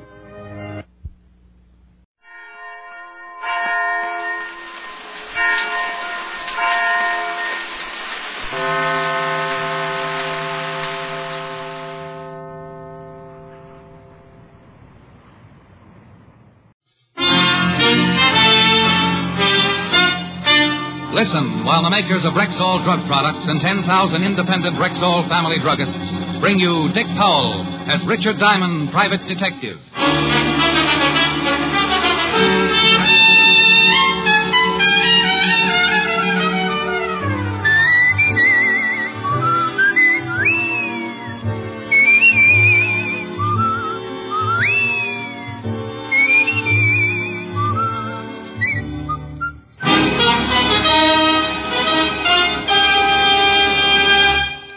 Good evening. This is your Rexall family druggist speaking to you for the 10,000 independent druggists who have made the word Rexall part of our own store names and who recommend and sell the 2,000 or more drug products made by the Rexall Drug Company, like Rexall MI31, for example, Rexall's popular and versatile mouthwash, gargle, and breath deodorant. Full-strength MI31 kills contacted germs almost instantly, yet will not harm the delicate membranes of the mouth and throat. Ask for Rexall MI31 at Rexall drugstores everywhere. And remember, you can depend on any drug product that bears the name Rexall. Good health to all from Rexall. Now your Rexall family druggist brings you another exciting half hour with Richard Diamond, Private Detective, starring Dick Powell.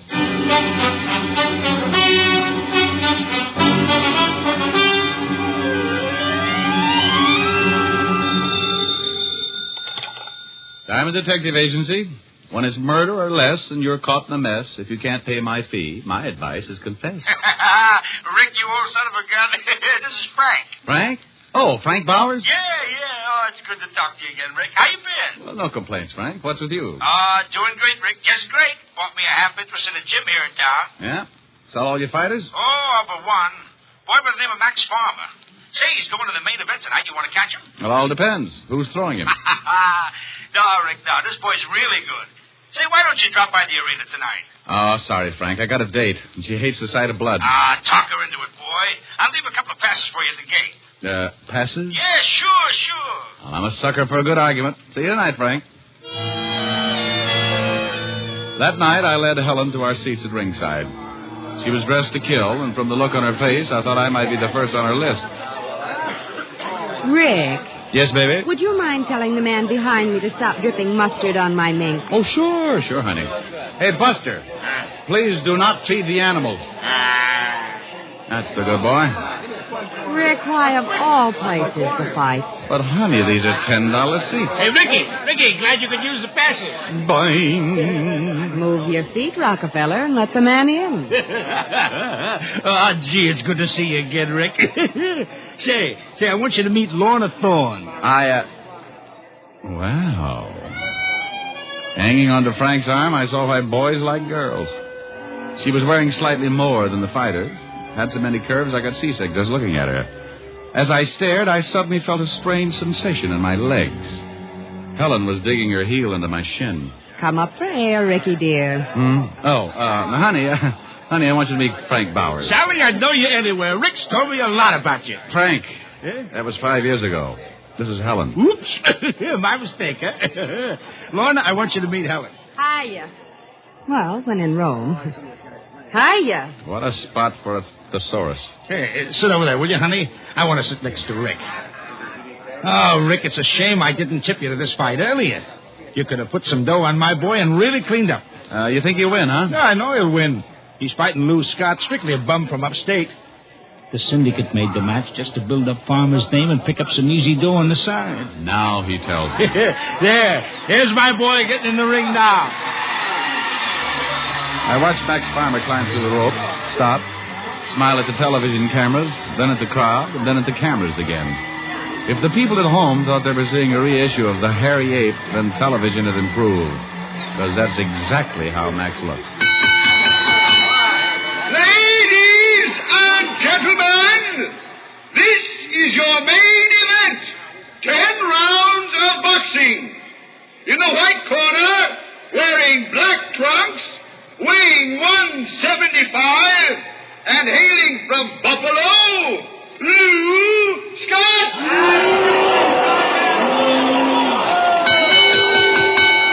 And in the black corner, wearing purple trunks, weighing 179, and right from our own New York City, Max Farmer. The boys met in the center of the ring, received some fatherly advice from the referee, shook gloves, and went back to their corners. Okay, Max. Okay, our boy, give it to him. Come on, get him, son, get him. Come on. Well, Frank was right. It certainly was a pushover. 2 minutes later, the fight was 7 counts from being over. Only it wasn't Lou Scott who was fast asleep on the canvas. The sleeping beauty was Frank's boy, Max Farmer. Max,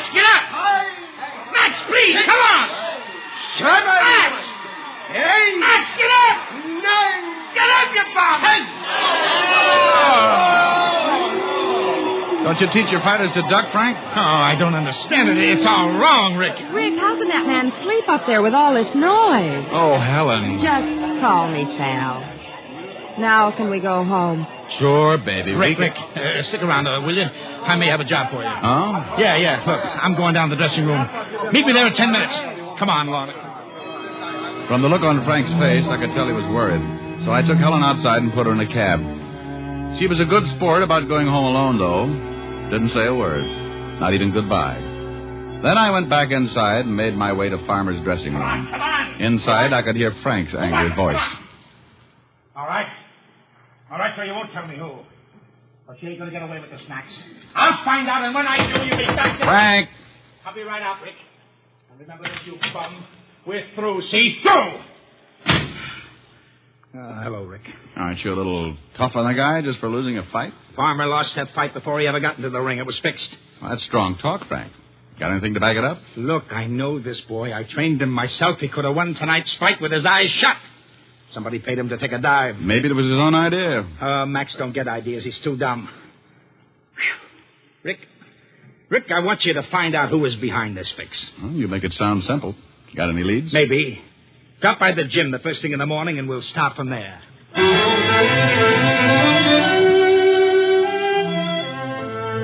First thing next morning, I went down to Frank's gym. They say the early bird gets the worm, and I guess it's true. For standing right inside the door was none other than Sergeant Otis, pride and joy of the 5th Precinct. Pardon me, but aren't you Jack Dempsey? No, my name is... Diamond. You here? Very observant, Otis. You're improving. Learned to blow a whistle yet? Why do I always have to run into you? Aren't you afraid to be out without your keeper? Where's Walt? Frank, what are you doing here? Oh, hi, Walt. Hi. Well, I've got a client here. What's your excuse? Routine check on a suicide. Guy by the name of Frank Bowers leaped from the Brooklyn Bridge. What? Frank Bowers? Yeah, know him? Yeah. Oh, are you sure about this? It's open and shut. 3 witnesses saw him do it. We pulled his body out of the river this morning. Oh, I can't believe it. Frank had no reason to kill himself. I was with him all last evening. That's a good reason. Shut up, Otis. Sorry, Rick, but these things happen. No, not to guys like Frank. He was no quitter. You sure about those witnesses? They're ordinary citizens, Rick. We took their statements this morning. That still sounds phony, Walt. Look, Rick, I know it's hard to believe a friend would take the easy way out, but in this case, it's a fact. Walt, Frank was a good friend. And before I believe he killed himself, someone's got to convince me. All right. Otis, drive Diamond out to those witnesses' homes. I'll walk back to the office. Oh, Lieutenant, why do you always pick on me? Fate, Otis. Don't fight it. It's bigger than us. Come on. Otis drove like a madman, which was strictly in character. The first witness, a butcher named Henry Burton, was at work. But the butcher's wife, a typical homemaker, gave us her version of Frank's death. And just like I told the police, off went the overcoat and over he went. Oh, it was awful. The woman trembled, Otis gloated, and I grabbed my hat. Her husband worked at a nearby market, and their stories checked. That took care of the first 2 witnesses. Then we drove to the home of Bill Voss, the third and final witness. Well, I was coming home from a late movie, and I started across the Manhattan approach to the bridge. This guy, Bowers, was about 10 yards in front of me. It was foggy, and I couldn't see him very well. But I could make him out when he stopped. He threw off his topcoat, climbed the guardrail, and dived in. I yelled, but it was too late. I'm the one who called the police. The stories all checked, but I still wasn't convinced. So I had Otis drop me off at Frank's gym. If Frank did kill himself, then there had to be a reason. I decided to check on Frank's partner, one Ben Lamb. I found him in his office. It's too bad about Frank. Lamb, what about the business here? Any trouble that might explain why Frank did it? No, everything's running smoothly here. Of course, it was last night's fight, but... that's out of the question. Well, then maybe it's an answer. Keep talking. Yeah, the syndicate is looking for whoever fixed last night's fight. They play kind of rough when they're mad, and maybe Frank was afraid of what they might do to him. Huh? You mean he'd kill himself just to save them a bullet? Nah, that's false economy. It's just a thought. Forget it. I have. But I take it you think Frank was behind the fix. I didn't say that. The farmer couldn't plan it himself. He's too dumb. And Frank was too smart. I said it's just a thought. But you may be partly right. Maybe Frank's death does have something to do with last night's fight. Is Max Farmer around? I saw him outside earlier. Thanks. Now, Mr. Diamond, might I ask what makes you so interested in Frank's suicide? Was it suicide, Mr. Lamb? Well, wasn't it suicide? I ask you first. See you around, Lamb.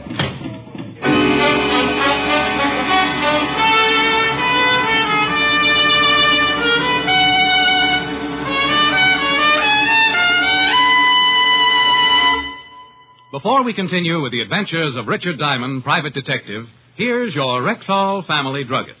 Last week, a customer told me that... Something I really like about Rexall Milk of Magnesia is that one bottle won't be so thick I can't even pour it, and the next one thin and watery.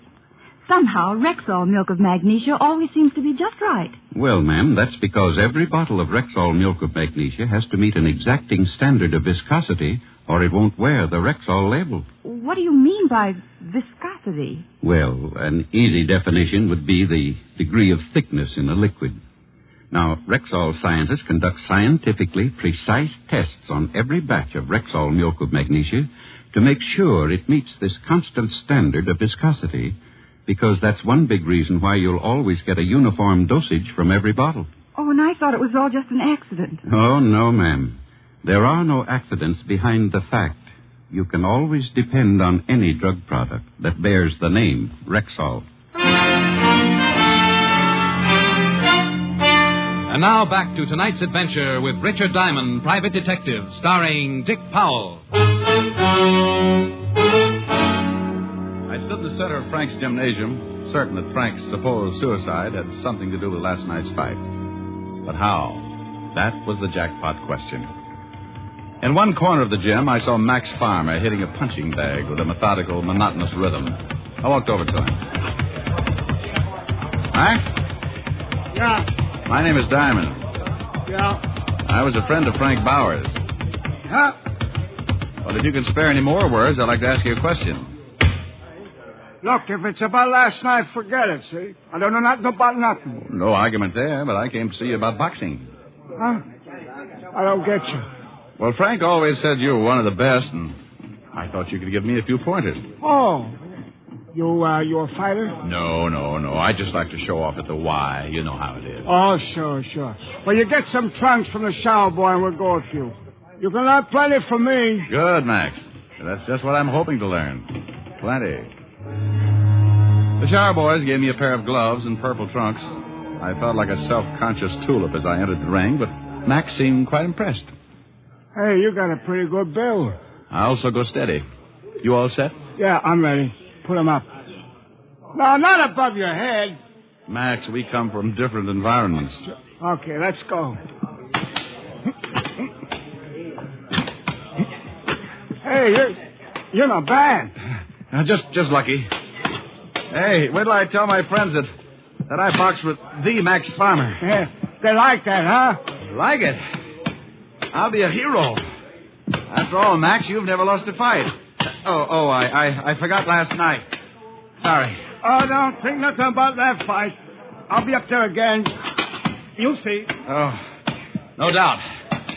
Hey, wait a minute. Let's take a break. I'm winded. Okay. Whew. You know, you fighters have a lot of perseverance. Huh? Yeah, that's what we got, all right. You said.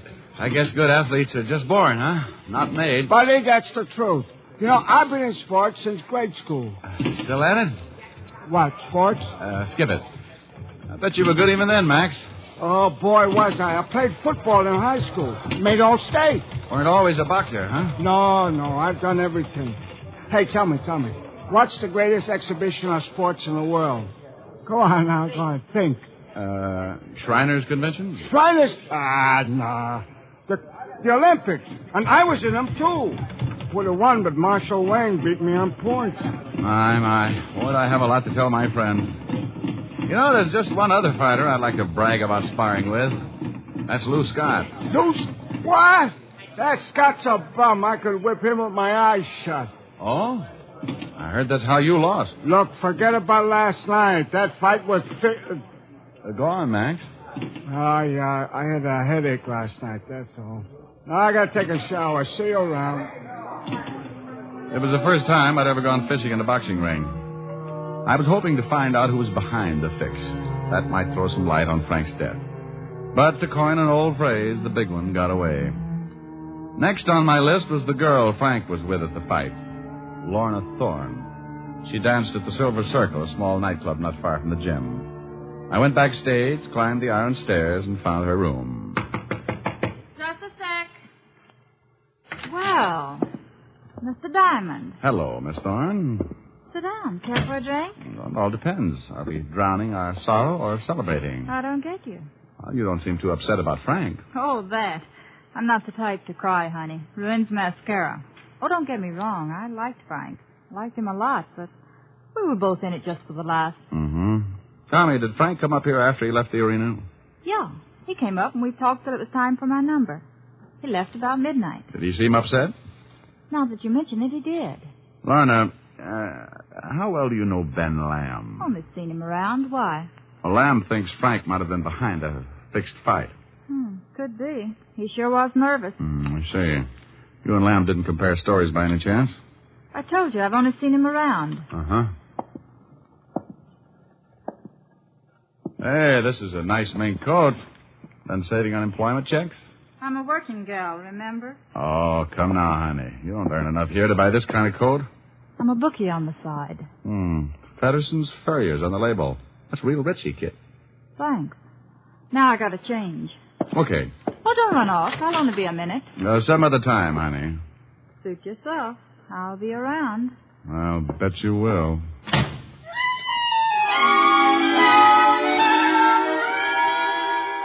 I went back to my office, locked the door, put my oxbloods up on my dusty desk, and tried to think. There was no logical motive for suicide, but there was plenty for murder. Lamb would inherit Frank's half of the business. Farmer might have been afraid Frank would blackball him with other managers. And Lorna was the type who would do anything for a fast buck. But then there was that constant headache, the three witnesses. My thoughts were all jumbled up.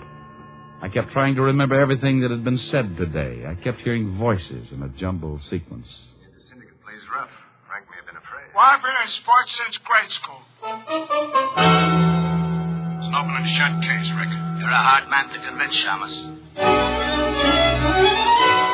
Then over he went. Oh, it was awful. Frank behind it? Yeah, it was only a thought, Diamond. I'm not the type to cry, honey. It ruins mascara. Then he climbed the rail and dived in. Out of 1-2, and then Marshall Wayne beat me on points. Climbed the rail and dived in.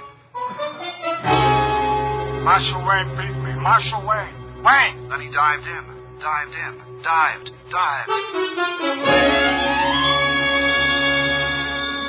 I had it. I knew how Frank was killed.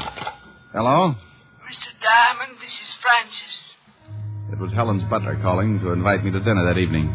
He said something about Helen expecting me, but I wasn't listening. I kept hearing that witness say Frank dived in.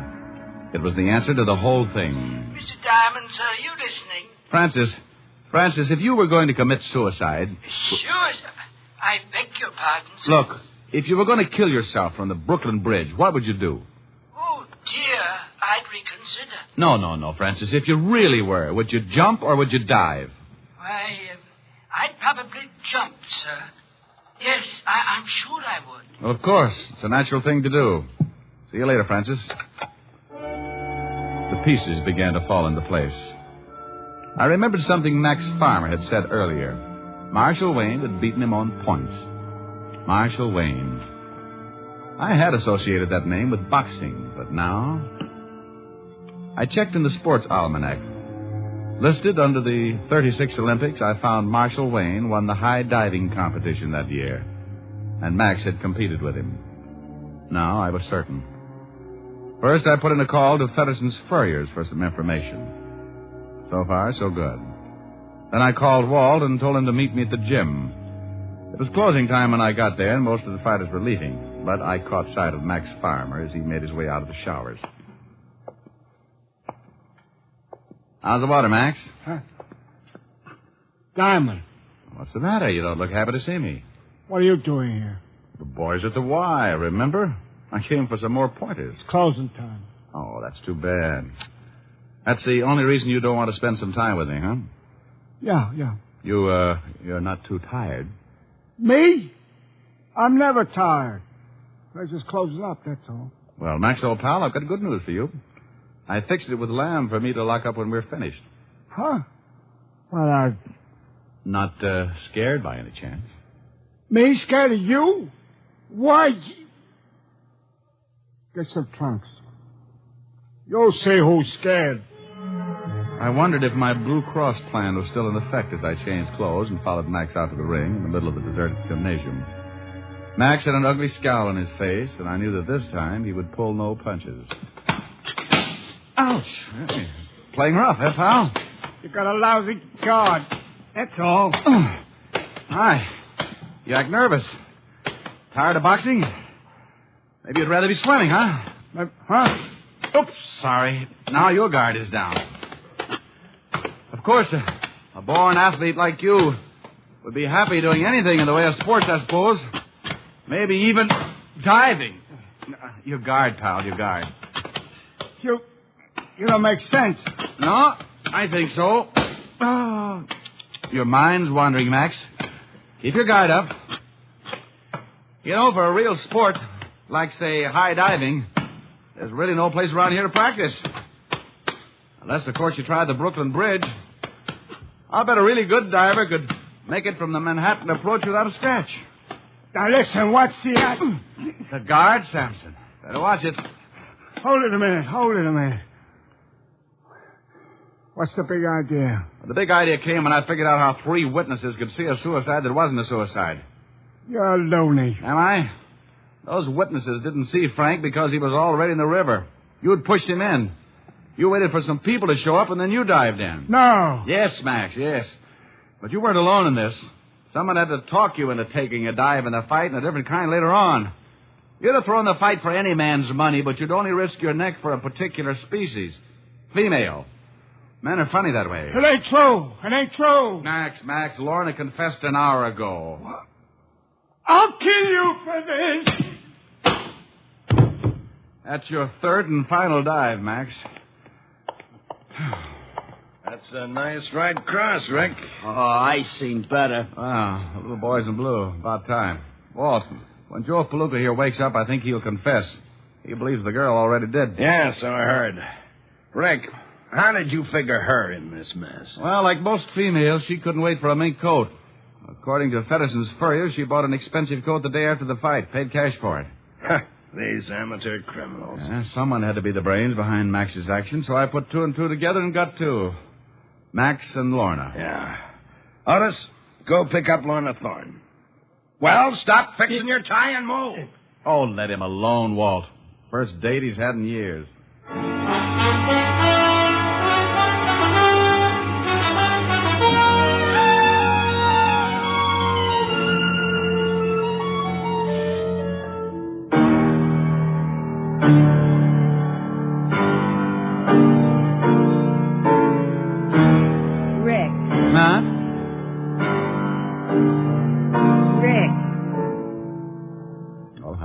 What is it? Do you have to play so loud? Well, I can't help it, baby. It's the brute in me. Mm-hmm. And that shiner, darling. What happened? Fly out a doorknob. Young lady, I have been boxing. Just call me Kid Diamond, please. Oh, no. Boxing? You? Well, why not? It's so strenuous. Well, I'm in fair shape. What do you use for muscles? You just put up your dukes and I'll show you. All righty. Now get up and sing. I'm young and healthy, and you've got charm. It'd really be a sin not to have you in my arms. I'm young and healthy, and so are you. When the moon is in the sky, tell me what am I to do? If I could hate you, I'd keep away, but that ain't my nature. I'm full of vitamin A. I'm young and healthy, So let's be bold. In a year or 2 or 3, maybe we will be too old. If I could hate you, I'd keep away. But that ain't my nature. I'm full of vitamin A. Ooh, I'm young and healthy. So let's be bold. In a year or 2 or 3, maybe we will be too old. Rick, I'm sorry I hit you so hard, but you're such a show-off. Now, look, honey, you got the wrong idea about this whole... Begging your pardon, Mr. Diamond, sir, but I just wanted to tell you that I've changed my mind.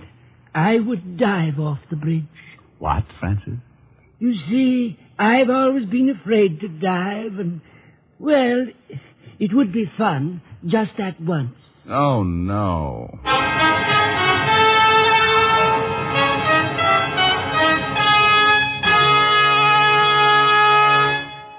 Again, here's your Rexall family druggist. Whenever you have a headache, remember this about Rexall aspirin. When taken with water, the 5 full grains of pure aspirin in every Rexall tablet are ready to go to work for you even before they reach your stomach. So whenever you have a headache, remember that about Rexall aspirin. Ask for it at Rexall drugstores everywhere. And remember always, you can depend on any drug product that bears the name Rexall. Good health to all from Rexall.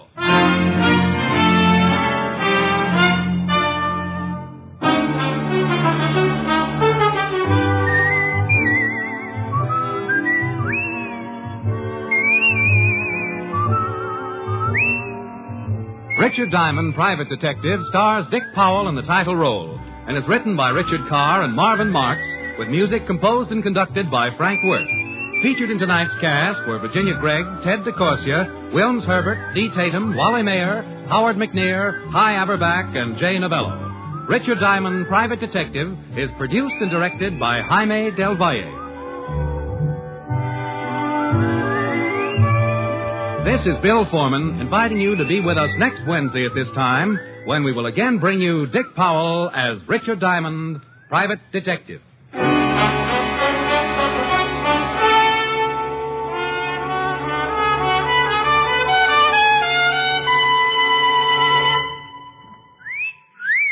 Hiya, beautiful. Get lost, Bristlepuss. You need a shave. But I have shaved.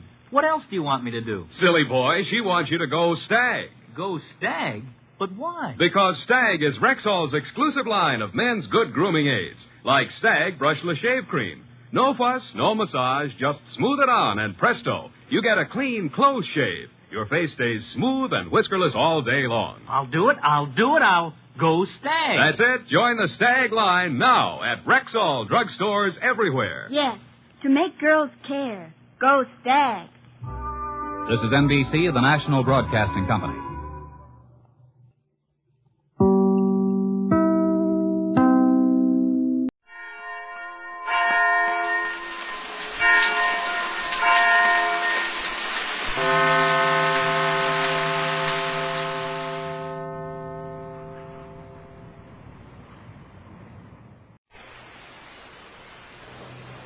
The National Broadcasting Company presents The Adventures of Sam Spade, Detective.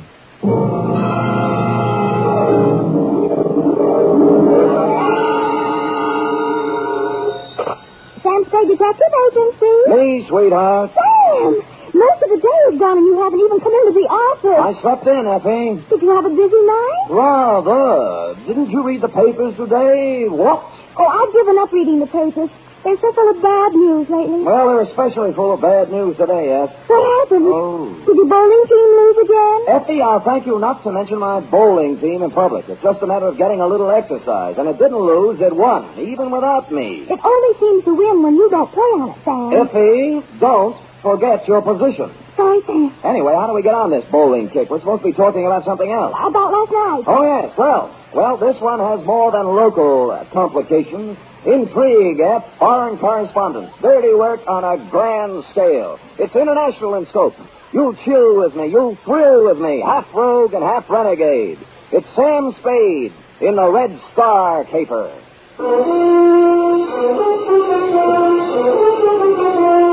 For NBC, William Spear, radio's outstanding producer-director of mystery and crime drama, brings you the greatest private detective of them all in The Adventures of Sam Spade.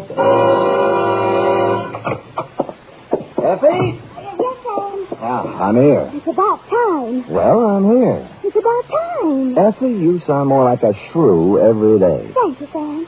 I'm just being practical, you know. How can we make money if you don't show up? I had to turn away 3 clients today. Well, that's right. I'm thinking of quitting private detecting anyway. You are? Really? What would you do? Well, I know a reporter's job that's open. Now, how would that sound? Scoop Spade. My beat is the universe. Oh, that sounds terrible, Sam. You make a silly reporter. You can't even type. Sometimes, Effie, you hit the nail right on the point, where it hurts. Now, let's get down to business. Well, I hope I didn't offend you, Sam. Well, watch it. Date January 12th, 1951. To Lieutenant I.C. Kelsey, homicide detail, San Francisco Police. From Samuel Spade, license number 137,596. Subject, the Red Star Caper. Dear Kelsey, it had been some time since I had attended a lecture. In fact, the last one I can remember is when Margaret Sanger passed through town. But last night at 8 o'clock, I filed into the Central Municipal Auditorium along with several hundred other people, including college students, newspaper men, professors of political science, the usual curious complement, and a goodly sprinkling of snuffling indigents who welcomed any easy means of escaping the cold winds that whoop through the Mission District at this time of the year. Ladies and gentlemen, it's a pleasure to see so many politically minded faces gathered in this auditorium tonight. To let the world know that so many of us are trying to keep abreast of the fast-moving and sometimes confusing events of our troubled days serves as a graphic example to those who would try to take our liberties away from us, that we are ever alert and that we will continue to defend those liberties.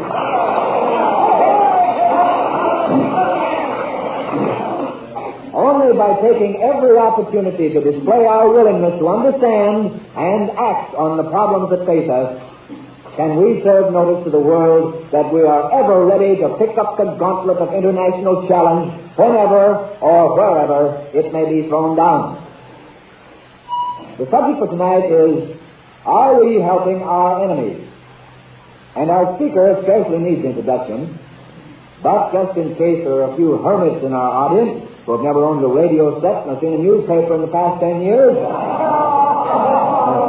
well, just in case there are, let me introduce a man who really needs no introduction, the most distinguished foreign correspondent, Cyrus Manning.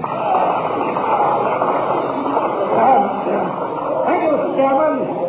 And good evening, ladies and gentlemen. Are we helping our enemies? That is the question. My answer in a word is yes. And that answer is not hasty or ill-advised. I have just returned from the thorough coverage of the Orient. I have visited the tragic blood-soaked battlefields of Korea. I've talked with the military leaders of the armed camp of Formosa. I've trod the nervous, defenseless soil of the Philippines and Japan.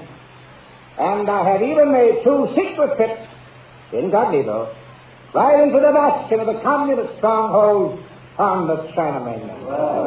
And this is my report.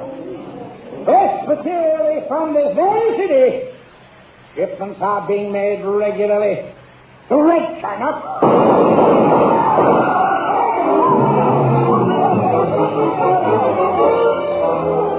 I was sitting halfway up the hall when the lights went out. I cut for a side aisle and raced for the stage. Someone was running for a back exit, and I followed. I was too late. The car had roared out of a back alley and was gone.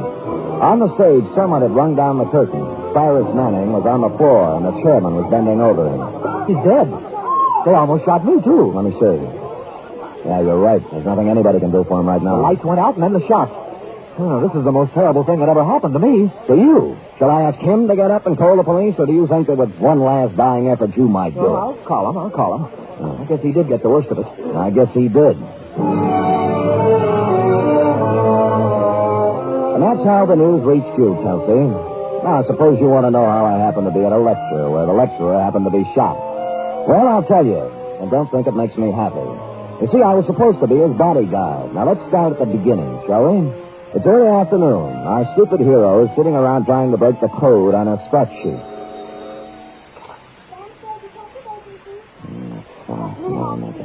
Sam, are you in? Only the client, Seth. Who is it? Dick Davis, foreign news editor on the Tribune. Well, he probably has me confused with Mr. X, but I'll take it.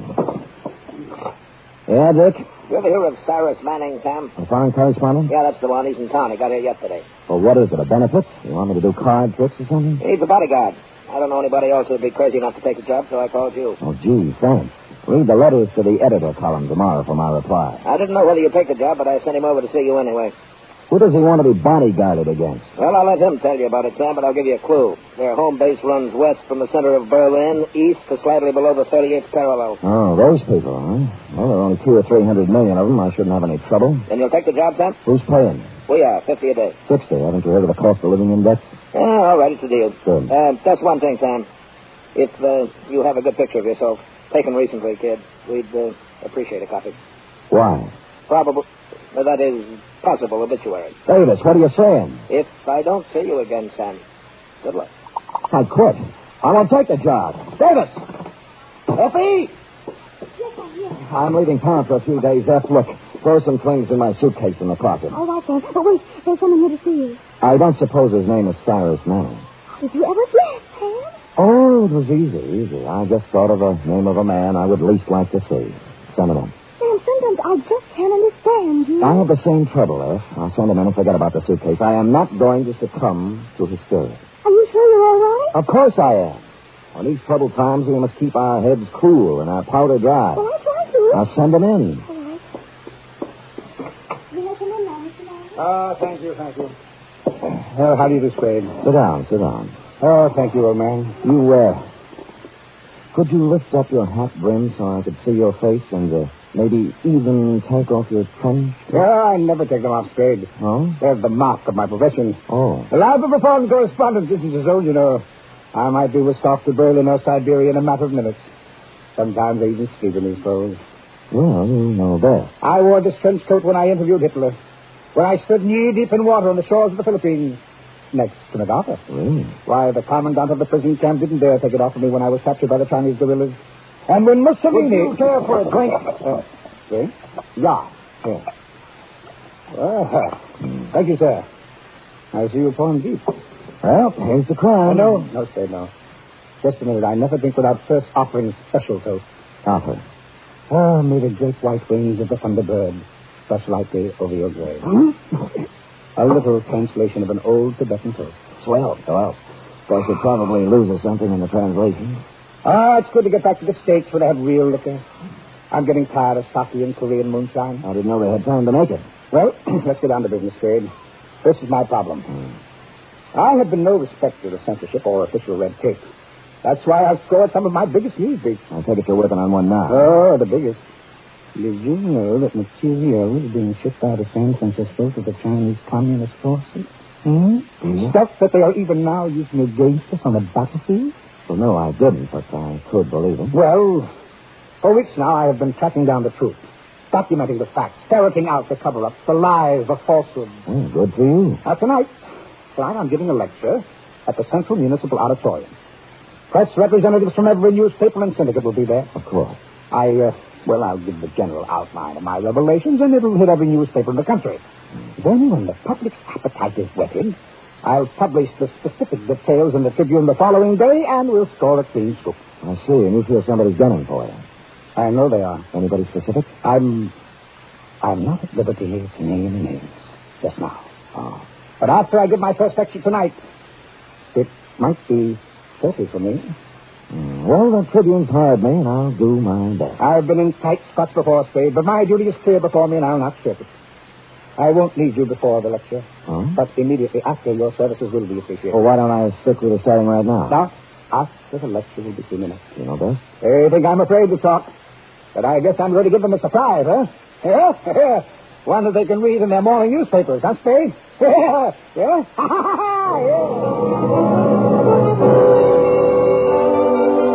Well, he was half right, Chelsea. Might not have been a surprise, but they were able to read it in the morning papers. And at least Manning got a laugh out of it, which is more than I did. You arrived at the murder scene 3 minutes after you were called. He was shot, Sam. I would say so, Kelsey. I would say so. Well, then it's easy. We'll search everybody in the audience before we let them go. Kelsey, I was in the audience. Manning was shot from backstage and overdid it, ran out the back door. Oh, that's right, Sam. You already told me that. That makes it a little harder. Now, look, Kelsey, the doorman is sitting right over there. See, the killer knocked him down coming into the stage. Now, why don't you question him? You're not kidding me, Sam. Kelsey, so help me, it's straight. All right, let's question him. You the doorman? Yeah. He hit me right in the jaw. Just like that. Oh, no, you guys! Kelsey, for heaven's sake, get up. You're a police officer. I'll have you arrested. I'm sorry, officer. I'm terribly sorry it was an accident. I was just showing you how he hit me. Oh, all right. But when you come to the shooting part, you be careful. Well, the door opened and a big man barked through, see? And before I could open my mouth, he hit me. And I fell flat on my back. Have you got a good look at him? No, all I saw was a tattoo on the back of his hand. It was a red star. You mean he stood there and shot Manning and you didn't see him? As soon as he knocked me down, he put out the lights. And then he ran out. I started to get up and saw the car pull away. What kind of a car? It was a light blue convertible. You remember anything else? Absolutely nothing else. Are you sure? Absolutely sure. I don't suppose it's worth much, but the license number was 4N75323. No, I don't think. Oh, yeah. After you recovered from your apoplexy, Kelsey, and checked the license number, we were more confused than ever. Belonged to Cyrus Manning himself. While you were calling headquarters, I searched Manning, and the notes from which he was speaking were gone. I reasoned that he might have had a carbon copy or handwritten notes in his hotel room or wherever he lived. The Tribune supplied his address, the Congress on Fillmore, above Van Ness, room 612. Coming out of the elevator, I bumped into a tall, handsome brunette hurrying in. Excuse me. It was my fault. If you go to the right, I'll go to the left. Ready? Shift. Going down. Hurry, please. She was nice, but I had other things to worry about. No one answered Manning's door when I knocked just to see what might happen, so I let myself in. Before I even had time to look for any notes, I knew it wasn't any use, because lying on the floor with his skull fractured was Dick Davis, late of the Tribune.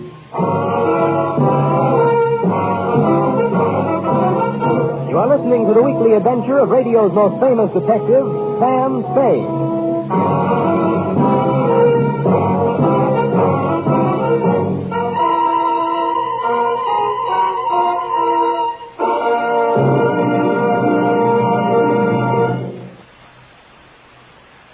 90 minutes of comedy, music, and drama, all presided over by the glamorous Tallulah Bankhead. That's The Big Show, brought to you every Sunday on NBC.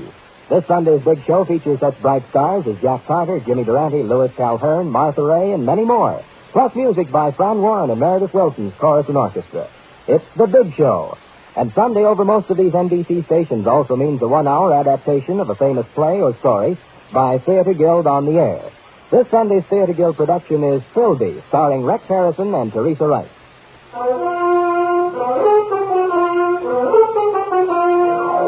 And now back to the Red Star caper, tonight's adventure with Sam Spade.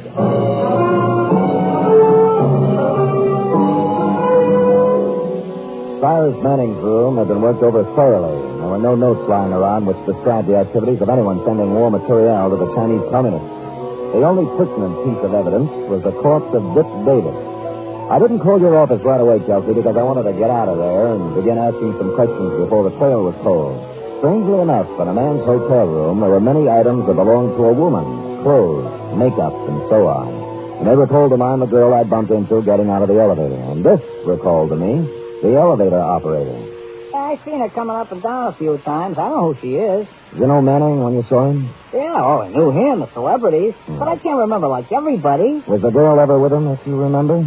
Well, not that I remember. Do you recall a short, dark, thin man coming up, name of Davis? They don't pay me to remember the people. I just get paid to take them up and down. And not very much, either. Will this help you remember anything? What $10 will do for your memory. A thin, dark man went up about 8:30. Didn't see him come down, though. He was alone. Good memory. Did anyone else in the elevator tonight stick in your mind? The only guy I can remember is one who didn't look like he belonged here. Big. Had a pockmarked face. Huh? Oh, and on the back of one hand, he had a red star tattooed. Manning was going to reveal something about materiel being shipped to China. Shipped was the word I'd overlooked. And someone tattooed who looked as if he didn't belong in a good hotel and had the smell of a waterfront on him. So I splashed myself with cologne and went looking for the man who knows most about the strange smells of a waterfront. In fact, he's one of them. He's an indescribably low man, a fungus on the tree trunk of honesty, a spider in the lunch pail of lawfulness. Porky grouse, a stool pigeon, so low he has to climb down a ladder to tie his shoelaces. I found him at the Blue Lantern bar, took a capsule to settle my stomach, ordered a bottle and 2 glasses, and somehow forced myself to wave him. Well, if it ain't my old buddy, my old drinking pal, good time Charlie Spade. Buddy. You pouring, Sam? Porky, the other side of the table, please. I might need room in case of fire. I like it on this side, Sam. I can keep my eye on the window. All right, I'll move. Oh, Sam, you're too far away. I can hardly see you. Poor cloud. Now, look, tell me something, Porky. Do you know anybody who's shipping stuff to China from here, or someone with a red star tattooed on his hand?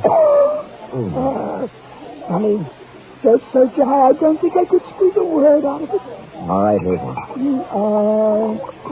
You're Prince Sam. Please. It's still kind of dry, Sam.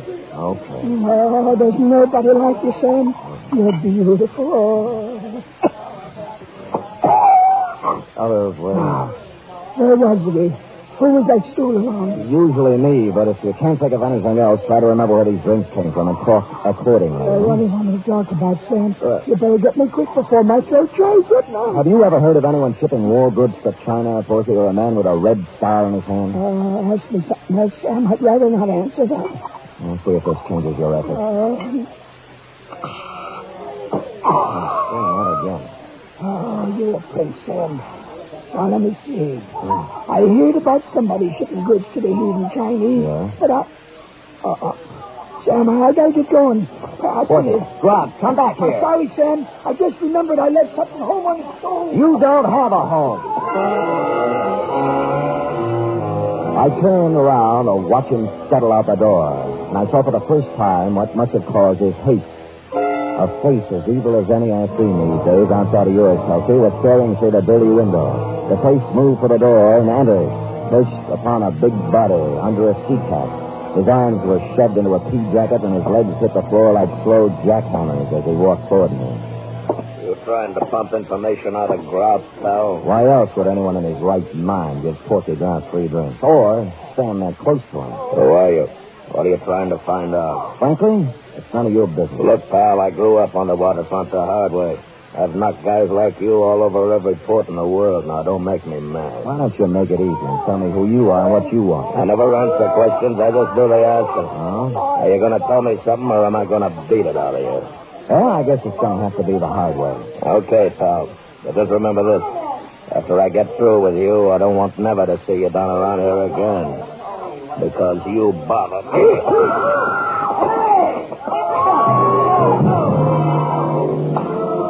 Now we come to the embarrassing part of my report, Kelsey. I did everything I usually do, but this time it didn't work. Now I know how those other puppies I batted around for the past few years feel. But all was not lost. There was a crashing right hand coming in from the side that did the damage. And it hit me right under my good eye. And on the back of that hand was tattooed a big red star. When I got up from the floor, he was gone. So was everyone else in the place but the bartender. You feel better now, mister? I told you not to have that last drink. What drink? Who was the guy who did it? Did what? Knock me down. What do you think? Oh, brother, you really got one on. I didn't see anybody knock you down. You didn't see a big red-headed guy in a pea jacket take a swing at me? Look, have a drink on the house. Maybe you'll feel better, huh? Don't give me that lost weekend routine. Who was it? Let go of me. I don't know what you're talking about. What happened to all those other people who were drinking here? Now, look, mister, you can believe it or not, the only two people I served in here tonight have been you and Porky Grout. And as for a guy knocking you down, well, you must have hallucinations. Threats, money, nothing worked. And I knew nothing would either because the sign had been put on me. So before anything more serious happened, I got out of there. And by there, I mean both the bar and the neighborhood. It was not that I was scared, but I'd long ago learned the value of an orderly retreat. Or, as they used to say in my neighborhood when I was a kid, he who hits and runs away lives to hit another day. I decided to go at things from another angle, like who owned the woman's things that I saw in Cyrus Manning's room? They belonged to Mr. Manning's wife. Burke, are you sure Manning had a wife? Well, they registered as man and wife, Mr. Spade. What did she look like?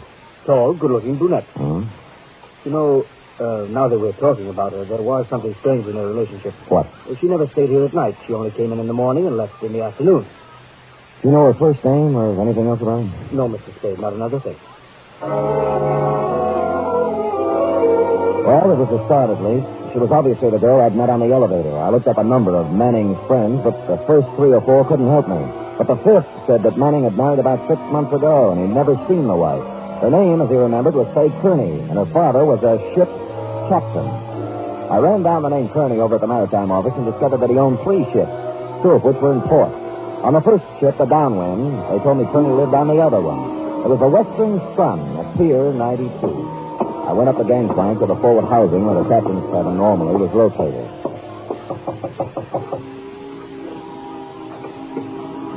Yes?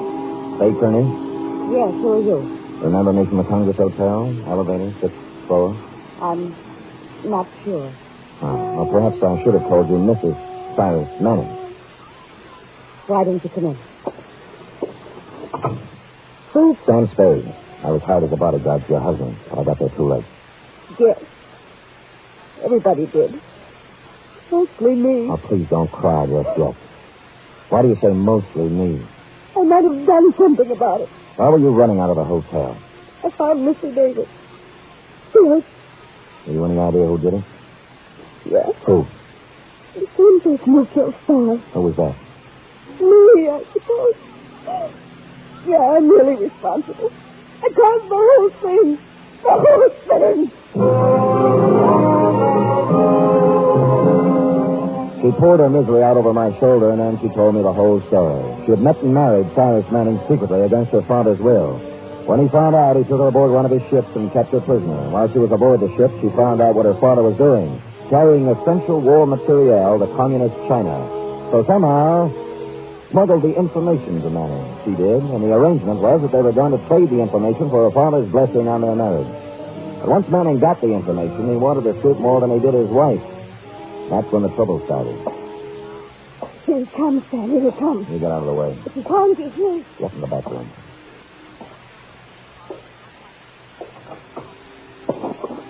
What are you doing here? Just came to pay you a visit. You should have learned your lesson the first time. This time it's for keeps, Tony. That's the way I feel.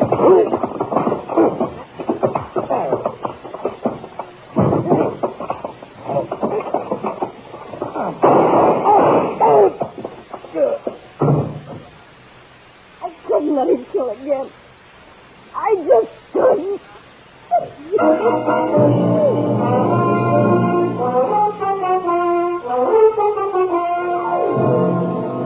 Period. End of report. Did he die, Sam? It was a matter of seconds, Beth. Oh, Sam. All that poor girl wanted was love. Oh. And look what happened to her. Her father. Yeah. You were the only witness, Sam. Do you think tonight better take the evidence to self-defense? I'm tempted, Effie. I'll say that much. Now, go type that up. Oh, Sam,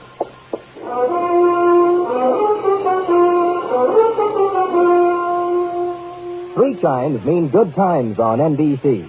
There's music and fun tomorrow on NBC to help your Saturday evening along. Your hit parade brings you the top tunes in the land with Raymond Scott, Snooky Lanston, and Eileen Wilson. The Dennis Day Show sparkles with songs and madcap adventures, starring charming, boyish Dennis Day. And Grand Ole Opry presents Red Foley and his friends in 30 minutes of music and laughter, Western style.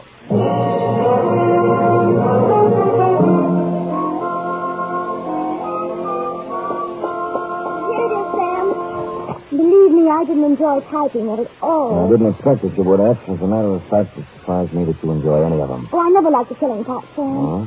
But sometimes, you know, the funniest people for clients, and when I write down the things they say, I can't help it. Well, if it makes you happy, I'll try to get more comedians for clients. In the meantime, you'll have to suffer along on whatever dregs of humanity the winds of fate blow into my office. Sam! That was absolutely poetic. The winds of fate. Oh, it's nothing. I expect to appear in the next edition of Bartlett's Familiar Quotations. Now, would you like to hear one of my longer attempts at poetic phrasing? Oh, yes, Sam. I'd love to hear it. Oh, good. This is called cigar. A cigar isn't far from a large cigarette in the raw material it employs, but the smoke is no joke, if you haven't learned yet, for it weeds out the men from the boys. Sam, that's wonderful. Yes, You ought to be able to sell that to someone. Effie, I can't even sell me. Give me another one, Sam. All right. There was a young girl with a heart as big as the wheels on a cart. At the end of the day, she always would say... Good night, Sam. No. Good night, sweetheart. Oh, Sam, you're wonderful.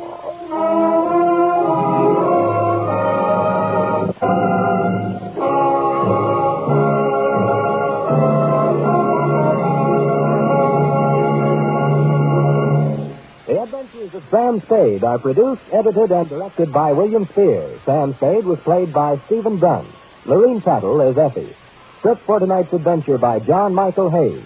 Musical scoring by Lud Gluskin, conducted by Robert Armbruster.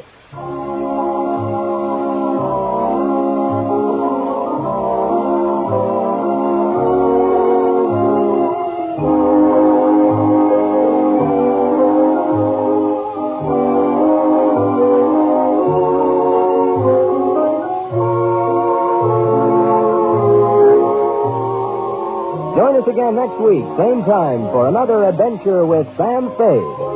Enjoy the magnificent Montague. Then it's Duffy's Tavern on NBC.